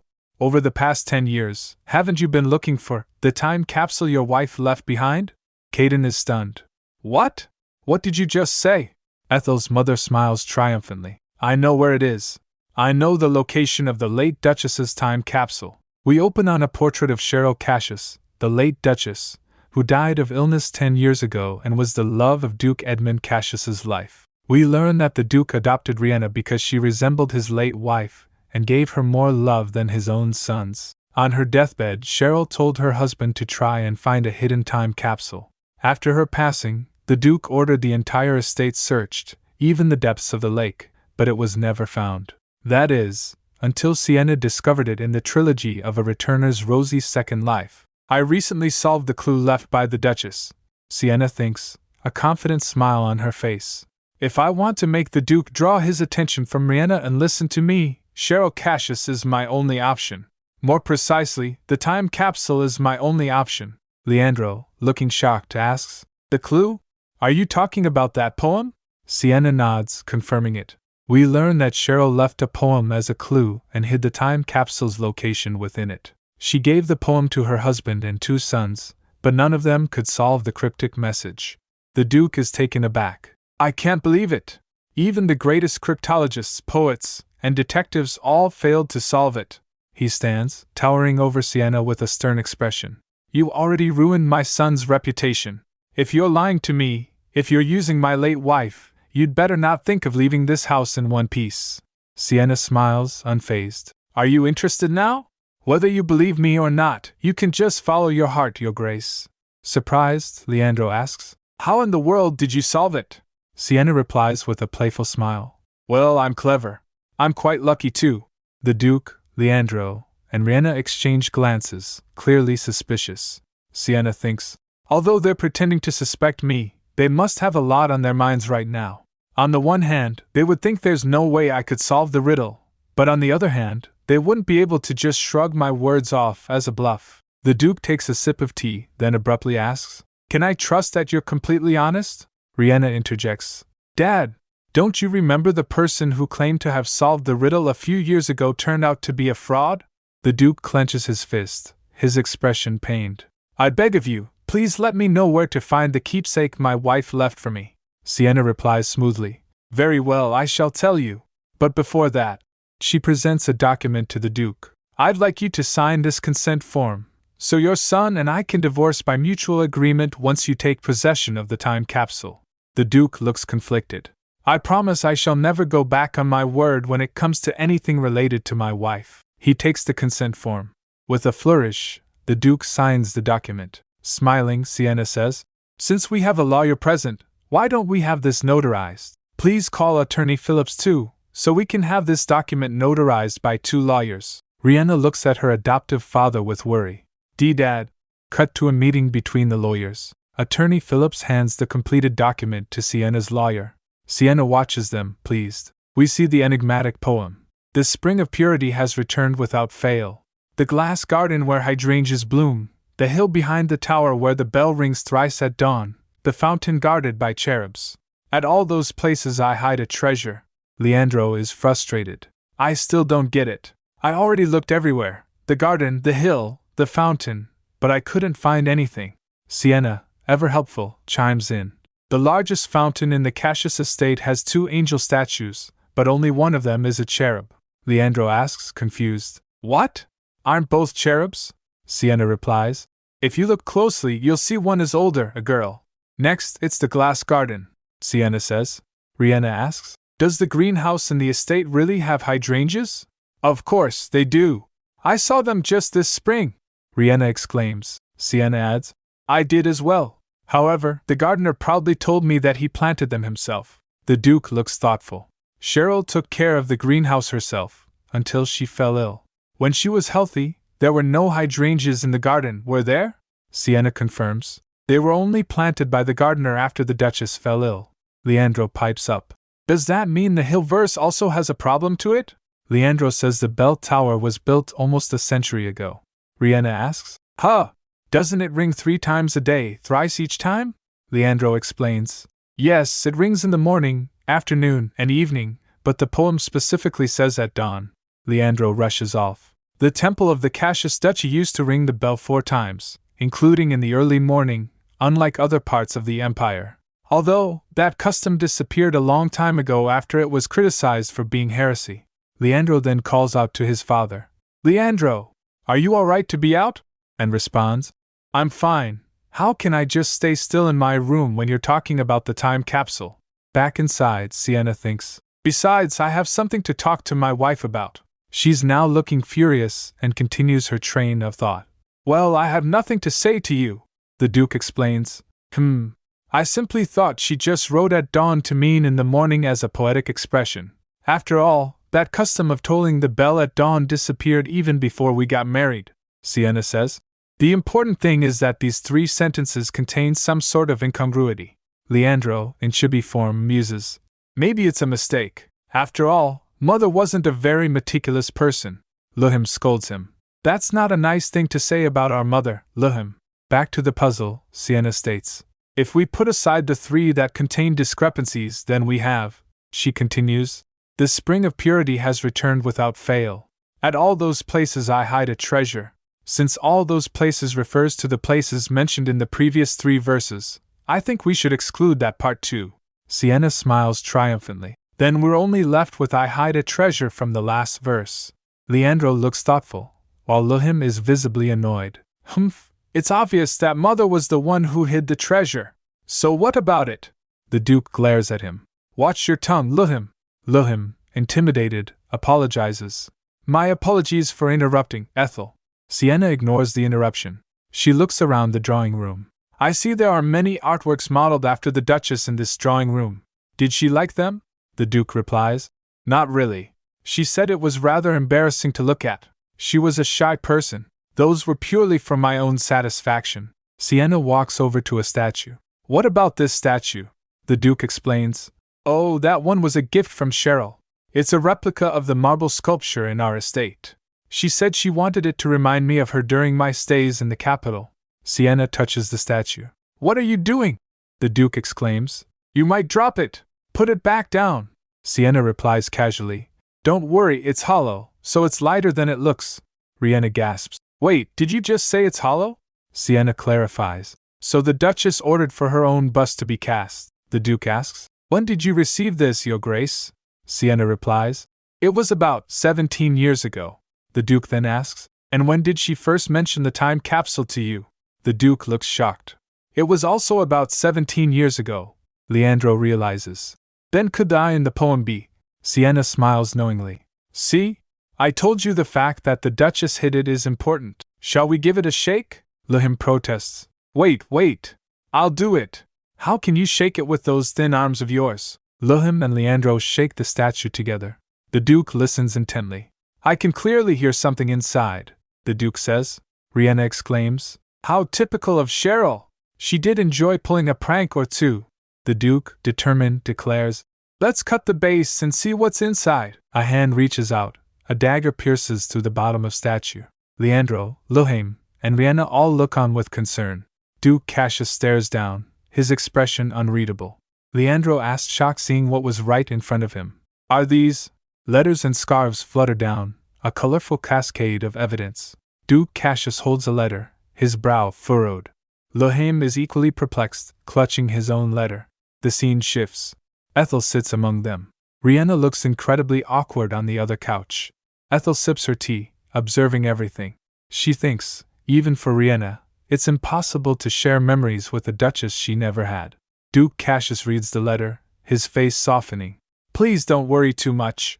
You will never be someone like your father. Do you remember when Caden's son Joshua was born a few years ago? The panels show a memory, Duke Cassius holding baby Joshua. The letter continues.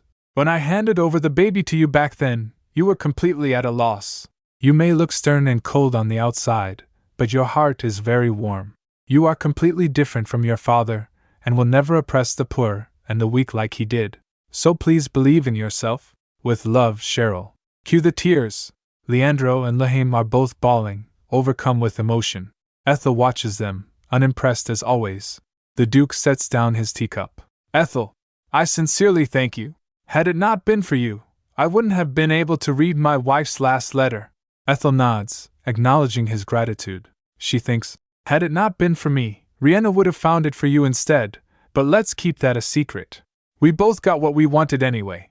Duke Cassius looks wistful. And Caden, I know it's shameless of me to say this, but would you give me one more chance to apologize? The butler looks on, and the Duke turns away, ashamed. The butler nods to Ethel. Why don't we leave first? Ethel smiles, agreeing to give them privacy. We then learn that the butler and his old master had a very long heart-to-heart that evening. The next day, at the city hall of Royan, the capital of Astaroth, Duke Cassius clears his throat. Caden returned home safely. When I said that I wanted to apologize to Joshua too, he said he'd asked his son's opinion first. Ethel, walking alongside the Duke, responds, I see, she thinks of course he should. The victim's opinion is the most important here.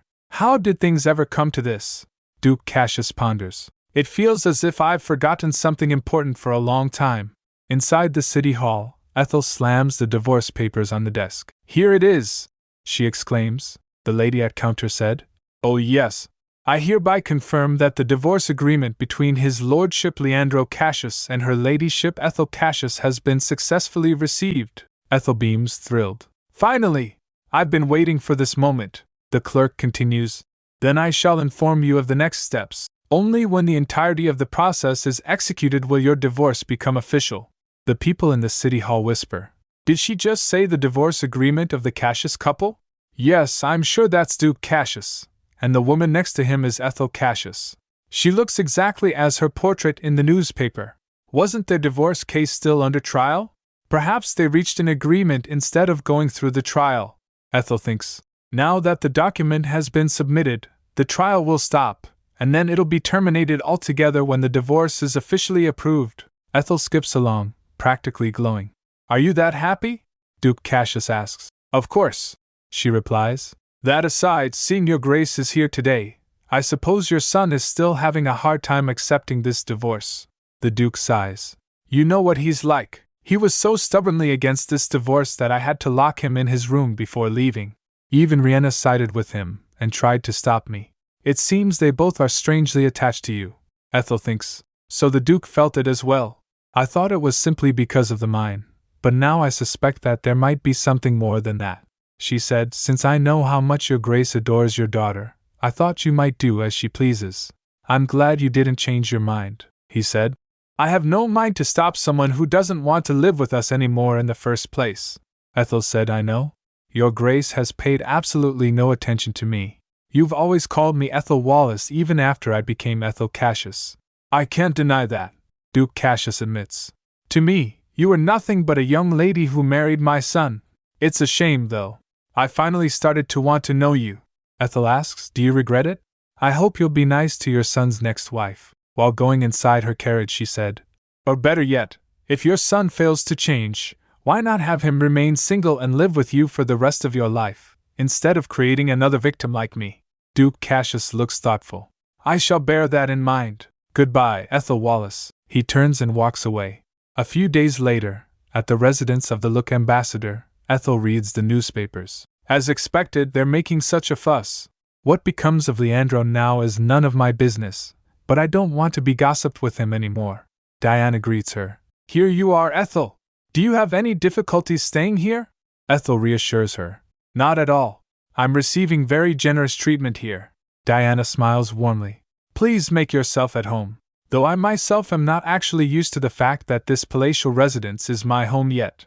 Ethel recalls saying After Diana's suggestion, I thought about it and decided that it's better to move to the Look Ambassador's residence. If I continue to stay here, this secret villa could be exposed to the public. T adds, I think that would be good. The security there is watertight, so you wouldn't have to worry about dealing with reporters. Ethel pauses. I know moving out from his villa was my idea, but he didn't seem to be sorry. I'm a bit disappointed. She slaps her face gently, thinking, Wake up. Terence has a once-in-a-lifetime event ahead of him. Diana, confused, asked, Ethel, what's wrong? As the Emperor's announcement about the existence of another son of his is drawing near, I'm sure Terence is also getting busier. His days must be hectic, meeting with all the aristocrats who are expressing their support for him. Ethel muses, Now that I have the Emperor's permission, I only need the Temple's approval for my divorce to be official. It's such a relief that Leandro and I don't have a child between us. A maid approaches Ethel and Diana. Lady Ethel, a man has arrived and is asking for you. He is tall and speaks like a gentleman. I couldn't see what he looked like as he's wearing a cloak. Ethel's eyes widen. Could it be Terence? He didn't seem like a reporter, my lady. Shall I escort him in? The maid asks. No. I'll meet him myself. Where is he now? Ethel replies. He's waiting at the back gate. The maid responds. I'll be back soon, Diana, Ethel says, hurrying off. Ethel runs, anticipation building. At the back gate, a cloaked figure stands waiting. Ethel is shocked as she sees the hooded figure. It's Leandro. He reaches out, his voice a desperate plea. Ethel. She just exhales, clearly done with this situation. Right. Terence would have given his false name Ethel realizes, clutching her head in frustration. What was I expecting? I'm such a fool.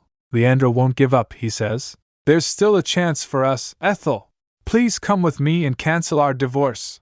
Ethel's had enough. Please open your eyes and see the reality. We're over now. We can return to how it used to be, he insists, but Ethel's not having it. My goodness, will you please stop being pathetic? Ethel's voice is sharp as she lays down the truth. It's too late, so you can just drop your pretense and stop acting like you're regretful or in love with me.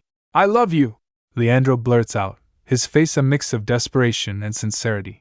I really love you, Ethel scoffs, putting her hands on her hips. Ha! Do you now? Let me hear your reason then. If you love me so much, why did you act like that throughout our marriage? He pauses, his face falling. Ethel presses him. If you're not going to answer, then I'll. Leandro cuts her off, trying to speak actually, but he doesn't have any excuse. Actually, I don't know why.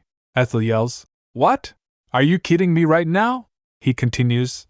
I like you, really, but for some reason, I just couldn't express my love to you, like other lovers do. Ethel's face darkens. Then it's not love. Leandro looks devastated, but he protests. But I've never felt this way toward any woman before. He's pulling out all the stops now. I don't know why, but from the moment I first saw you, I've had a good feeling about you. And when you treated the wound I got on my way to the Wallace mansion, I saw a hint of hollowness in your eyes, and it kept bothering me. Ethel thinks back. So that's why he looked at my face so carefully back then. Did I look hollow? Really? Leandro's confession continues. I was certain then that you're my fated half. I'd never had such a feeling toward anyone before except for my family. Leandro is really laying it all bare. I can't stand your nonsense anymore. Ethel snaps, her eyes blazing. Didn't you say you didn't love me as a woman? She adds. Please don't tell me you don't remember saying that to the butler. He stammers. Oh, that. Leandro explains. On our wedding night, I felt something was wrong. I just couldn't bring myself to do it with you. Ethel's eyes narrow, listening intently. He explains. Before I met you, I'd never felt such carnal desires like kissing, so I simply thought I had no interest in such things. I believed so until I met you, because I'd never had any feelings for any woman. The moment I held your shoulders on our first night, a strong sense of repulsion surged within me. It was like I was committing a sin, so I couldn't help but run away.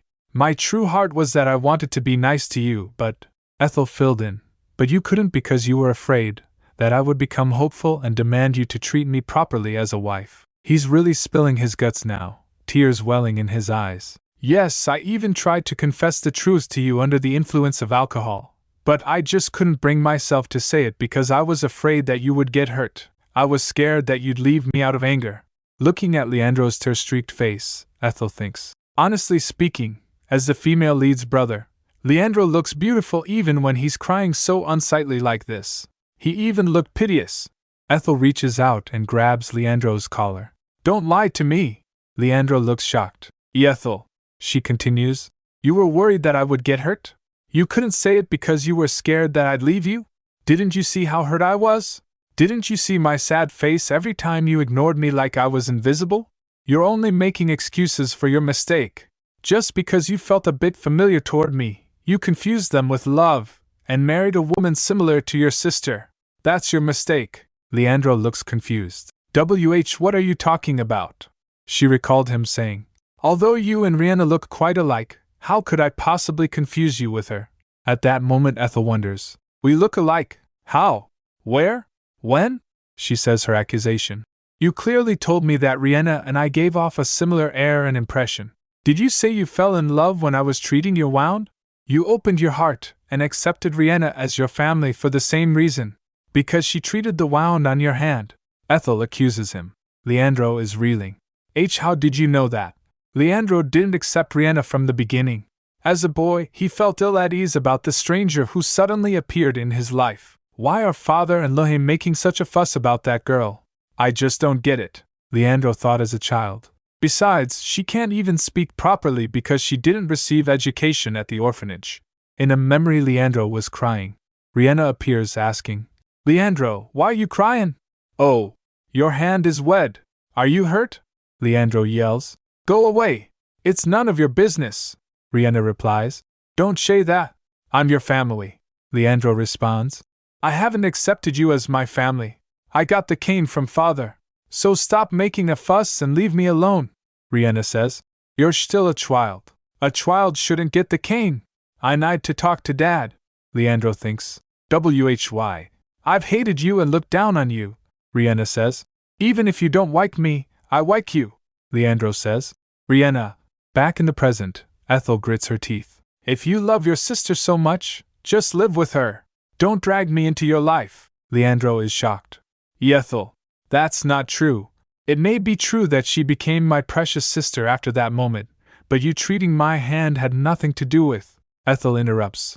You must have been very happy to find me because you could use me as a replacement when you had to stay away from her, working as the acting lord for your father. Leandro cries. That's absolutely not true. Ethel says. So you intend to stick to your lie, huh? He pleads. Ethel, please allow me one last chance. Ethel says after turning away. I don't want to go through the emotional exhaustion because of you anymore. Leandro calls out from behind. Ethel! Ethel walks away. If you're guilty about what you did, never show your face before me again. Goodbye, Leandro. Leandro reaches out, devastated, but she left. Later, thunder rumbles ominously as rain lashes against the grand estate. Inside, Ethel and her friends are enjoying a cheerful tea party, seemingly oblivious to the storm raging outside. But Ethel soon notices someone standing outside in the downpour. I can't believe he's still standing there. It's Leandro. Back in her room, Ethel angrily pulls the curtains shut. Does he really believe that will make me feel any better? It only gives me the creeps. She throws herself onto the bed. Even if he's bedridden after getting rained on like that, I still won't care. I'm so fed up with him. Later that night, Ethel is awakened by the sound of pebbles hitting her window. She's instantly annoyed. Arg, I can't believe him. This won't change anything, okay? She throws open the balcony doors, ready to give him a piece of her mind. Hey, you Stu! Her eyes widen as she sees who's standing below. T. It's not Leandro, but T. With a sweet smile on his face. He asks if he can climb over the gates. Ethel beams. She nods enthusiastically. With a fawn, T uses his powers, surrounded by red energy, to effortlessly leap over the gate. He lands gracefully on a tree, startling a nearby bird. He stands outside her balcony. Ethel asks, What brings you here? Did I wake you? T asks. Ethel responds, No, it's okay, you didn't. T looks apologetic. I'm sorry, but I have news for you, and I wish to let you know as soon as possible. Ethel is taken aback. News? Am I in trouble? T replies. Maybe or maybe not. Ethel leans forward eagerly. My word, what is it? T smiles gently. You're finally divorced? Congratulations, Ethel. He chuckles softly. Ethel's stunned. What? T explains. I overheard it at the Grand Temple. They'll make the official announcement in the morning. Ethel's eyes widen. I see. A wave of emotions washes over her. I'm divorced, finally. Flashbacks of her difficult relationship with the Cassius family flood her mind. I'm not Leandro's wife nor Ethel Cassius anymore.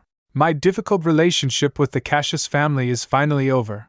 T looks at her expectantly. He begins to say something. Ethel's pure joy erupts. I'm divorced! Hurrah! She cheers, waving her arms in the air. T flinches slightly at her outburst. She suddenly stops, realizing how she must look. Oh! She blushes. She clears her throat, trying to regain her composure. Ahem. Did you come all the way here to tell me that? T's expression is soft. I wanted to share the good news as soon as possible, and I also wish to congratulate you before anyone else. Ethel is touched by his thoughtfulness. Oh. She looks at T, her eyes filled with emotion. He's soaked from the rain. T wipes his face, looking at her with concern. She asks, Why are you so nice to me? She waves her hands dismissively. Oh, it's not that I don't like it, but I just feel that your kindness toward me is more than I deserve. She thinks in her mind, he even used his power for me despite knowing it'd cause adverse effects on him. She questions herself. Is it because I helped him? All this as a reward for the healing tea recipe feels too excessive. Besides, I can tell that his attitude toward me right now is pretty emotional. She wonders, could it be? Does he? T responds. Because you're my comrade. He continues. Isn't it natural for comrades to take care of each other? Moreover, you're my new friend that I haven't had for a long time. He adds softly. It's a bit embarrassing to say, but I haven't had someone I can call a true friend. Jack is the closest person to me, but at the end of the day, he's my servant, not a friend. The same goes for the others in my estate. Moreover, I have to frequently replace most of them. Ethel says inwardly, right, the Empress's spy might be among them. Ethel thinks about her own situation. I did try meeting people, keeping my true identity hidden, but such relationships didn't last long. In fact, I've never had a private conversation with Vinetta either, T says. I can see that. You and Vinetta are both the type of people who take time before opening up to others. Unlike my previous relationships, our first meeting was accidental, and we stand equal as partners. Isn't it surprising? We met each other by chance, but it turned out that I happened to be the one who could help you, and you happened to have the healing tea recipe that I needed. I can't help but think that our connection was meant to be. Ethel is moved by his words. Why, you're right. It really seems so. He tilts his head curiously. Your reaction is rather unusual. Am I making you uncomfortable by calling you my friend? Ethel smiles nervously. Not at all. Of course, we're friends. I'm still half asleep, that's all. Internally, Ethel is panicking. What was I thinking? He had no feelings for Riena at all. So why would he have any for me? This is so embarrassing. She shakes off her thoughts and focuses on T. Goodness, you're drenched. Please come inside. Otherwise, you'll catch a cold. T smiles gently. It's all right. The rain has stopped now. Actually, I have business to attend to early this morning, so I'd better get going now. Ethel is a little disappointed. Oh. T turns to leave, then pauses. How do you like your stay here? Ethel beams. It's wonderful. Everyone's nice to me. T nods. I'm glad to hear that. Why don't you invite your friends over? You couldn't do that while you were staying at my manor. Ethel responds.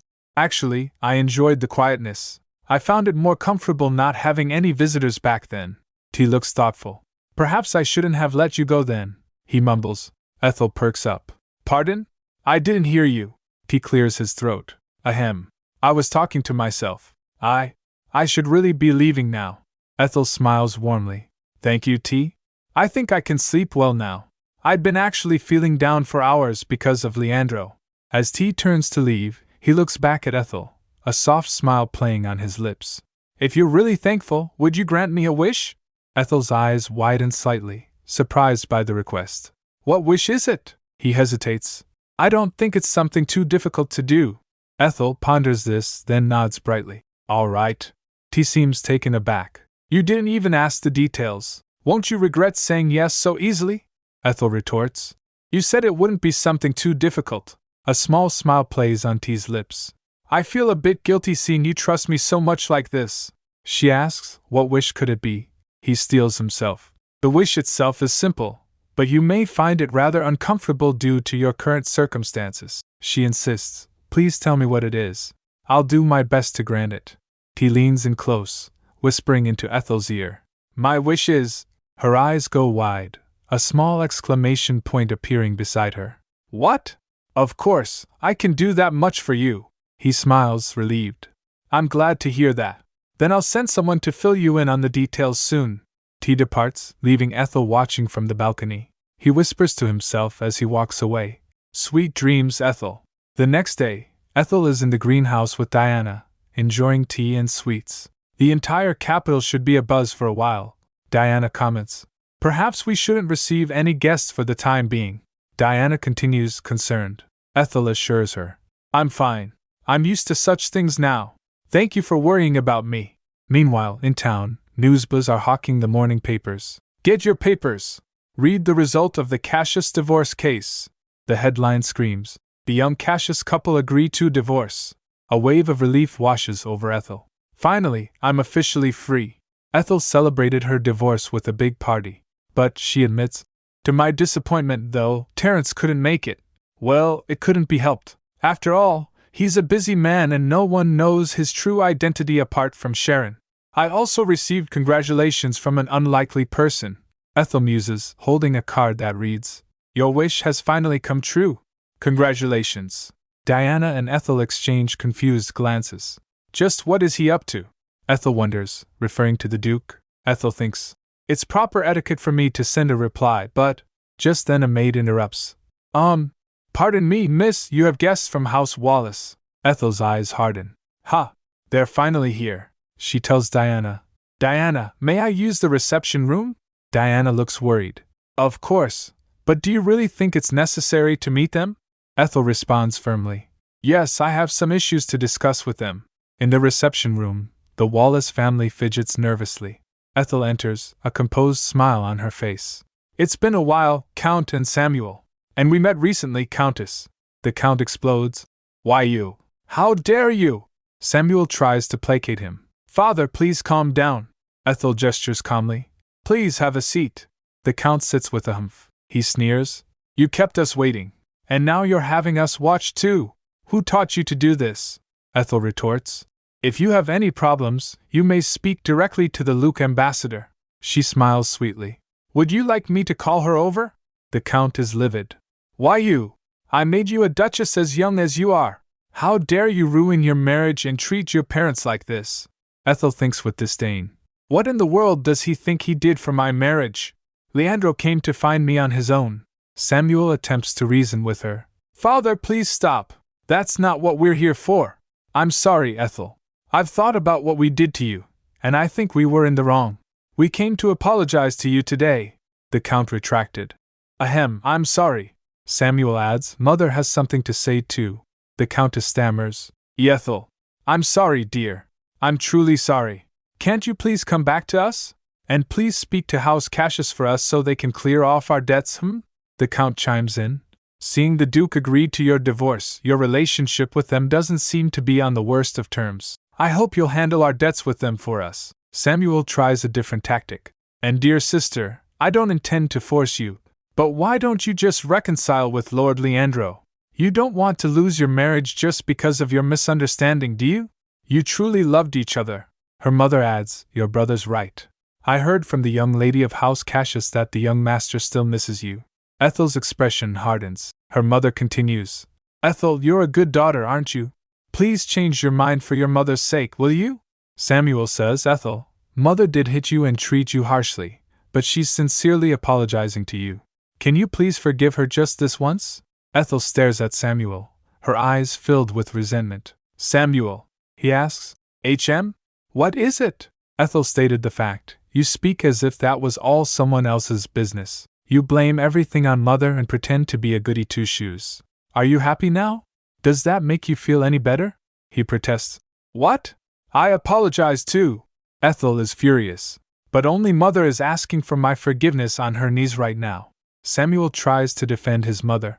Well, Mother is the one who wronged you the most. That's why she's apologizing on behalf of us all. Ethel retorts coldly. Every one of you are equally guilty in my eyes. Ethel remembers.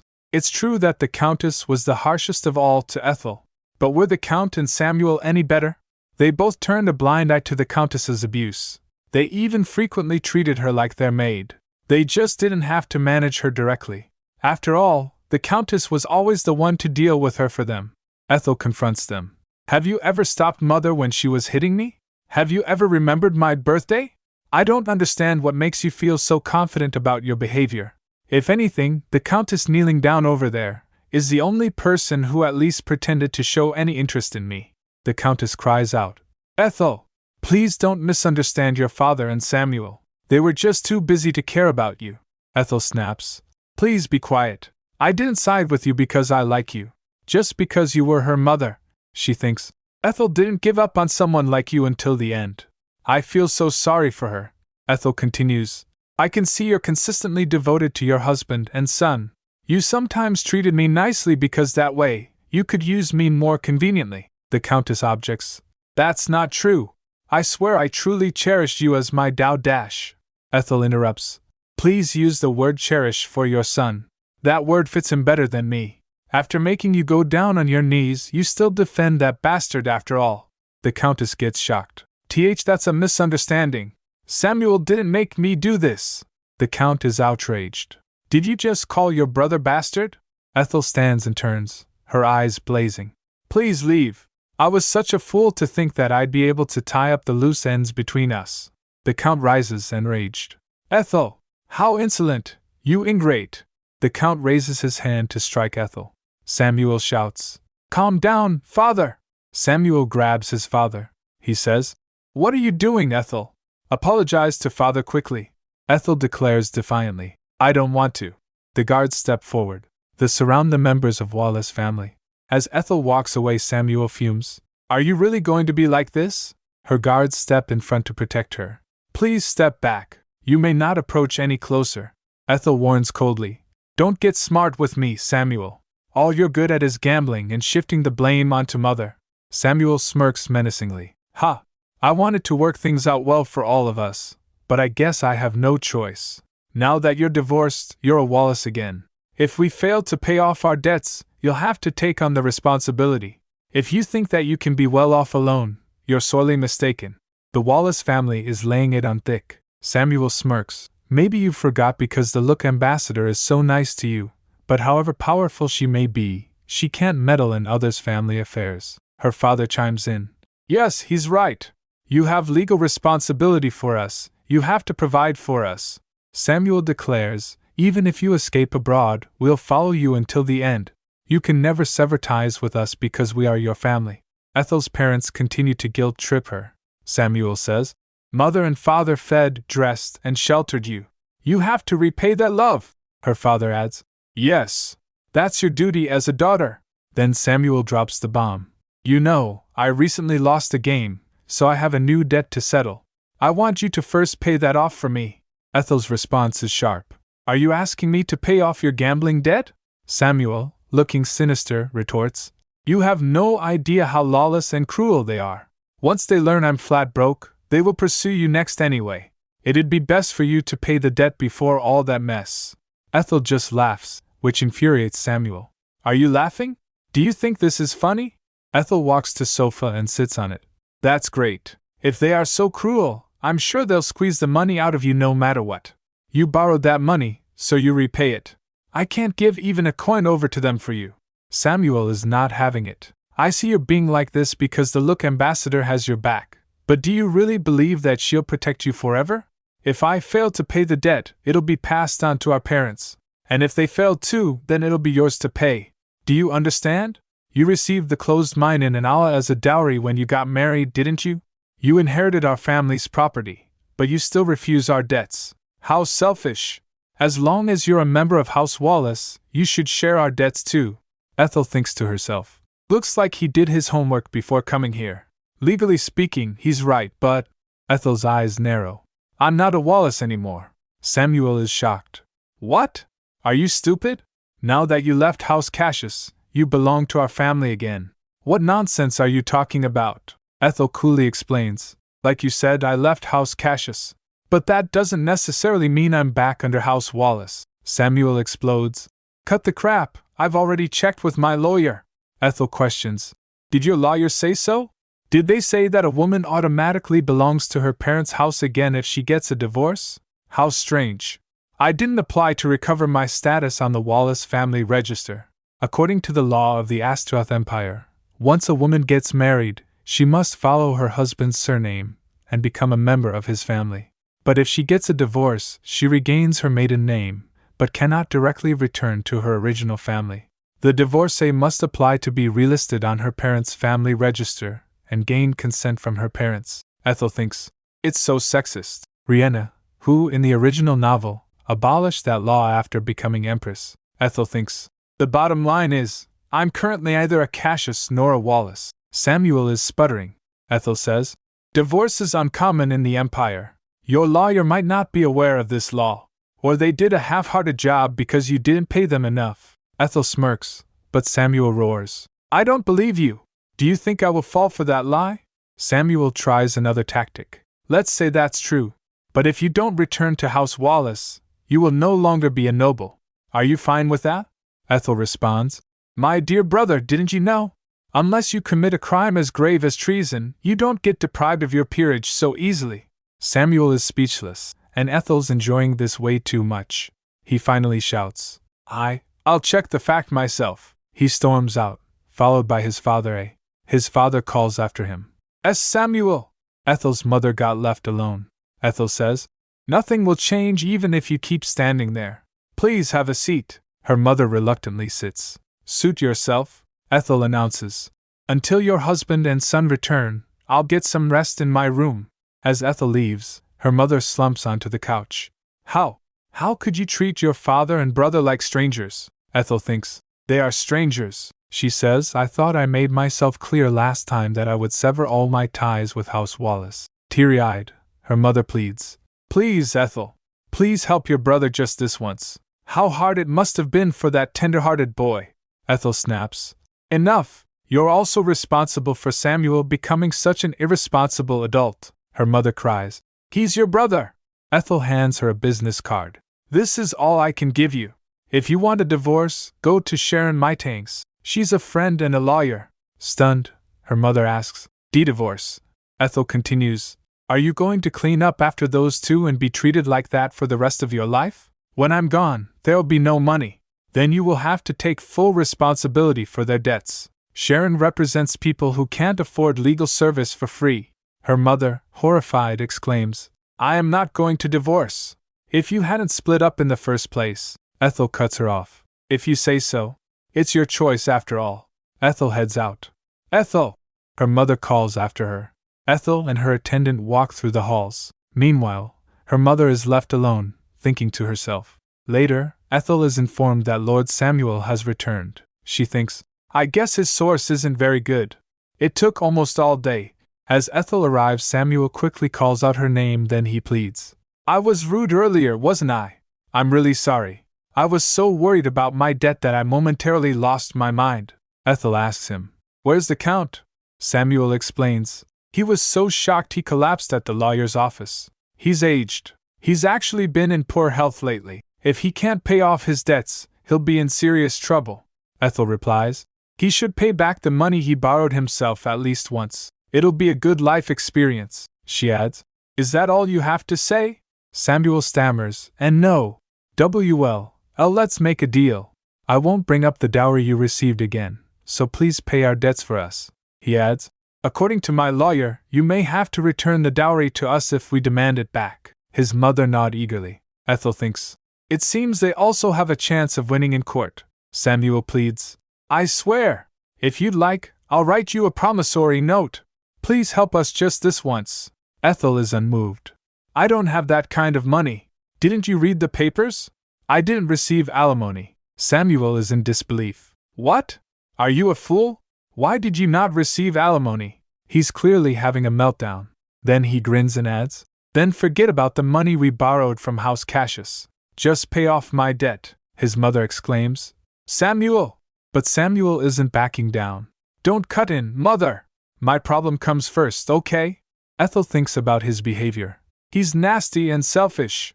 He only cares about himself. Ethel finally agrees. Fine, she says. I can pay back that amount if I gather everything I have with me. Her brother smiles in disbelief. Really, thank you, Ethel. Ethel is being far too agreeable. Ethel says, in exchange, let's do a written agreement from you, the Count, and the Countess. Samuel, quill in hand, asks, all right. What shall I write? Ethel is ready with her demands. Write that you'll never show up before me again, and that you won't mention me to the press either. Also, you cannot borrow money from anyone by leveraging our relationship. He replies, all right. His mother is still worried. She adds, as it happens, my lawyer friend will be here soon. We can ask her to have your writing properly notarized. I knew this would happen, so I asked Sharon to come over in advance. Ethel is already 10 steps ahead, and Samuel has no clue. Samuel must believe that this deal is in his favor when in actuality, to make his debt go away, all I need to do is give up the Anala mine, a headache that incurs no profits and only heavy taxes. She's playing him like a fiddle. Then she asks him, so who do you owe money to? He replies, why do you ask? She says, because I'm not going to give the money to you. You'll obviously gamble it away too. And no, I won't. Samuel protests. Ethel isn't buying it. She says, I said I'll pay off your debt, but I didn't say that I'll pay it through you. Samuel yells, you'd better not try to pull any trick on me. I'll write here that all these conditions will be invalid if you fail to clear my debt. She agrees. Whatever you want, just tell me who your creditors are. Ethel is gleeful. He he he. I'm going to get your promissory note from them. As he told about the creditors, Ethel nods. With all parties present, the agreement is being written. Ethel thinks, if you violate any of the terms in this agreement, you'll have to face someone much crueler. She's got a wicked smile as she imagines the consequences. What are you doing? Quickly write one, mother! Samuel urges, slamming his hand on the table. His mother is nervous. Samuel. Be quiet and write. He snaps. The notes are signed. Here, these are mother's and mine. Samuel announces. Sharon says, beaming. Both your notes have now been notarized. What about the Count's? Ethel asks. Samuel assures her. I'll have him write one and send it to you as soon as I return home. Ethel warns. You'd better do that. This whole thing won't go into effect without his note. You can trust me, Samuel says confidently. I'll deal with it as soon as I get home. He, along with his mother and guards, leaves. Back at estate, Ethel receives Count Wallace's written agreement. A maid informed, Lady Ethel, Count Wallace's written agreement has arrived. I was told it was already notarized. Ethel says, thank you. She reads the agreement and thinks, it seems Samuel persuaded the Count well. She then instructs her maid, would you please send this letter to House Cassius for me? The letter reads, Dear Duke Cassius, thank you for your congratulations on my divorce. Hence, the debt House Wallace incurred to House Cassius is now irrelevant to me. So please show no mercy and take all the money you lent to them, down to the last coin. Ethel, snickering, thinks about the consequences for Samuel, his parents, and the Duke. The three of them will suffer hardship because of this, but who knows? Maybe that hardship will lead them to change for the better. It all depends on you, Countess. Later, at breakfast, Diana greets Ethel. Good morning, did you sleep well, Ethel? They start eating. Bon appetit, Ambassador! Diana gushes. You know something, Ethel? In my dream last night. Meanwhile, the ambassador and his wife are happy to see her daughter happy. Diana is currently preparing to go to court for her divorce. Apparently, her husband, who now knows that Diana is actually the Look ambassador's daughter, is stubbornly refusing to split up. Ethel knows the outcome. Diana will win the trial. After the lawsuit, the ambassador couple can just have that bastard buried. Diana interrupts. Ethel? Are you listening? Ethel snaps out of it. Pardon? I'm sorry, what did you just say? Diana covers. I was saying that we should go shopping this afternoon. Diana is excited. I was invited to the Emperor's birthday banquet, and it's 10 days away. So I want you to come with me when I order a dress for the event. Ethel replies. Sounds good. Actually, I need a dress for the banquet too. Diana is surprised. Are you also attending His Majesty's birthday banquet? Ethel confirms. Yes, I got an invitation this morning. Ethel received a letter that reads, I look forward to seeing you at the banquet. My present for you will arrive soon. I hope you find it delightful. Ethel notes. This note doesn't have the sender's name, but I can tell for sure from the handwriting that this is from Terence. She wonders, is he doing well? Vinetta said he's having hectic days these days. Ethel wonders, what could his present be? It says the present will arrive soon. Does that mean someone will deliver it? Diana is overjoyed that Ethel will be at the banquet. I'm so glad to hear that you were invited too. I was actually worried that it'd be awkward attending alone. But with you. Diana hesitates. Ethel, I believe he will be there too. Will you be fine? Diana is referring to Leandro. He? Oh, Leandro? Of course, I'll be fine. Ethel replies. She thinks in her mind. At the Emperor's birthday banquet, Terence will be announced as an imperial prince, and my attendance there is what he wished for. He probably deemed it as a wish, because he thought I might be reluctant to cross paths with Leandro and appear before many who definitely gossip about my divorce. It's a monumental day for T. As his comrade and friend, how can I not be there? Ethel thinks rhetorically. Diana is determined to help her friend prepare. Very well! I'll find you a perfect dress, Ethel. Ethel smiles. I'll look forward to it. A maid announces. Lady Ethel, a guest is waiting for you outside. Diana, the ambassador, and his wife are confused. Outside, staff are arriving with mannequins and boxes. Ethel is stunned at the sheer volume of dresses. What are all these? A woman with lilac hair introduces herself. It's a pleasure to meet you, my lady. My name is Miranda. I'm here to help with Lady Ethel's dress. But when Ethel asks if Diana knows anything about this, Diana innocently replies, no, and my parents said it wasn't them either. But Miranda says, actually, your best friend asked me to do this, Lady Ethel. Diana is stunned. Ethel's best friend? Who's that? I didn't make that request. Miranda beams. Oh, here comes your friend. Ethel's eyes widen as she turns. The door is open. It's Vinetta. What? Vinetta? You're Ethel's best friend? Diana asks incredulously, and Vinetta confirms. Yes, I am. Then Ethel suddenly remembers. Your name rings a bell. You run a shop on Belux Street, don't you?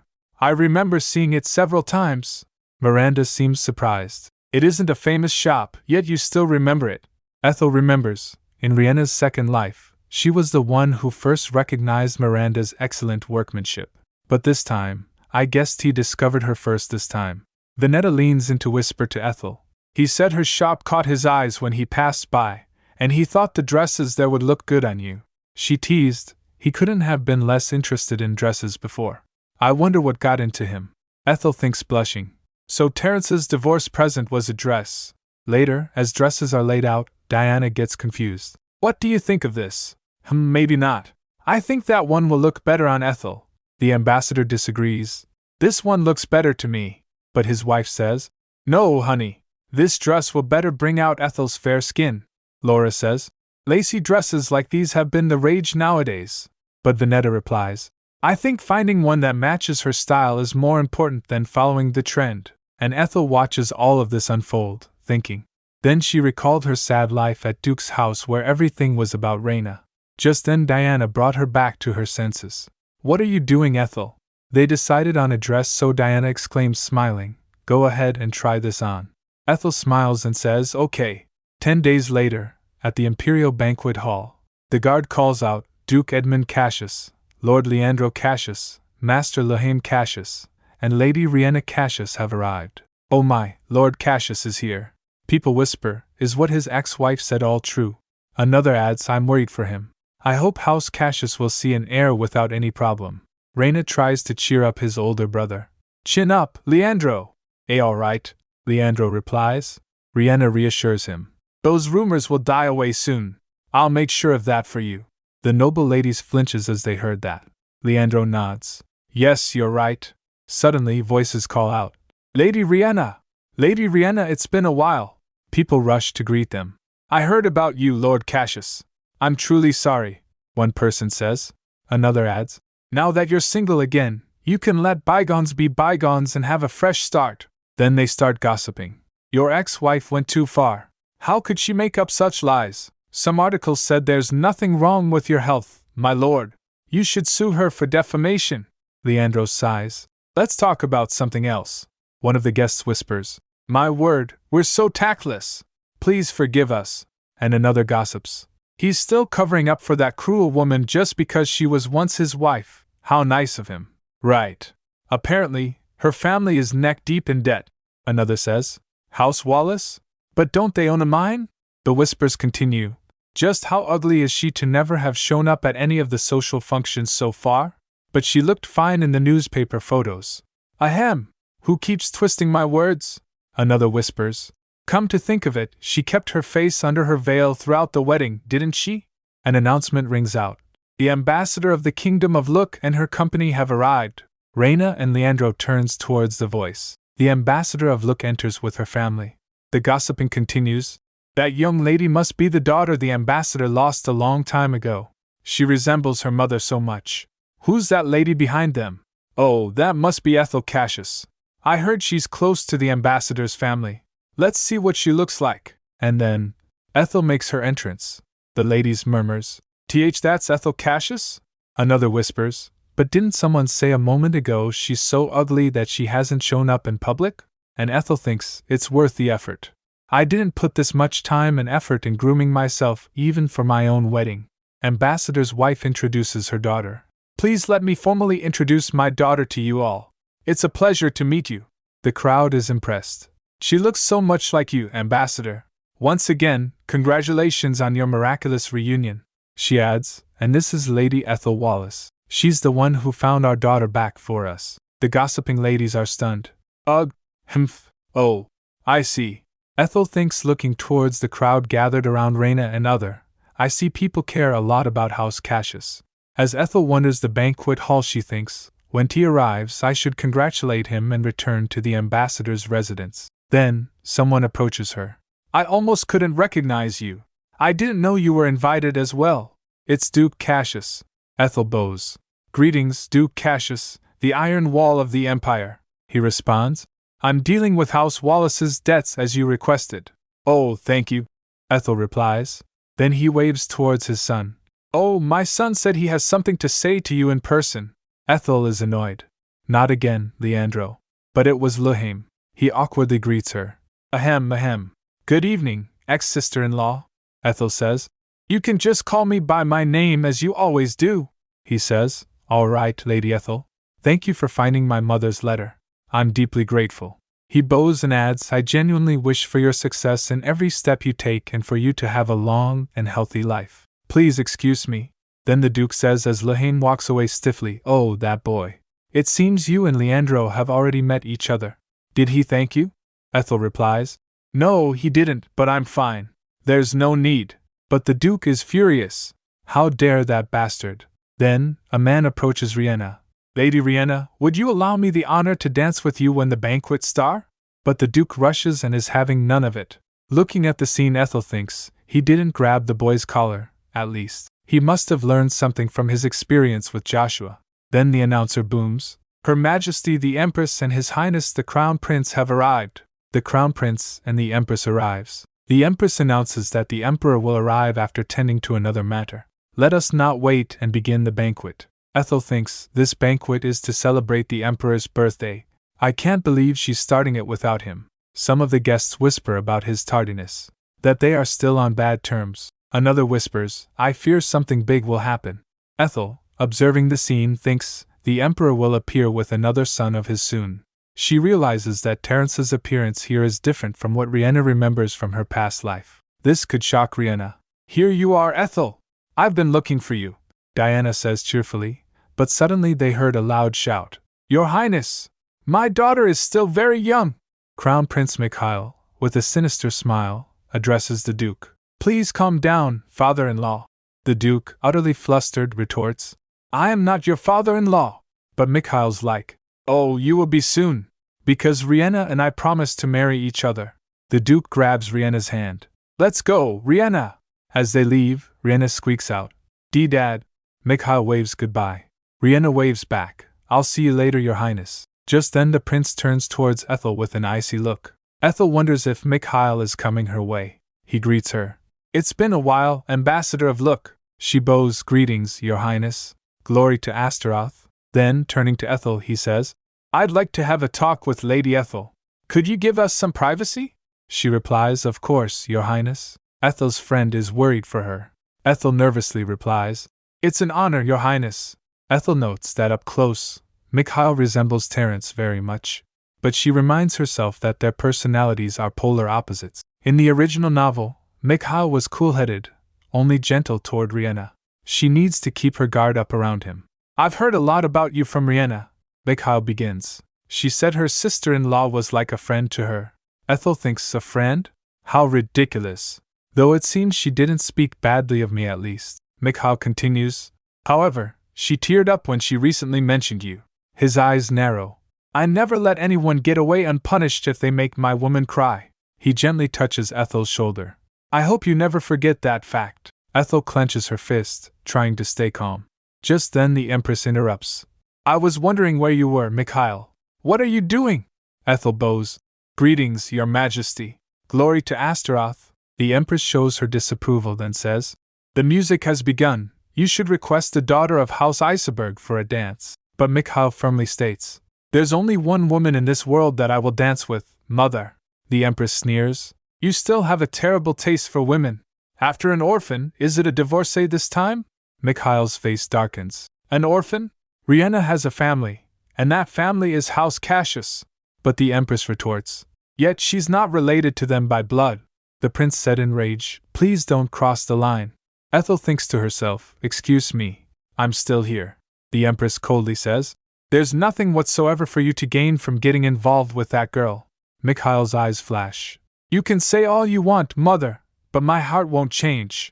Ethel, overwhelmed, decides to sneak away and people watch instead. She sees Leandro dancing with Lady Delacent. Leandro's eye caught her, and he stares at her. Ethel felt discomfort. Ugh. Ethel overhears some ladies gossiping. Oh my, look over there. Lord Cassius is dancing with Lady Delacent. Ethel recalls the scene from the trial and realizes, so that's Lady Delacent. She was at my divorce trial. Watching them dance, Ethel thinks she has feelings for Leandro. The announcer booms. The glorious light of the Astaroth Empire, His Majesty the Emperor has arrived. People stop dancing and greets him. Greetings, Your Majesty. Glory to Astaroth. The Emperor addresses the crowd. Haha, don't stop for me. Please continue dancing. Thank you all for attending my birthday banquet. Just then the Empress gasps, after seeing someone behind the Emperor. What is he? The Emperor continues. Allow me to introduce to you Marquis Terence Freeheiden. In fact, I recently learned a very shocking truth. The Marquis is actually my son who was born of my former fiancée. The murmurs erupts in crowd. The Emperor adds, I'd like to introduce him again. This is my son, Terence Belvoir Astaroth. The Empress is in utter disbelief. What in the world? The crowd murmurs their greetings. Greetings, Your Highness the Imperial Prince! Glory to Astaroth! Terence smiles dazzlingly, and Ethel thinks, Ty, please don't smile in my direction. The Empress trembles with rage. How dare he? She rushes off and left. Someone says, Oh dear, the Empress seems to have an urgent business to attend to. The noblewomen swarms around tea.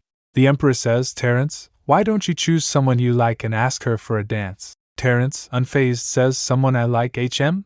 Ethel thinks in her mind, everyone knows that whoever is chosen by a prince for a dance is most likely to be the biggest ally of the prince. Ethel remembers that, in the novel, Terence declined dancing, using the excuse that he didn't know how to dance. He avoided empowering any family in particular by doing that, putting noble families' loyalty into competition. Thank you, Father. Terence replies, thinking, Actually, I'm not such a good dancer. Ethel nods, realizing.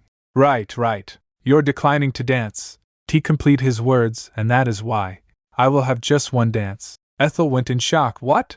Why? But then, Terence announces, I'd like to have the honor of dancing with the most beautiful lady here. The Emperor asks, Haha, who looks most beautiful to you, son? He adds, To me, it's still the Empress. Someone remarks, You're so romantic, Your Majesty. But Ethel is shocked. The most beautiful lady, huh? It can't be Riena since he hates her. She thinks, Saintess Arcia, the famous beauty, didn't come today, and Duchess Luciano is the Emperor's sister, so she wouldn't be fit for his first dance partner. Ethel worries to herself. If the lady Terence chooses becomes his lover, I probably won't be able to be as close with him like now, will I? Even as a friend, she continues, I'm sure whoever is chosen will come to truly like him. After all, he's such a good man. Suddenly, Terrence's voice cuts through her thoughts. Excuse me, my lady. May I have this dance? Ethel is completely taken aback. Me? Did he just ask me? Terrence smiles at her. Overcome with surprise, Ethel says, Oh, it's a pleasure to meet you, Your Highness. My name is Ethel. Terrence takes her hand. Ethel thinks, I don't belong to House Wallace nor House Cassius. I have no one backing me either. She realizes. So by choosing me, Terrence is trying to show that he has no intention of getting involved with any family yet. Terrence kisses her hand, saying, The pleasure is mine. Ethel is still in shock, but they begin to dance. Meanwhile, Duke Cassius and his family are stunned. Leandro stammers, So he wasn't her bodyguard, but a prince? As they dance, Ethel reflects, Oh no, I don't remember how to dance. After all, I've never danced with Leandro. Had I known this, I would have practiced before coming. But then she slips. Luckily, Terrence catches her. He whispers, Please relax and let me take the lead. Just mirror my footsteps. We'll turn here. The music plays, and Ethel seems to relax into the dance. She thinks, Phew! When the song ends, Terrence asks, Shall we get out of here now? Ethel replies, Can you do that? He says, Yes, I only intended to dance one song. As they leave the dance floor, people swarm around them. Your Highness! Greetings, Your Highness! But Ethel bumps into someone. By the push of the crowd, she got pushed aside. People gathered around tea. As Ethel walks away, Leandro calls out, Ethel! Wait! Please talk to me. She turns around, annoyed. We're divorced. What more do you still have to say to me? Meanwhile, the ladies are all abuzz. Oh, ladies, Lord Cassius is looking for someone to dance with. They clamor around him. How about me, my lord? Please dance with me, my lord. Cassius dismisses them, saying, I'm sorry, but I'm busy right now. He calls out Ethel, but she's still left. Ethel huffs, thinking, The garden must be empty, right? She storms off. While walking, she suddenly heard a shout. How could you humiliate me like this? Someone replies to the shout, Stop. People will hear you. Ethel peeked and saw the Empress. The Empress confronts her husband. Let them hear. I don't mind at all. The Empress screams. How dare you let that dirty bastard into the imperial palace? How dare you name him as a prince in public? The Emperor steps in. Terrence is my son. He deserves to be treated as a prince. The Empress snaps. Do you still grieve for your dead first love? Is that why you're acting so unreasonably? Ethel was listening to all of this unfolds. The Emperor warns, Watch your mouth. The Empress trembles with rage. To think how much I and my family have done for this empire. The Emperor replies, I'm well aware. When my brother died and I suddenly became crown prince, you and the ducal house of Velvet were of great help to me. He continues, That's why I've never held you accountable for your attempts to kill my son. The Empress screams, What's so wrong about getting rid of a bastard child? I am your wife and the Empress of this empire. No matter how much you love that woman and that illegitimate son of hers, my son will become the next emperor. The Emperor says, Karine, do you truly believe that I took in Terrence because I love him? Ethel gets shocked and covers her mouth. The Empress, shocked, responds, Then why did you humiliate me like this?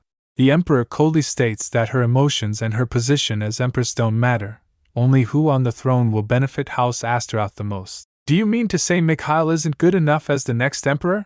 The Empress asks, horrified. The Emperor smirks. Aren't you already well aware that it's Mikhail, not me, who is blinded by love? The Empress trembles without speaking. The Emperor adds, If attachment or affection were the reason, I would have acknowledged Terrence a long time ago. If Mikhail ascends to the throne, the empire will essentially be ruled by House Cassius, not the imperial family. The Empress calls out in rage, Your Majesty! Ethel reflects on how Terrence was announced as a prince this time, unlike in the previous life when he was kept hidden. She notes that the Emperor prioritizes the safety of the imperial family above all else, and sees his sons as chess pieces at his disposal.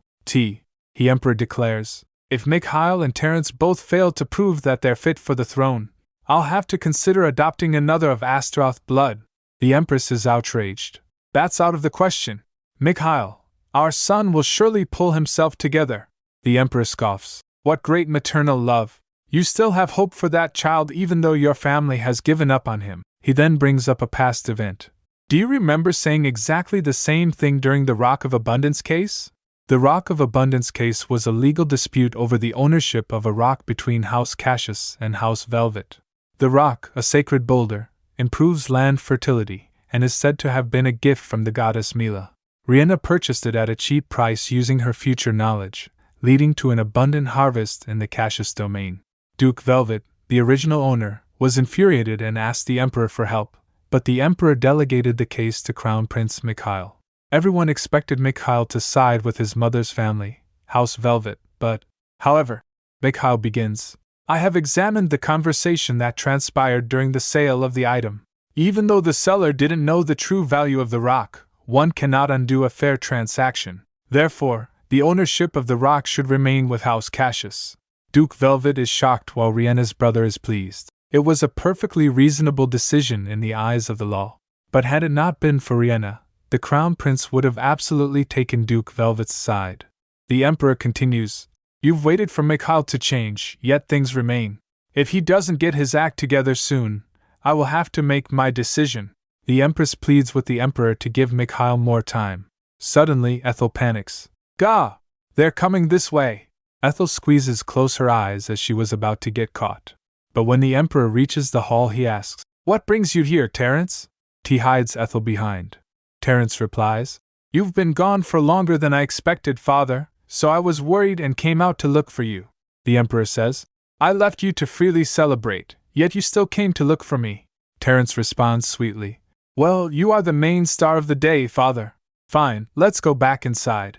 The Emperor decides. Ethel trails behind, lost in thought. Meanwhile, the Empress vows, The throne must belong to my son. I will never let that brat take it. She storms off. As all of them left, Ethel sighs in relief. Phew! She reflects that Mikhail must have heard what the Emperor said, but he didn't show it at all. She's sure he already knew what his father had in mind. Mikhail has everything: a powerful maternal family, a lover with the goddess's blessing, and a devoted mother. In the novel, Terence had to go against him with nothing in his hands. She notices that Terence's broad shoulders that hid her looked small and hunkered today. Inside, chatter fills the room. Guests are discussing Ebert Company's new item, a thermos that keeps water warm for hours. They wonder why Lady Riena has it. Ethel thinks, I guess the thermos has finally been launched. Ebert Company is a merchant group that has grown rapidly in recent years, mainly dealing with magic artifacts. Since their artifacts are infused with magic, ordinary people can also use them, though the effects only last for a limited time. She notes that the thermos has appeared faster this time than in the original novel. People gathered around them comment on Riena's connection to Cecile Ebert, the owner of the company.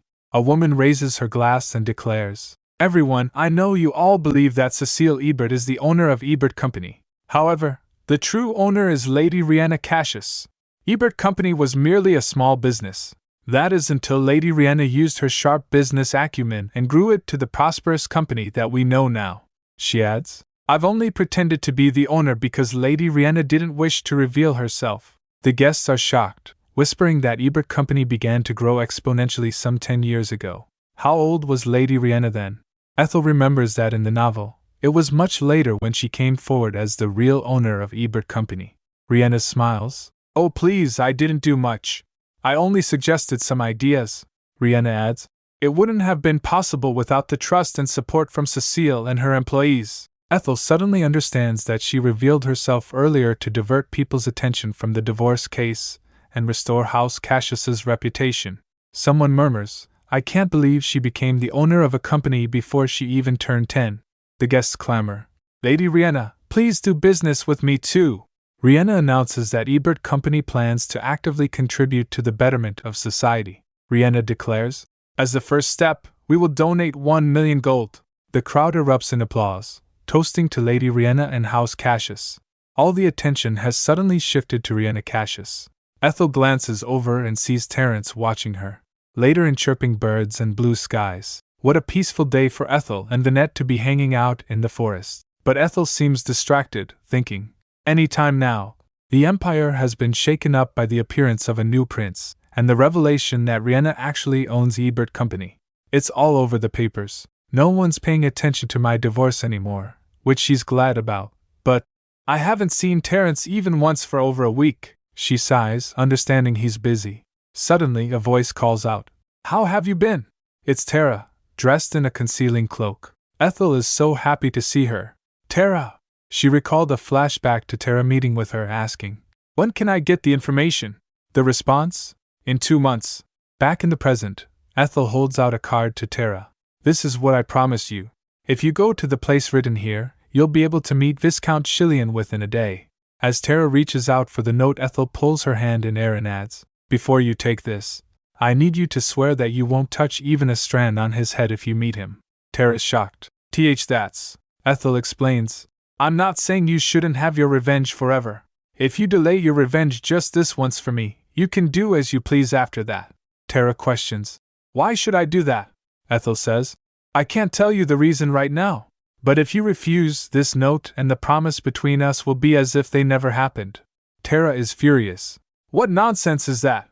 Tara glares, so Venetta draws her sword slightly. Tara glances at it, then calmed down a little. She asks, "How long do I have to wait?"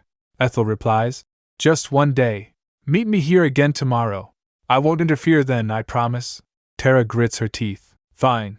I'll settle for taking a look at that bastard's face for today." She snatches the note. Tara reads the note. "Spring Flower Park," Ethel says. "It's the park right next to the racecourse," Tara says, trembling slightly. "I can't believe he's in the capital. He's been so close all this time," Tara, enraged, declares. "I should see for myself," and she rushes off. The next day, "Do you think Tara will keep her word?" Venetta asks Ethel, who replies, "Do you think she won't, Venetta?" Venetta continues, "I don't know exactly what happened to her, but I felt deep resentment from her. Waiting even for a day must feel like a lifetime for her." Venetta adds, "I think you should have at least let her know the reason why she should wait." Ethel smiles gently. "That would be meaningless. What matters is if Tara can keep the promise she made to me." Venetta realizes. So this is a test, to see if she is capable of keeping her word even with her plan for revenge. Ethel recalled Riena, screaming, "Why can't you understand? Who do you think I'm doing this for? It's all for you, Ethel. How the heck are you going to live in this harsh world without House Cassius?" Ethel thinks, "I don't know why she said that, but one thing is clear. Riena won't back down easily. I need an informant, who can watch her closely and tell me what she's up to." "But will Tara still keep her promise even after getting her revenge?" Ethel asks Venetta. "Venetta, was there any news of violence that happened at Spring Flower Park yesterday?" Venetta replies, "No, there wasn't." Ethel continues, "What about any fire incident in Ellen's district?" Venetta confirms, "There is none." Ethel smiles, "Then Tara will absolutely come." Suddenly, Tara arrives, breathless. "I am sorry I'm late. Lady Riena suddenly sent me on an errand," Ethel says gently. "It's all right, Miss Tara. Please catch your breath." Tara is shocked. "Miss? Why the sudden formality?" Ethel explains. "It's because I'm neither a Cassius nor am I the person you serve. Besides, I treat people with the same respect they give me." Tara asks, "Pardon? What makes you so certain that I didn't do anything to Viscount Chilian?" Ethel explains, "The Viscount is no pushover. He may seem pathetic because he spends every day at the races, but it is where money and people gather. He goes there to collect information at the risk of getting discovered." Tara sneers, "That bastard is still very daring." Ethel filled in, "And thorough too. Had you attacked him yesterday, his self-defense magic would have activated." Ethel continues, "Chilian's self-defense magic is dark magic. If you attack him, and in his hideout in Ellen's district." She told her everything about him. Tara asks, "Why did you not give me this information yesterday?" Ethel replies with a smile, "Oh, that. Because I needed to be certain that you are a person of your word. I'm sorry if you're offended." Tara beams, "Not at all. If you'd given that information away without any test out of pure kindness, I wouldn't have trusted you." Ethel asks, "Does that mean you can trust me now?" Tara replies, "I take it that you tested me because you will continue to need me in the future. There's no other reason for you to put me in danger on purpose otherwise." Ethel thinks in her mind, she's very quick-witted. She really is something. Then she nods towards Venetta, and she nods back. Then Tara turns. "I'll take my leave then." Ethel asks, "Will you be doing it tomorrow?" Tara responds, "I'm not sure, but I'll have it done as soon as possible." I blamed you so much yesterday, but I realized later that I'd never succeed if I let my emotions get the better of me. If my revenge is to be meaningful, it should be done in a cold and throat manner. As she walks away, Ethel says, I'll pray for your successful revenge, Miss Tara. Ethel thinks, I'm sure Tara will be able to have her revenge successfully without Riena's help. A few days later, Ethel sits at her desk, when suddenly a letter arrives. She reads, I have achieved my aim. I'd like to request a meeting this afternoon. Later, when Vineta told her, Ethel asks, Today? Vineta confirms it. Yes, the Marquis. I mean, His Highness wishes to see you this evening, if you are available. Ethel is all smiles. I'm totally available. The issue that has been giving me a headache has just been solved. Just then she recalled Leandio causing a fuss. Please let go of me. I have something I must tell my wife. But guards hold him back. Diana sighs. He's here again? How persistent. Ethel thinks. Something to tell me? Humph. He's just curious about my relationship with Terence. She glances down at the letter again and reads the postscript. The young lord was sent to the Cassius dukedom last night. Then she told Vineta. I can go to tea after meeting Tara. She asks, By the way, am I meeting him today at a restaurant? Can His Highness meet me so publicly? Vineta explains. That building belongs to His Highness. He purchased it this time for rendezvous. What? What about his villa? Ethel questions. Vineta chuckles. Being on the outskirts, he deemed it too far and inconvenient. Moreover, he's lived there long enough, so he's now sick of that place. Ethel's mind is blown. Huh! He's lived there long enough, so he's sick of it. She thinks to herself. Right. Terence was born rich. I envy him. Vineta adds. The building is on a busy street. It'd be more inconspicuous and suitable for discreet meetings. Ethel asks. Shall we go meet Tara first? Later in sun-drenched forest as Ethel and Vineta stroll along. But suddenly, Ethel stops dead in her tracks, a dark feeling washing over her. She wonders, what's this feeling?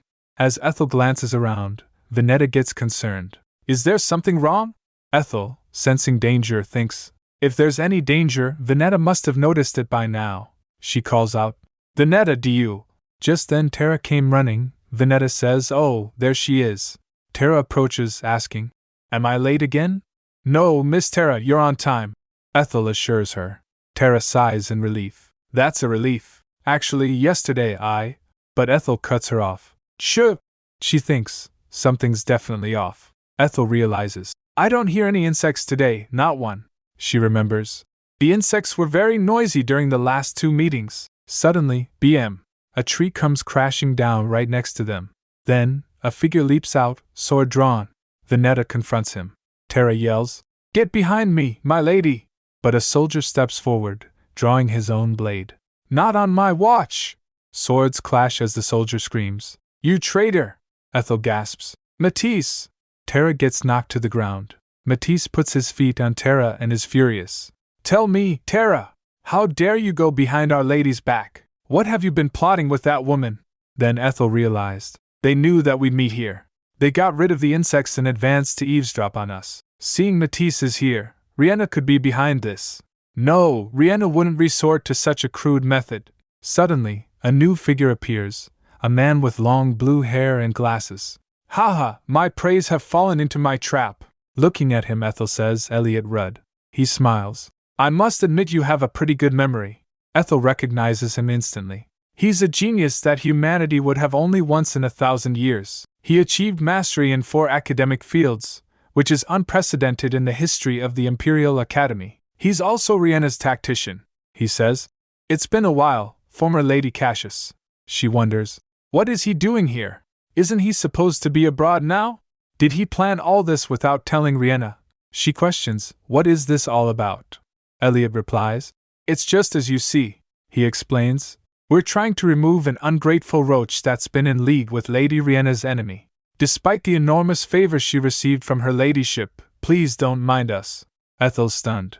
Enemy, Elliot sneers.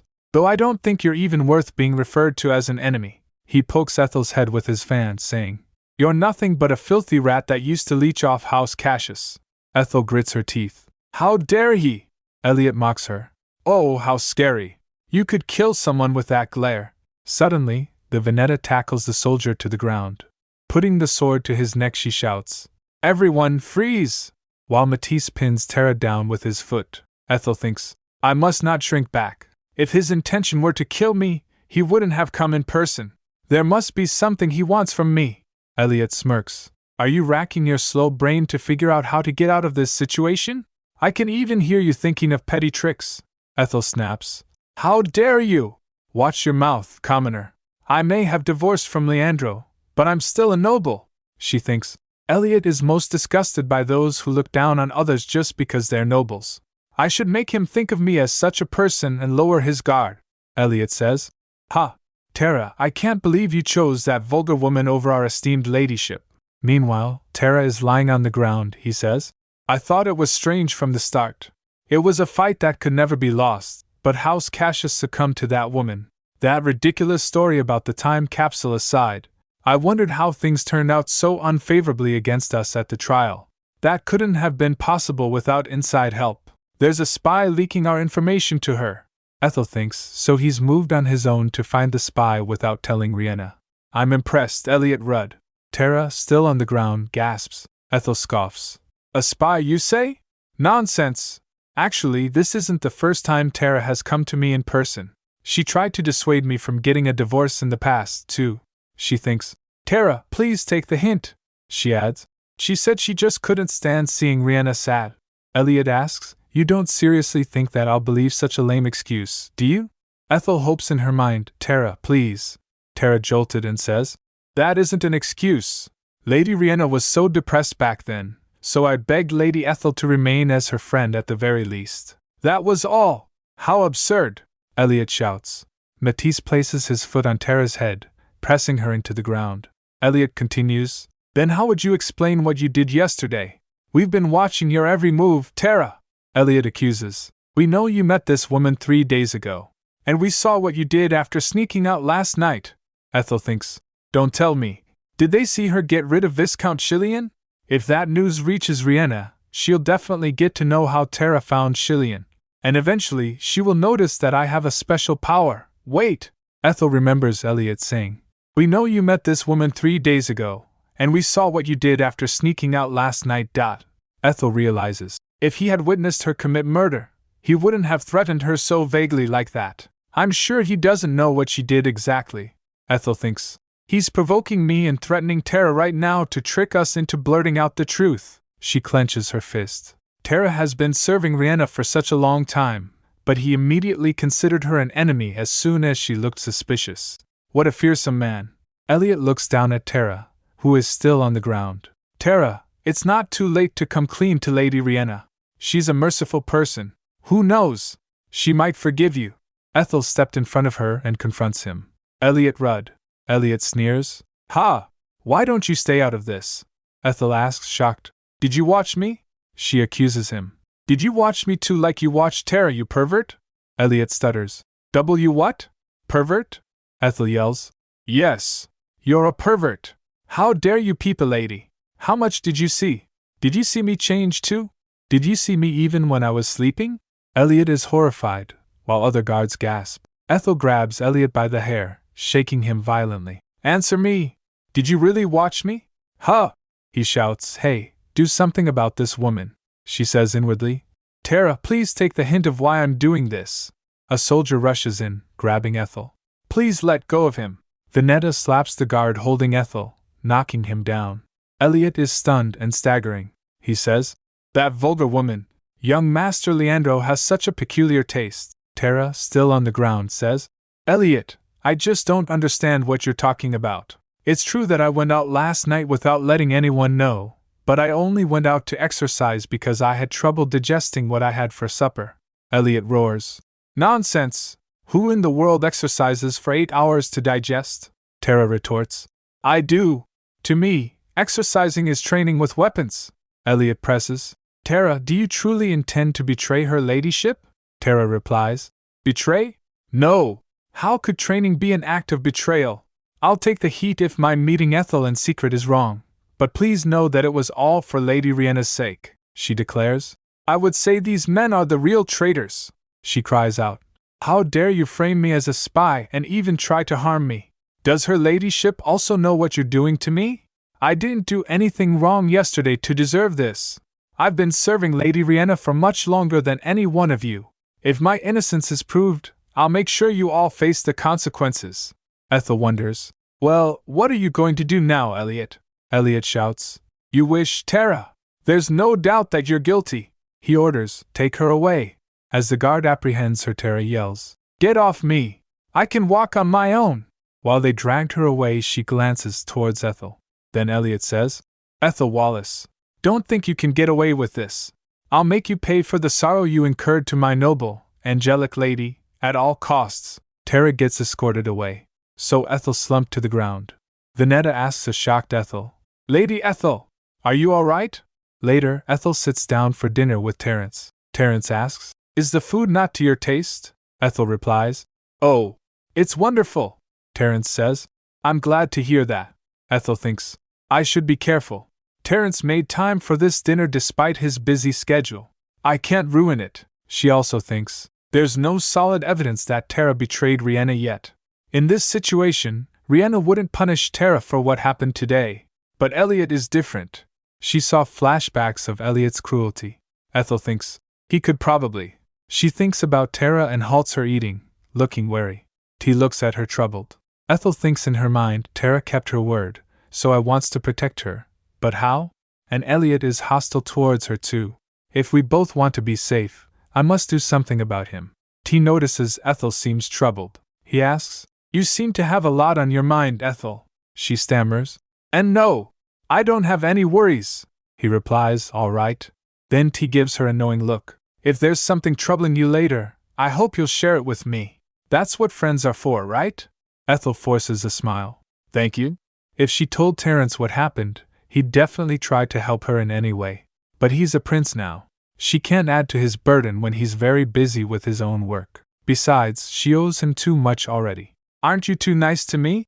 She laughs. You're too kind to a fault, T, she tells him. To survive in this world, you need to be calculative at times.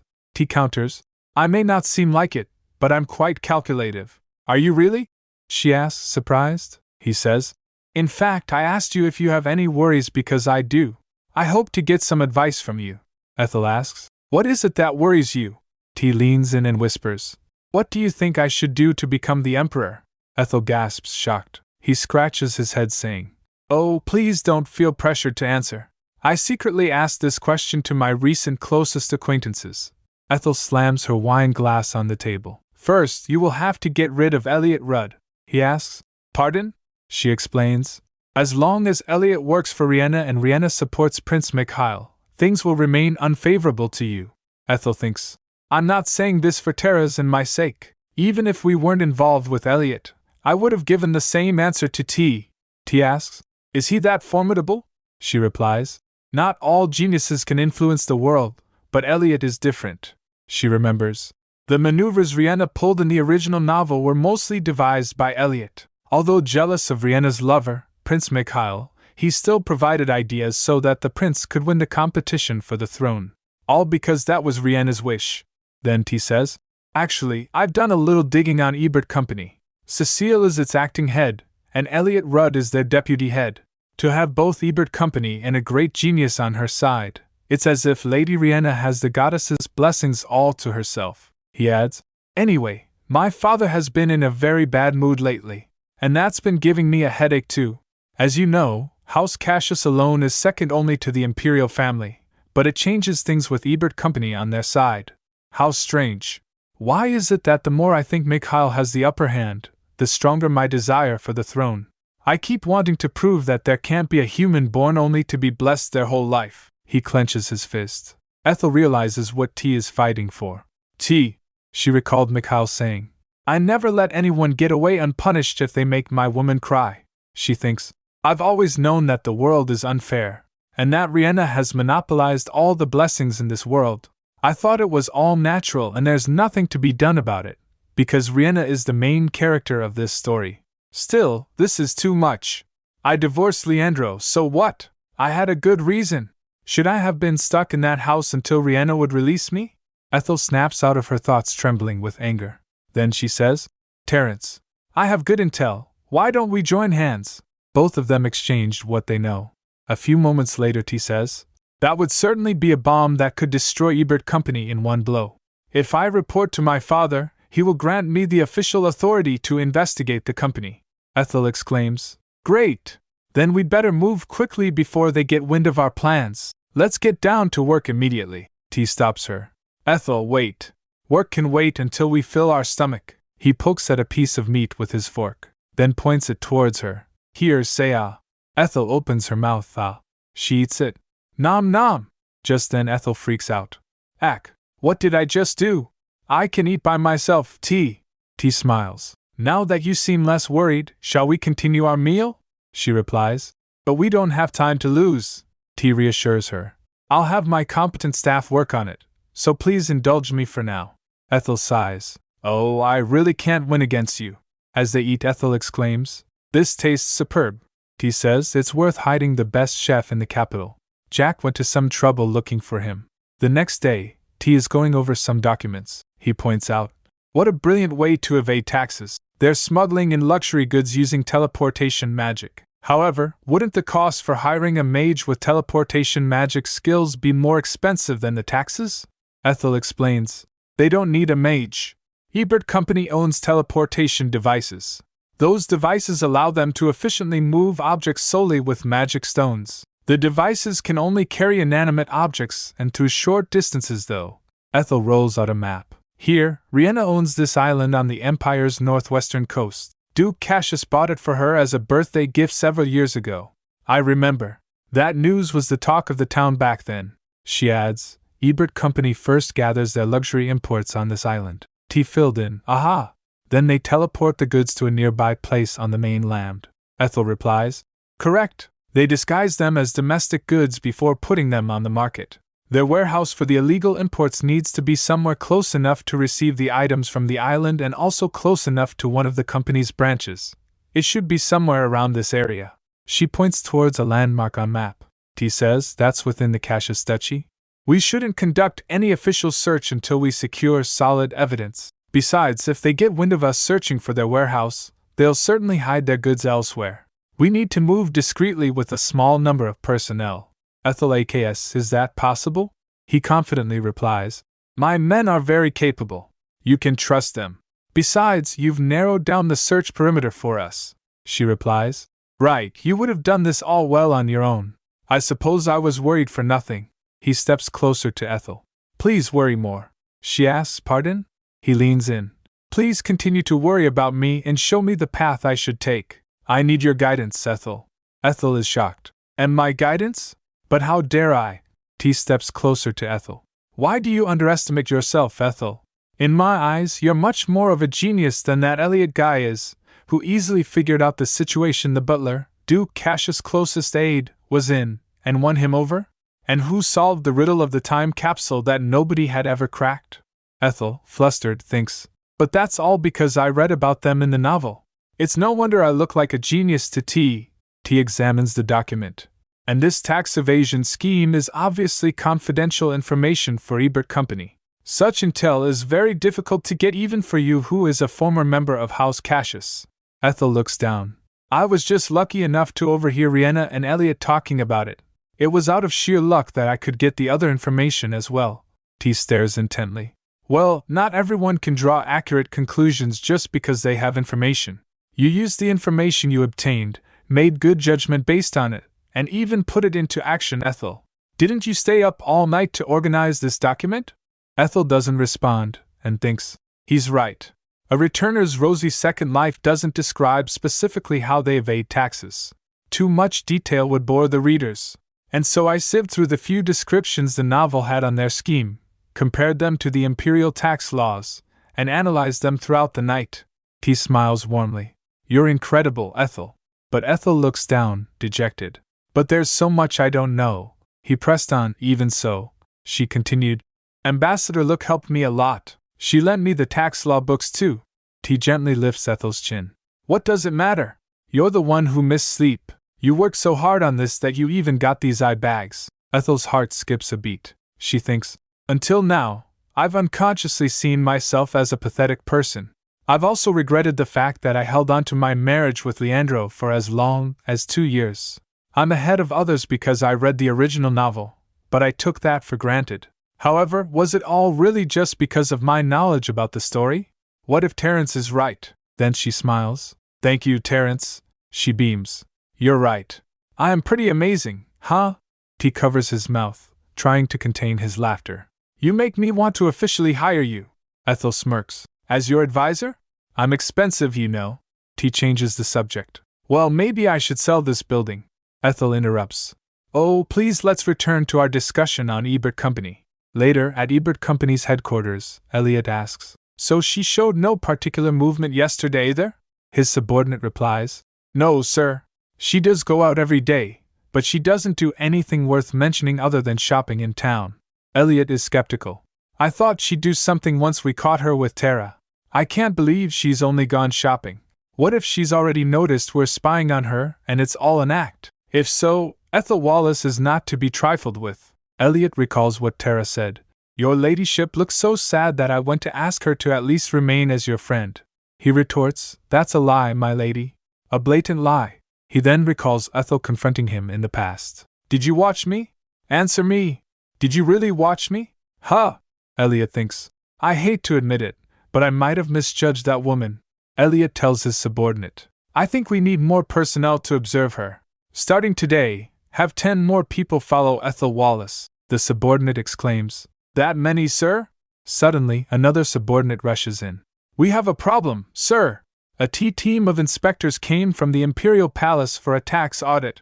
They say they're conducting a random investigation. Elliot remains calm. So what? There's no need to make a fuss about it. It's expected. It's no surprise that the Imperial family wishes to find any fault with Lady Riena and House Cassius. Elliot declares. Since the chief is away at the moment, I should welcome them. Let's go. His subordinate hesitates. Please wait, sir. I have one more thing to tell you. The leader of the investigation team is the second prince. Elliot gets shocked. Terence Belvoir Astaroth? He thinks. This new prince who recently emerged is older than the crown prince. However, he wasn't birthed by the empress and was only added to the imperial family registry not long ago. And thus, the emperor named him the second imperial prince. He recalled Ethel and T dancing and remembers what Riena said. Lady Riena said there was something suspicious about their relationship. She also said the young master told her that the second prince was the woman's guard. Elliot is suspicious. I'm sure there's something between the second prince and that woman. I've handled everything perfectly so there won't be any problem. Mark my words, second prince. I'll bring everything about your relationship with her to light this time around. He walks to welcome the inspectors. As they were inspecting Tion's, looking at him, Elliot glares. Look how that jerk is putting on airs just because he's of imperial blood. Search all you want. You'll never find anything. I see they're just hastily rummaging around our office and warehouse. How dare they try to interfere with Lady Riena's business with such a sloppy job? Elliot addresses the inspectors. If you're done here, shall we move to my office now? As Elliot leads the second prince and his men through the halls, T suddenly halts and says, Oh, that's strange. Elliot turns and asks, Pardon? What's strange, your highness? T knocks on the wall. Elliot asks, Is there something wrong with the wall? He thinks.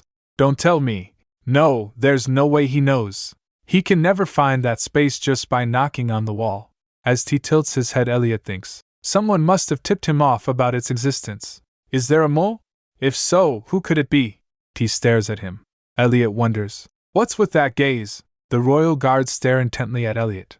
Elliot falters, sensing something is amiss. T raps sharply on the wall. One of Elliot's subordinates asks, Is something wrong, your highness? T replies, Only this wall sounds different. It's as if there's an empty space behind it. Elliot is shocked by T's discovery. He thinks to himself, There's no way he could find out. That wall is perfect. I've tested its soundproofing and ensured its sturdiness by knocking and kicking. Yet he's still pinpointed its location. I'm sure there's a mole. As T and guard stares at Elliot, he has a realization. Oh, I see. They intend to make me the mole. His subordinates whisper to each other. Isn't it strange how the prince keeps looking at our deputy head's face so clearly all of a sudden? The other whispers back, Yeah, it looked like they were signaling each other. Elliot glances at them and thinks, So that gaze of his was meant to make me look suspicious. That was clever, very clever. He smirks to himself. But that will be all you can do. After all, You'll never be able to open the door, he says. I don't understand, Your Highness. Are you saying there's a room behind this wall? T responds, is there not? Elliot replies, I highly doubt that. As far as I know, it's just an ordinary wall. T asks, would you mind if I investigate? Elliot agrees. Of course not, you can do as you please. After looking at the wall, T thinks to himself, I suppose there'd be a hidden button of some kind that opens the wall. But Elliot thinks, it doesn't look like he could even figure out how to open it. How could he? That wall is locked with a password, and only 3 people know the code, Lady Riena, Cecile, and me. T asks, I don't see any button. Does it open with a password? Elliot, attempting to appear nonchalant, thinks, there's no need for concern. The key to a hidden room would be either of the two. Isn't it too obvious? He smiles and replies, well, if Your Highness thinks so. T smirks to himself. What could it be? If I were to say random words, surely I could stumble on the password. Elliot considers T's words and smiles. You dolt, how can a secret code be cracked so easily?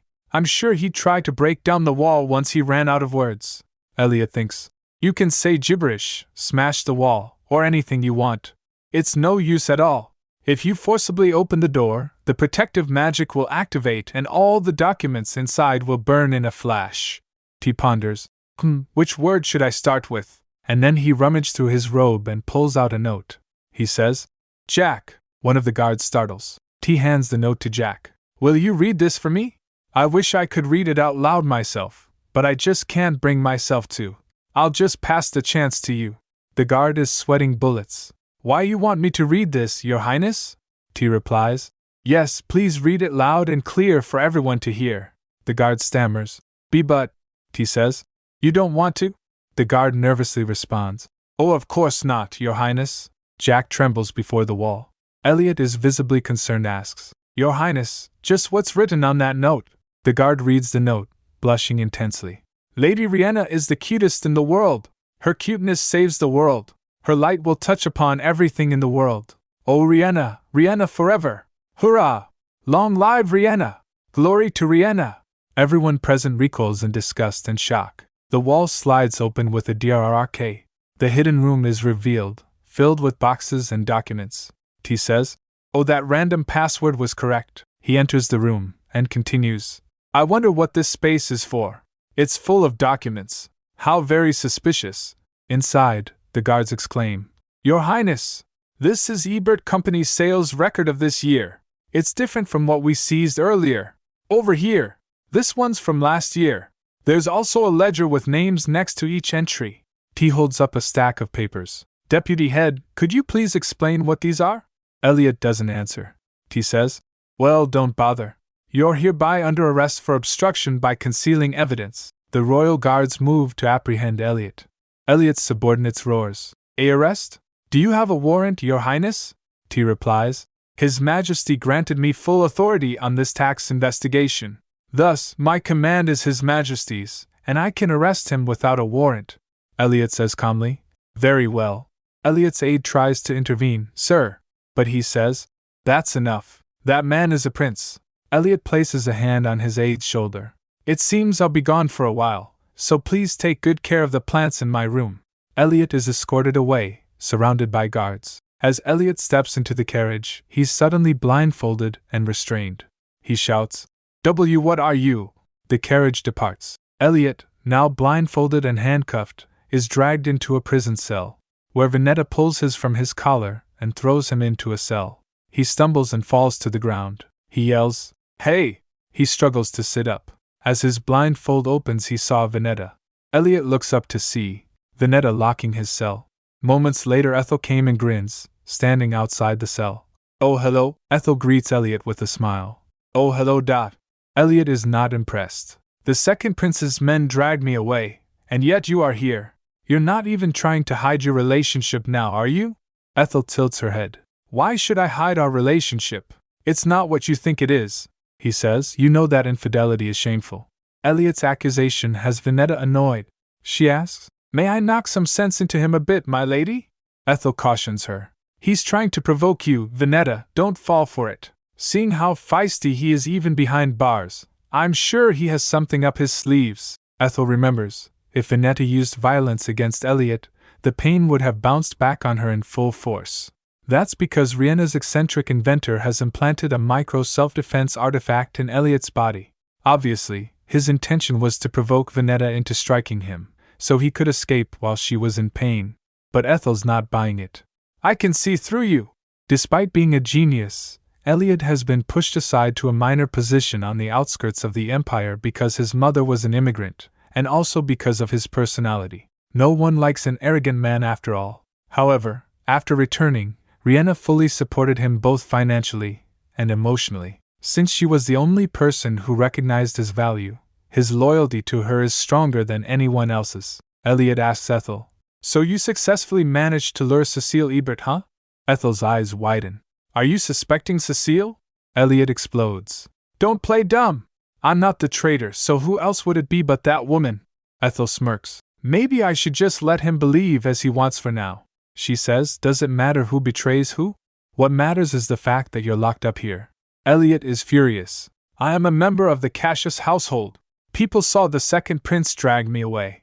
Even a prince won't be able to lay a finger on me because House Cassius will never let that slide. You blindfolded me to make me believe that I was taken to a remote place, but I know for a fact that this is the annex of the capital's guard station.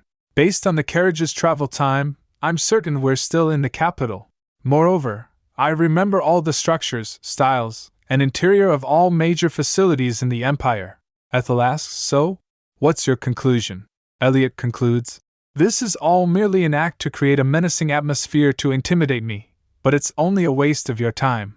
As long as I'm officially held in custody, you can't lay a finger on me." Ethel thinks, "You might have been right if I hadn't told T about you." She recalled the scene where T says, "I think I should just kill that man." Ethel gets shocked. "What?" T backtracks. "Oh, I mean, I'd like to avoid it if I could, but it's possible that he'll pose a threat to us in the future."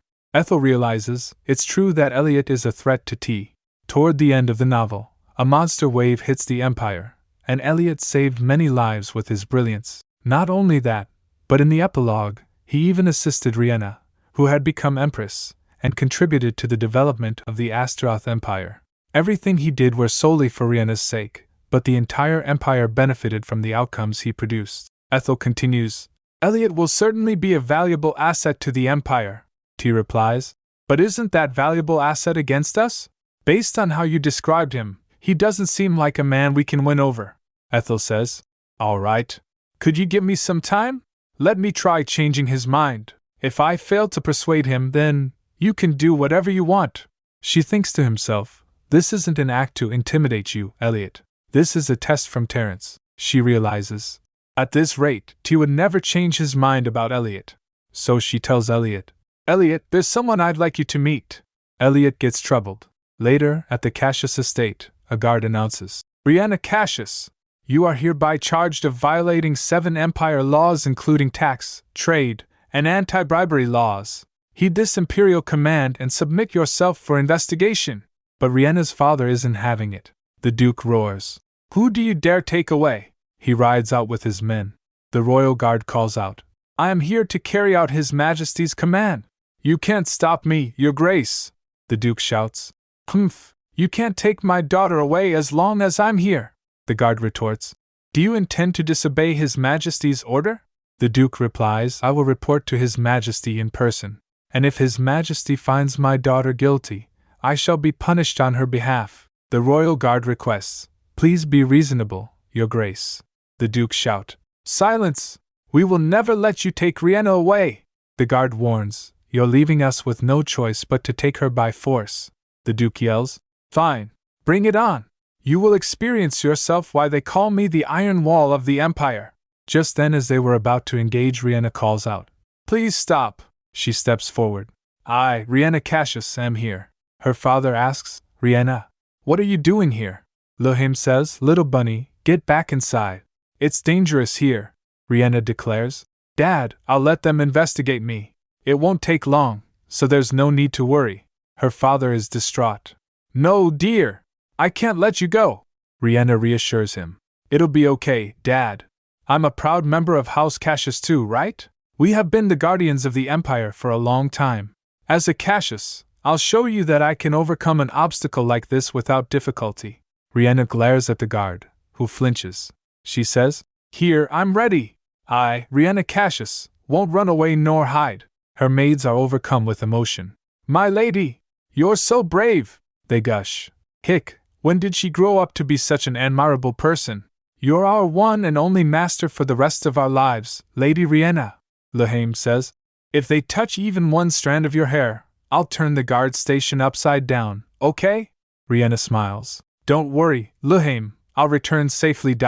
Then she glances at her father. Her father sighs. I wish you were just a baby girl forever, then I wouldn't have to let you go. She asks, Can I take that as permission to go? Her father says, Who could stop you? Her maids say, Lady Riena, please come back safely, my lady. The royal guards gets flustered. One asks, So, when are we leaving? At the same time, at the annex of the capital's guard station, Count Milohem arrives. Ethel with Veneta greets him and says, Welcome, Count Milohem. Count Milohem smiles. Thank you for inviting me. And you are? Ethel replies, My name is Ethel. I'm maid to His Highness the Second Prince. The Count is thrilled, thinking, I never knew the Second Prince is interested in me. It's such an honor.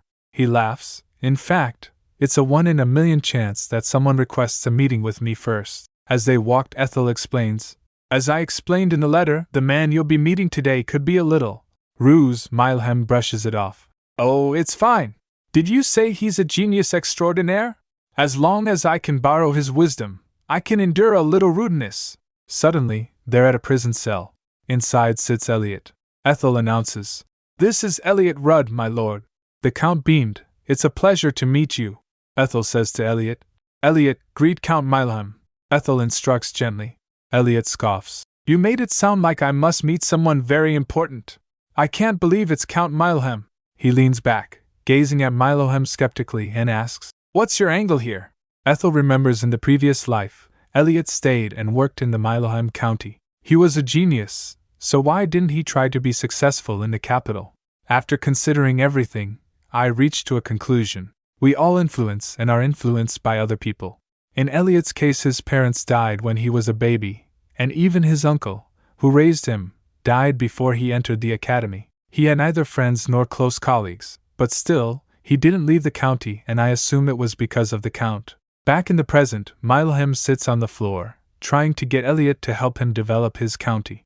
The Count says, As I'm sure you're well aware, the soil in my dominion is very barren. Since we border the Jevica kingdom, we can't afford to reduce our defense spending, and recently, more and more are fleeing Jevica and coming to my county. We don't have any special local products, the government subsidies are always far from enough, and there's only so much I can do to take out loans through my connections. Ethel is touched by his sincerity, thinking, Many lords enrich themselves by exploiting the people in their dominion, but the Count spends his own money to help his people. That's why he keeps talking about money, and everyone in society shuns him. Milohem continues, I heard you're a genius. Any insight to my predicament would be appreciated. What do you think I should do to develop my county? Ethel nods to herself, smiling. What do you say, Elliot? Isn't Count Milohem very nice? So turn over a new leaf and... But Elliot says coldly, I don't know. I couldn't care less. Poor thinks. It didn't work, Elliot says. How can I think about someone else's problem when I'm behind bars? Milohem tries to cheer him up. Oh, come on, don't be like this, Elliot says. If you get me out of here, or at least let me contact my people outside, then I'll give it a thought. But instead, Milohem offers him bread. Instead, I have a loaf of bread from Madame Molly's. She's the best baker in my county. Won't this do? Elliot explodes. Are you kidding me? Go away, mister. Milohem, munching on the bread, responds. Man, don't be so snappy. I'm sorry that you declined Madame Molly's bread, he continues. You're brilliant enough to be Ebert Company's deputy head, so please consider helping those less fortunate, and give me some advi. Before he can finish, Elliot snaps. Is there a dog barking somewhere? It's so noisy. Ethel is appalled. Milohem grits his teeth and suddenly reaches through the bars and pulls Elliot into the cells. But due to artifact, Milohem got hit instead. Milohem is on the ground, stunned. Ethel asks, Are you all right? He sits up, scratching his head, and says, My word, this is so embarrassing. You've warned me never to lay a hand on that fellow too. Elliot trembles in disbelief. I've never been hit by anyone in my life. You've just banged my head, the Count, exasperated, says. That explains why you have such a foul temper. A bastard like you has to be taught some lessons so you can get your act together. Elliot retorts, ha. Hit me if you can. Milohem yells, fine. I'll beat you until that artifact or whatever it is exceeds its limit. You rude jerk. Elliot shouts, you stupid nobleman. Ethel tries to mediate. Now you both need to calm down. Elliot shouts, Ethel Wallace! Don't let this man set foot in here again. Milohem counters, grabbing Elliot. Don't listen to him, Lady Ethel. I'll make sure to come here every day to kick his ass. Ethel, overwhelmed, thinks, oh dear, I miss you, T. Meanwhile, at the Astaroth Imperial Palace, T is interrogating Riena. Do you intend to remain silent, Lady Cassius? Riena remains tight-lipped. You are charged with conducting multiple crimes through Ebert Company. Were you aware of the existence of the secret room discovered in the company's headquarters? It's been 4 days now, but the inspectors are still going through the documents. That signifies the volume of crime records found. As the owner of Ebert Company, don't you have anything to say? A warehouse full of smuggled products was also discovered in the Cassius Duchy. Can I assume that House Cassius is also involved in Ebert's smuggling activities? Riena still says nothing. T continues, if you keep quiet like this, I can't help but think that you are guilty of all your charges. Is that okay with you? She refuses to answer any questions for 4 days now. T thinks, what an incredible woman. As T continues to interrogate Riena, Ethel advised him, we have to keep the two from each other as far as possible. If they're confined in one place, they might get in touch somehow. One time while interrogating Riena, T had other things on his mind. I was told that Count Milohem has been harassing Elliot, but honestly, I don't care about those two. Genius, Schmenius, he annoys me. I hate that Ethel cares about that bastard, even if it's only to keep an eye on him. She is staying with him for a long time. Finally, the conspirator confronts T. Did you seduce Ethel, Your Highness? She asks, please answer me. Did you woo my innocent sister-in-law? T replies, ha. You meant that? He glances towards his subordinates, so they left. Then T asks, you finally opened your mouth and asked such. Riena cuts him off. Please answer me. Then she glares and asks, answer me. Riena clenches her fists, and T smirks, enjoying her anger. T tells Riena, no, she isn't your sister-in-law anymore, with an annoying smirk. Riena is not having it. So you did, he replies. Well, I wish I could have. Don't play with me, she warns, her eyes blazing. T just chuckles. I'm only telling you the truth. Riena's trembling with rage. I'll never let you take her, she vows. She slams her hand on table with anger, and yells, I'll never let you take her away from me. Slamming the door behind her, she storms out. T lets her go unfazed. Meanwhile, T's mind is elsewhere, lingering on Riena Cassius. Memories flood back, Riena's childhood, her interactions with Ethel, her obsession with Ethel, and a growing sense of unease. He thinks, despite being known as the beloved youngest daughter of House Cassius, I got a bad feeling from the first time I saw her. It also made me uncomfortable that she was overly obsessed with Ethel and was giving her a hard time. I can feel it in my bones. That woman is a fake. Later, Elliot is getting a forced stretching session, courtesy of Count Milohem. I can't believe you're so stiff, the Count exclaims. Elliot groans. T, please stop. I can't bend down any further. The Count laughs. You can be as flexible as I am, so try and go down a little more. Ethel and Venetta watch the scene unfold. Venetta asks, just what's all that fuss for? Ethel just laughs.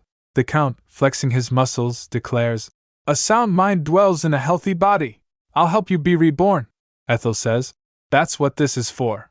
Venetta, though, isn't convinced. I'm not sure if this is really necessary for your goal.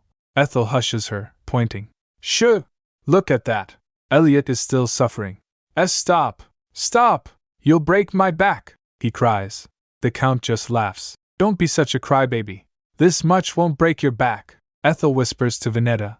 He keeps complaining, but he's still following everything the Count says. We all have someone persistent in our lives, don't we? A realization dawns on Venetta. You mean to say that Count Milohem is that person in Elliot's life? The two can't help but laugh at the scene. Ethel thinks, Elliot is a man of logic and eloquence, but the Count has more of a free spirit. Besides, she recalled her conversation with Elliot. Ethel asks Elliot, "Do you really hate the Count so much?" Elliot pauses, then admits, "Yes, he reminds me of my uncle. I'm so sick of him." Ethel asks, "Your uncle? The one who raised you?" Elliot explains, "I do appreciate his care and support, but he incessantly lectured me that I'd be ignorant of the real world if I only read books. Plus, he always nags that I have to be a useful person." Ethel remarks, "It sounds like he was a nice person." Elliot says, "He was. I was sorry that he died so early." Ethel says, "You must have been very sad." He replies, "Well, yes. He took me under his wing when I was orphaned by my mother. Actually, my mother abandoned me and left the empire alone because she was so tired of living in a foreign country. I just told everyone that both my parents died because I didn't want to explain the details." Ethel stares at Elliot, processing his revelation. Then she glares. "Elliot, if your intention is to appeal to my sympathy and manipulate me, it's no use," she says sternly. Elliot scoffs. "You got me," he replies. Suddenly, a flashback of Ethel with a noble lady. He recalled her saying, "How dare you? Watch your mouth, commoner. I may have divorced from Leandro, but I'm still a noble. How dare you peep a lady? You're shrewder and cleverer than I thought." Elliot admits, "You only pretended to be stupid back then, huh?" Ethel just giggles. Ethel reflects on that. "Despite all that, I believe what he said about Count Milohem reminding him of his uncle was true. But the Count's presence isn't enough to shake Elliot's loyalty to Riena." Later, Ethel sits alone, analyzing the newspapers. She picks up a newspaper, headlines screaming, "Unprecedented scale of tax evasion. Ebert Company's tax evasion amount reaches 1 million gold." And, "Ebert's other crimes revealed, tax evasion and more." Other headlines catch her eye. "Surprising twist of Saintess Cassius. How involved is Lady Riena Cassius in this scandal?" And, "Ducal House of Cassius remains silent on this matter."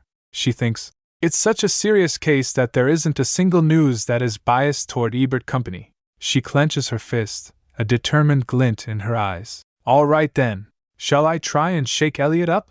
Later, Elliot was eating breakfast in his cell. Ethel enters, so he asks, "You came early today," she retorts. "Are you disappointed because I'm not Count Milohem?" Elliot continues, "Haha, how funny. If you're here to make such a nonsensical joke, will you just turn around and leave?" Ethel slips a newspaper through the bars. "Here. I thought you might be curious about the situation outside." Elliot takes the newspaper and begins to read. Ethel watches him, concerned. Elliot looks up. "Ethel Wallace, what's your intention in showing me this?" Ethel simply shrugs. "Like I thought you might be curious." Elliot taps the document, his expression thoughtful. Let me guess. You want me to believe that Lady Riena will abandon me, don't you?" He adds, "Yes, her ladyship is kind, but she can also be cold-hearted if necessary. If she's certain that I'm the traitor, I'm sure she won't hesitate to cut me loose." His mind flashes back. Back at headquarters, the prince acted like I was the one who leaked intel. It was to protect Cecile, the real traitor. "Moreover, I'm on bad terms with Tara," he says. "I know people hate me for my personality. Even Lady Riena regards me as a headache, even though she's always nice to me. I know that much. On the other hand, people have solid trust in Cecile Ebert. But she's the one who betrayed Lady Riena." His head drops in despair. Ethel concludes, "Cecile has nothing to do with this case, but I should leave him alone for now." Elliot says, "The reason Lady Riena paid attention to Cecile in the first place was because of her strong bonds with her staff and business partners. I was also certain that the possibility of Cecile going behind Lady Riena's back would be less than 0.03%. I never thought my guess would be wrong." Elliot seems to have given up. He trembles, saying, "At this rate, I'll be framed as Lady Riena's traitor, just as you intended. Then, without even an opportunity to explain myself to her ladyship in person, I'll be found guilty and get thrown in prison." He trembles, completely defeated. Ethel gets worried. "Elliot!" Suddenly, Elliot throws his head back and laughs maniacally. "Hee ha ha ha ha!" Ethel flinches as Elliot grabs the bars of his cell, his expression fierce. "Do you look like a fool? Do you think I'll give up so easily? If you believe that you've won, you couldn't be more mistaken. I will save Lady Riena and clear my name." Ethel is taken aback. "Ha!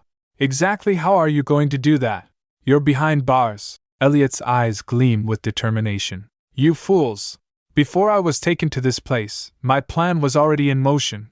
Meanwhile, at the Astaroth Imperial Palace, T approaches the doors to the king's chambers. A servant bows. Pardon me, your highness.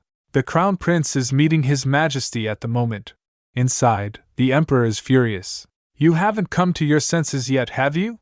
Inside, the Mikhail replies, I don't think I'm making an absurd request, your majesty. The emperor shouts, Are you saying that asking me to release a felon isn't an absurd request? Mikhail counters, Lady Riena hasn't even been convicted. We can still investigate her as much as we want without confining her. The emperor asks, What if she flees? Mikhail replies, She's a member of House Cassius. There's no way she would abandon her honor, her wealth, abandon me and disappear. Moreover, she has donated a fortune to the empire. Please consider that too. Ha! That donation was tax they're supposed to pay. The king retorts. Mikhail is desperate. Father, I implore you. The prison conditions in the imperial palace are far too poor for Lady Riena. The emperor says she's in a special cell for nobles. Mikhail replies, Still, prison is prison. The king yells, Silence! I can't stand the sight of you anymore. Get out! Mikhail leaves, defeated. The doors creak open, and Mikhail steps outside. He sees T and says, Brother. T raised his hand and replies, It's been a while, brother. Mikhail says, I suppose you're here to meet His Majesty. Well, my business with him is done, you can enter now. He moves closer and whispers to T, You'd better stop harassing my woman, when I still treat you as my older brother. T smirks, I don't remember harassing my dear younger brother's woman. I have arrested a criminal. Mikhail turns and confronts him. You should address me properly as the crown prince instead of calling me brother. Regardless our blood ties, as long as I'm the crown prince, you must observe decorum. T smiles tightly. I'll bear that in mind, your highness. Mikhail grits his teeth and leaves. T enters the room and bows. Greetings, your majesty. The emperor replies, Oh, Terence, what brings you here? Ha ha! Have you read the articles? You dealt such a good blow to House Cassius. I feel so much better. T smiles. Since your majesty is happy, I'm happy too. Speaking of which, did something happen with the crown prince? He looked quite upset. The emperor scoffs. Ha! He was here to complain on behalf of that woman. That aside, why are you being so formal toward your brother? T's expression turns serious. Oh, actually, before I came in, His Highness told me not to harass his woman, and then he suddenly demanded me to address him. The emperor slams his hand down on the desk. That evil brat! He failed to notice that his woman committed a serious crime. How dare he take his anger out on you? He huffed. Pay no mind to what Mikhail said. T spoke, yet etiquette states. But the emperor interrupts. I'll decree for such an outdated etiquette be abolished immediately. T bows again. I'm deeply grateful for your consideration. The emperor smiles. Oh, come now. There's no need to be so formal. After arguing with that stupid brat persistently asking me to release a criminal, I feel like I can finally breathe with you. T says, Your Majesty, Mikhail's judgment is only temporarily clouded because of love. The emperor cut in again. How could he love Cassius, daughter of all women? He's disappointing me more and each day. Suddenly, a knock on the door. The butler says, Pardon me, Your Majesty. I apologize for interrupting, but there's an urgent matter. A document is presented. The emperor takes a look at it and asks, What? Elliot Rudd? Who in the world is he? T replies, He's the deputy head of Ebert Company. He was known as a genius during his time at the Imperial Academy. The emperor asks, So that man was behind all this? The butler says it seems that his direct subordinate at the company confessed. The emperor asks, Do you mean to say Riena Cassius is innocent then? The emperor looks thoughtful, a dark expression on his face. The head chamberlain speaks. According to the subordinate's account, Lady Riena simply provided the funds. The one who's actually been running Ebert Company is Elliot, Your Majesty. The head chamberlain continues. I had planned to check the facts prior to reporting to you, Your Majesty, but I received a letter at my residence this morning. The king asks, A letter? He explains that the sender claims not to be an Ebert Company staff member, but they say that they assisted Elliot's illegal activities as an external party. The head chamberlain adds, They claim to have correspondence with Elliot as proof. The emperor asks, Have you seen it with your own eyes? The head chamberlain responds that he only received the letter this morning, so he hasn't had the chance. The Emperor notes that 2 accusations are being made around the same time and point to one person. He asks, "Who sent the letter?" The head chamberlain states that a name was written on the letter and asks if the Emperor would like to meet them in person. The Emperor replies, "I'm curious about the proof. Summon them here." The head chamberlain responds, "Very well, Your Majesty." As the head chamberlain leaves the room, the Emperor asks T, "Where's Elliot Rudd now?" He replies, "He's in custody at the capital's guard station." The Emperor says, "I should meet him myself. Schedule a meeting once the proof mentioned in the letter to my head chamberlain is verified." T replies, "Yes, Your Majesty." As T was walking in the hall, he thinks, so it was all his design. He recalled his conversation with the Emperor. He remembers Elliot's subordinate who asks, "A arrest? Do you have a warrant, Your Highness?"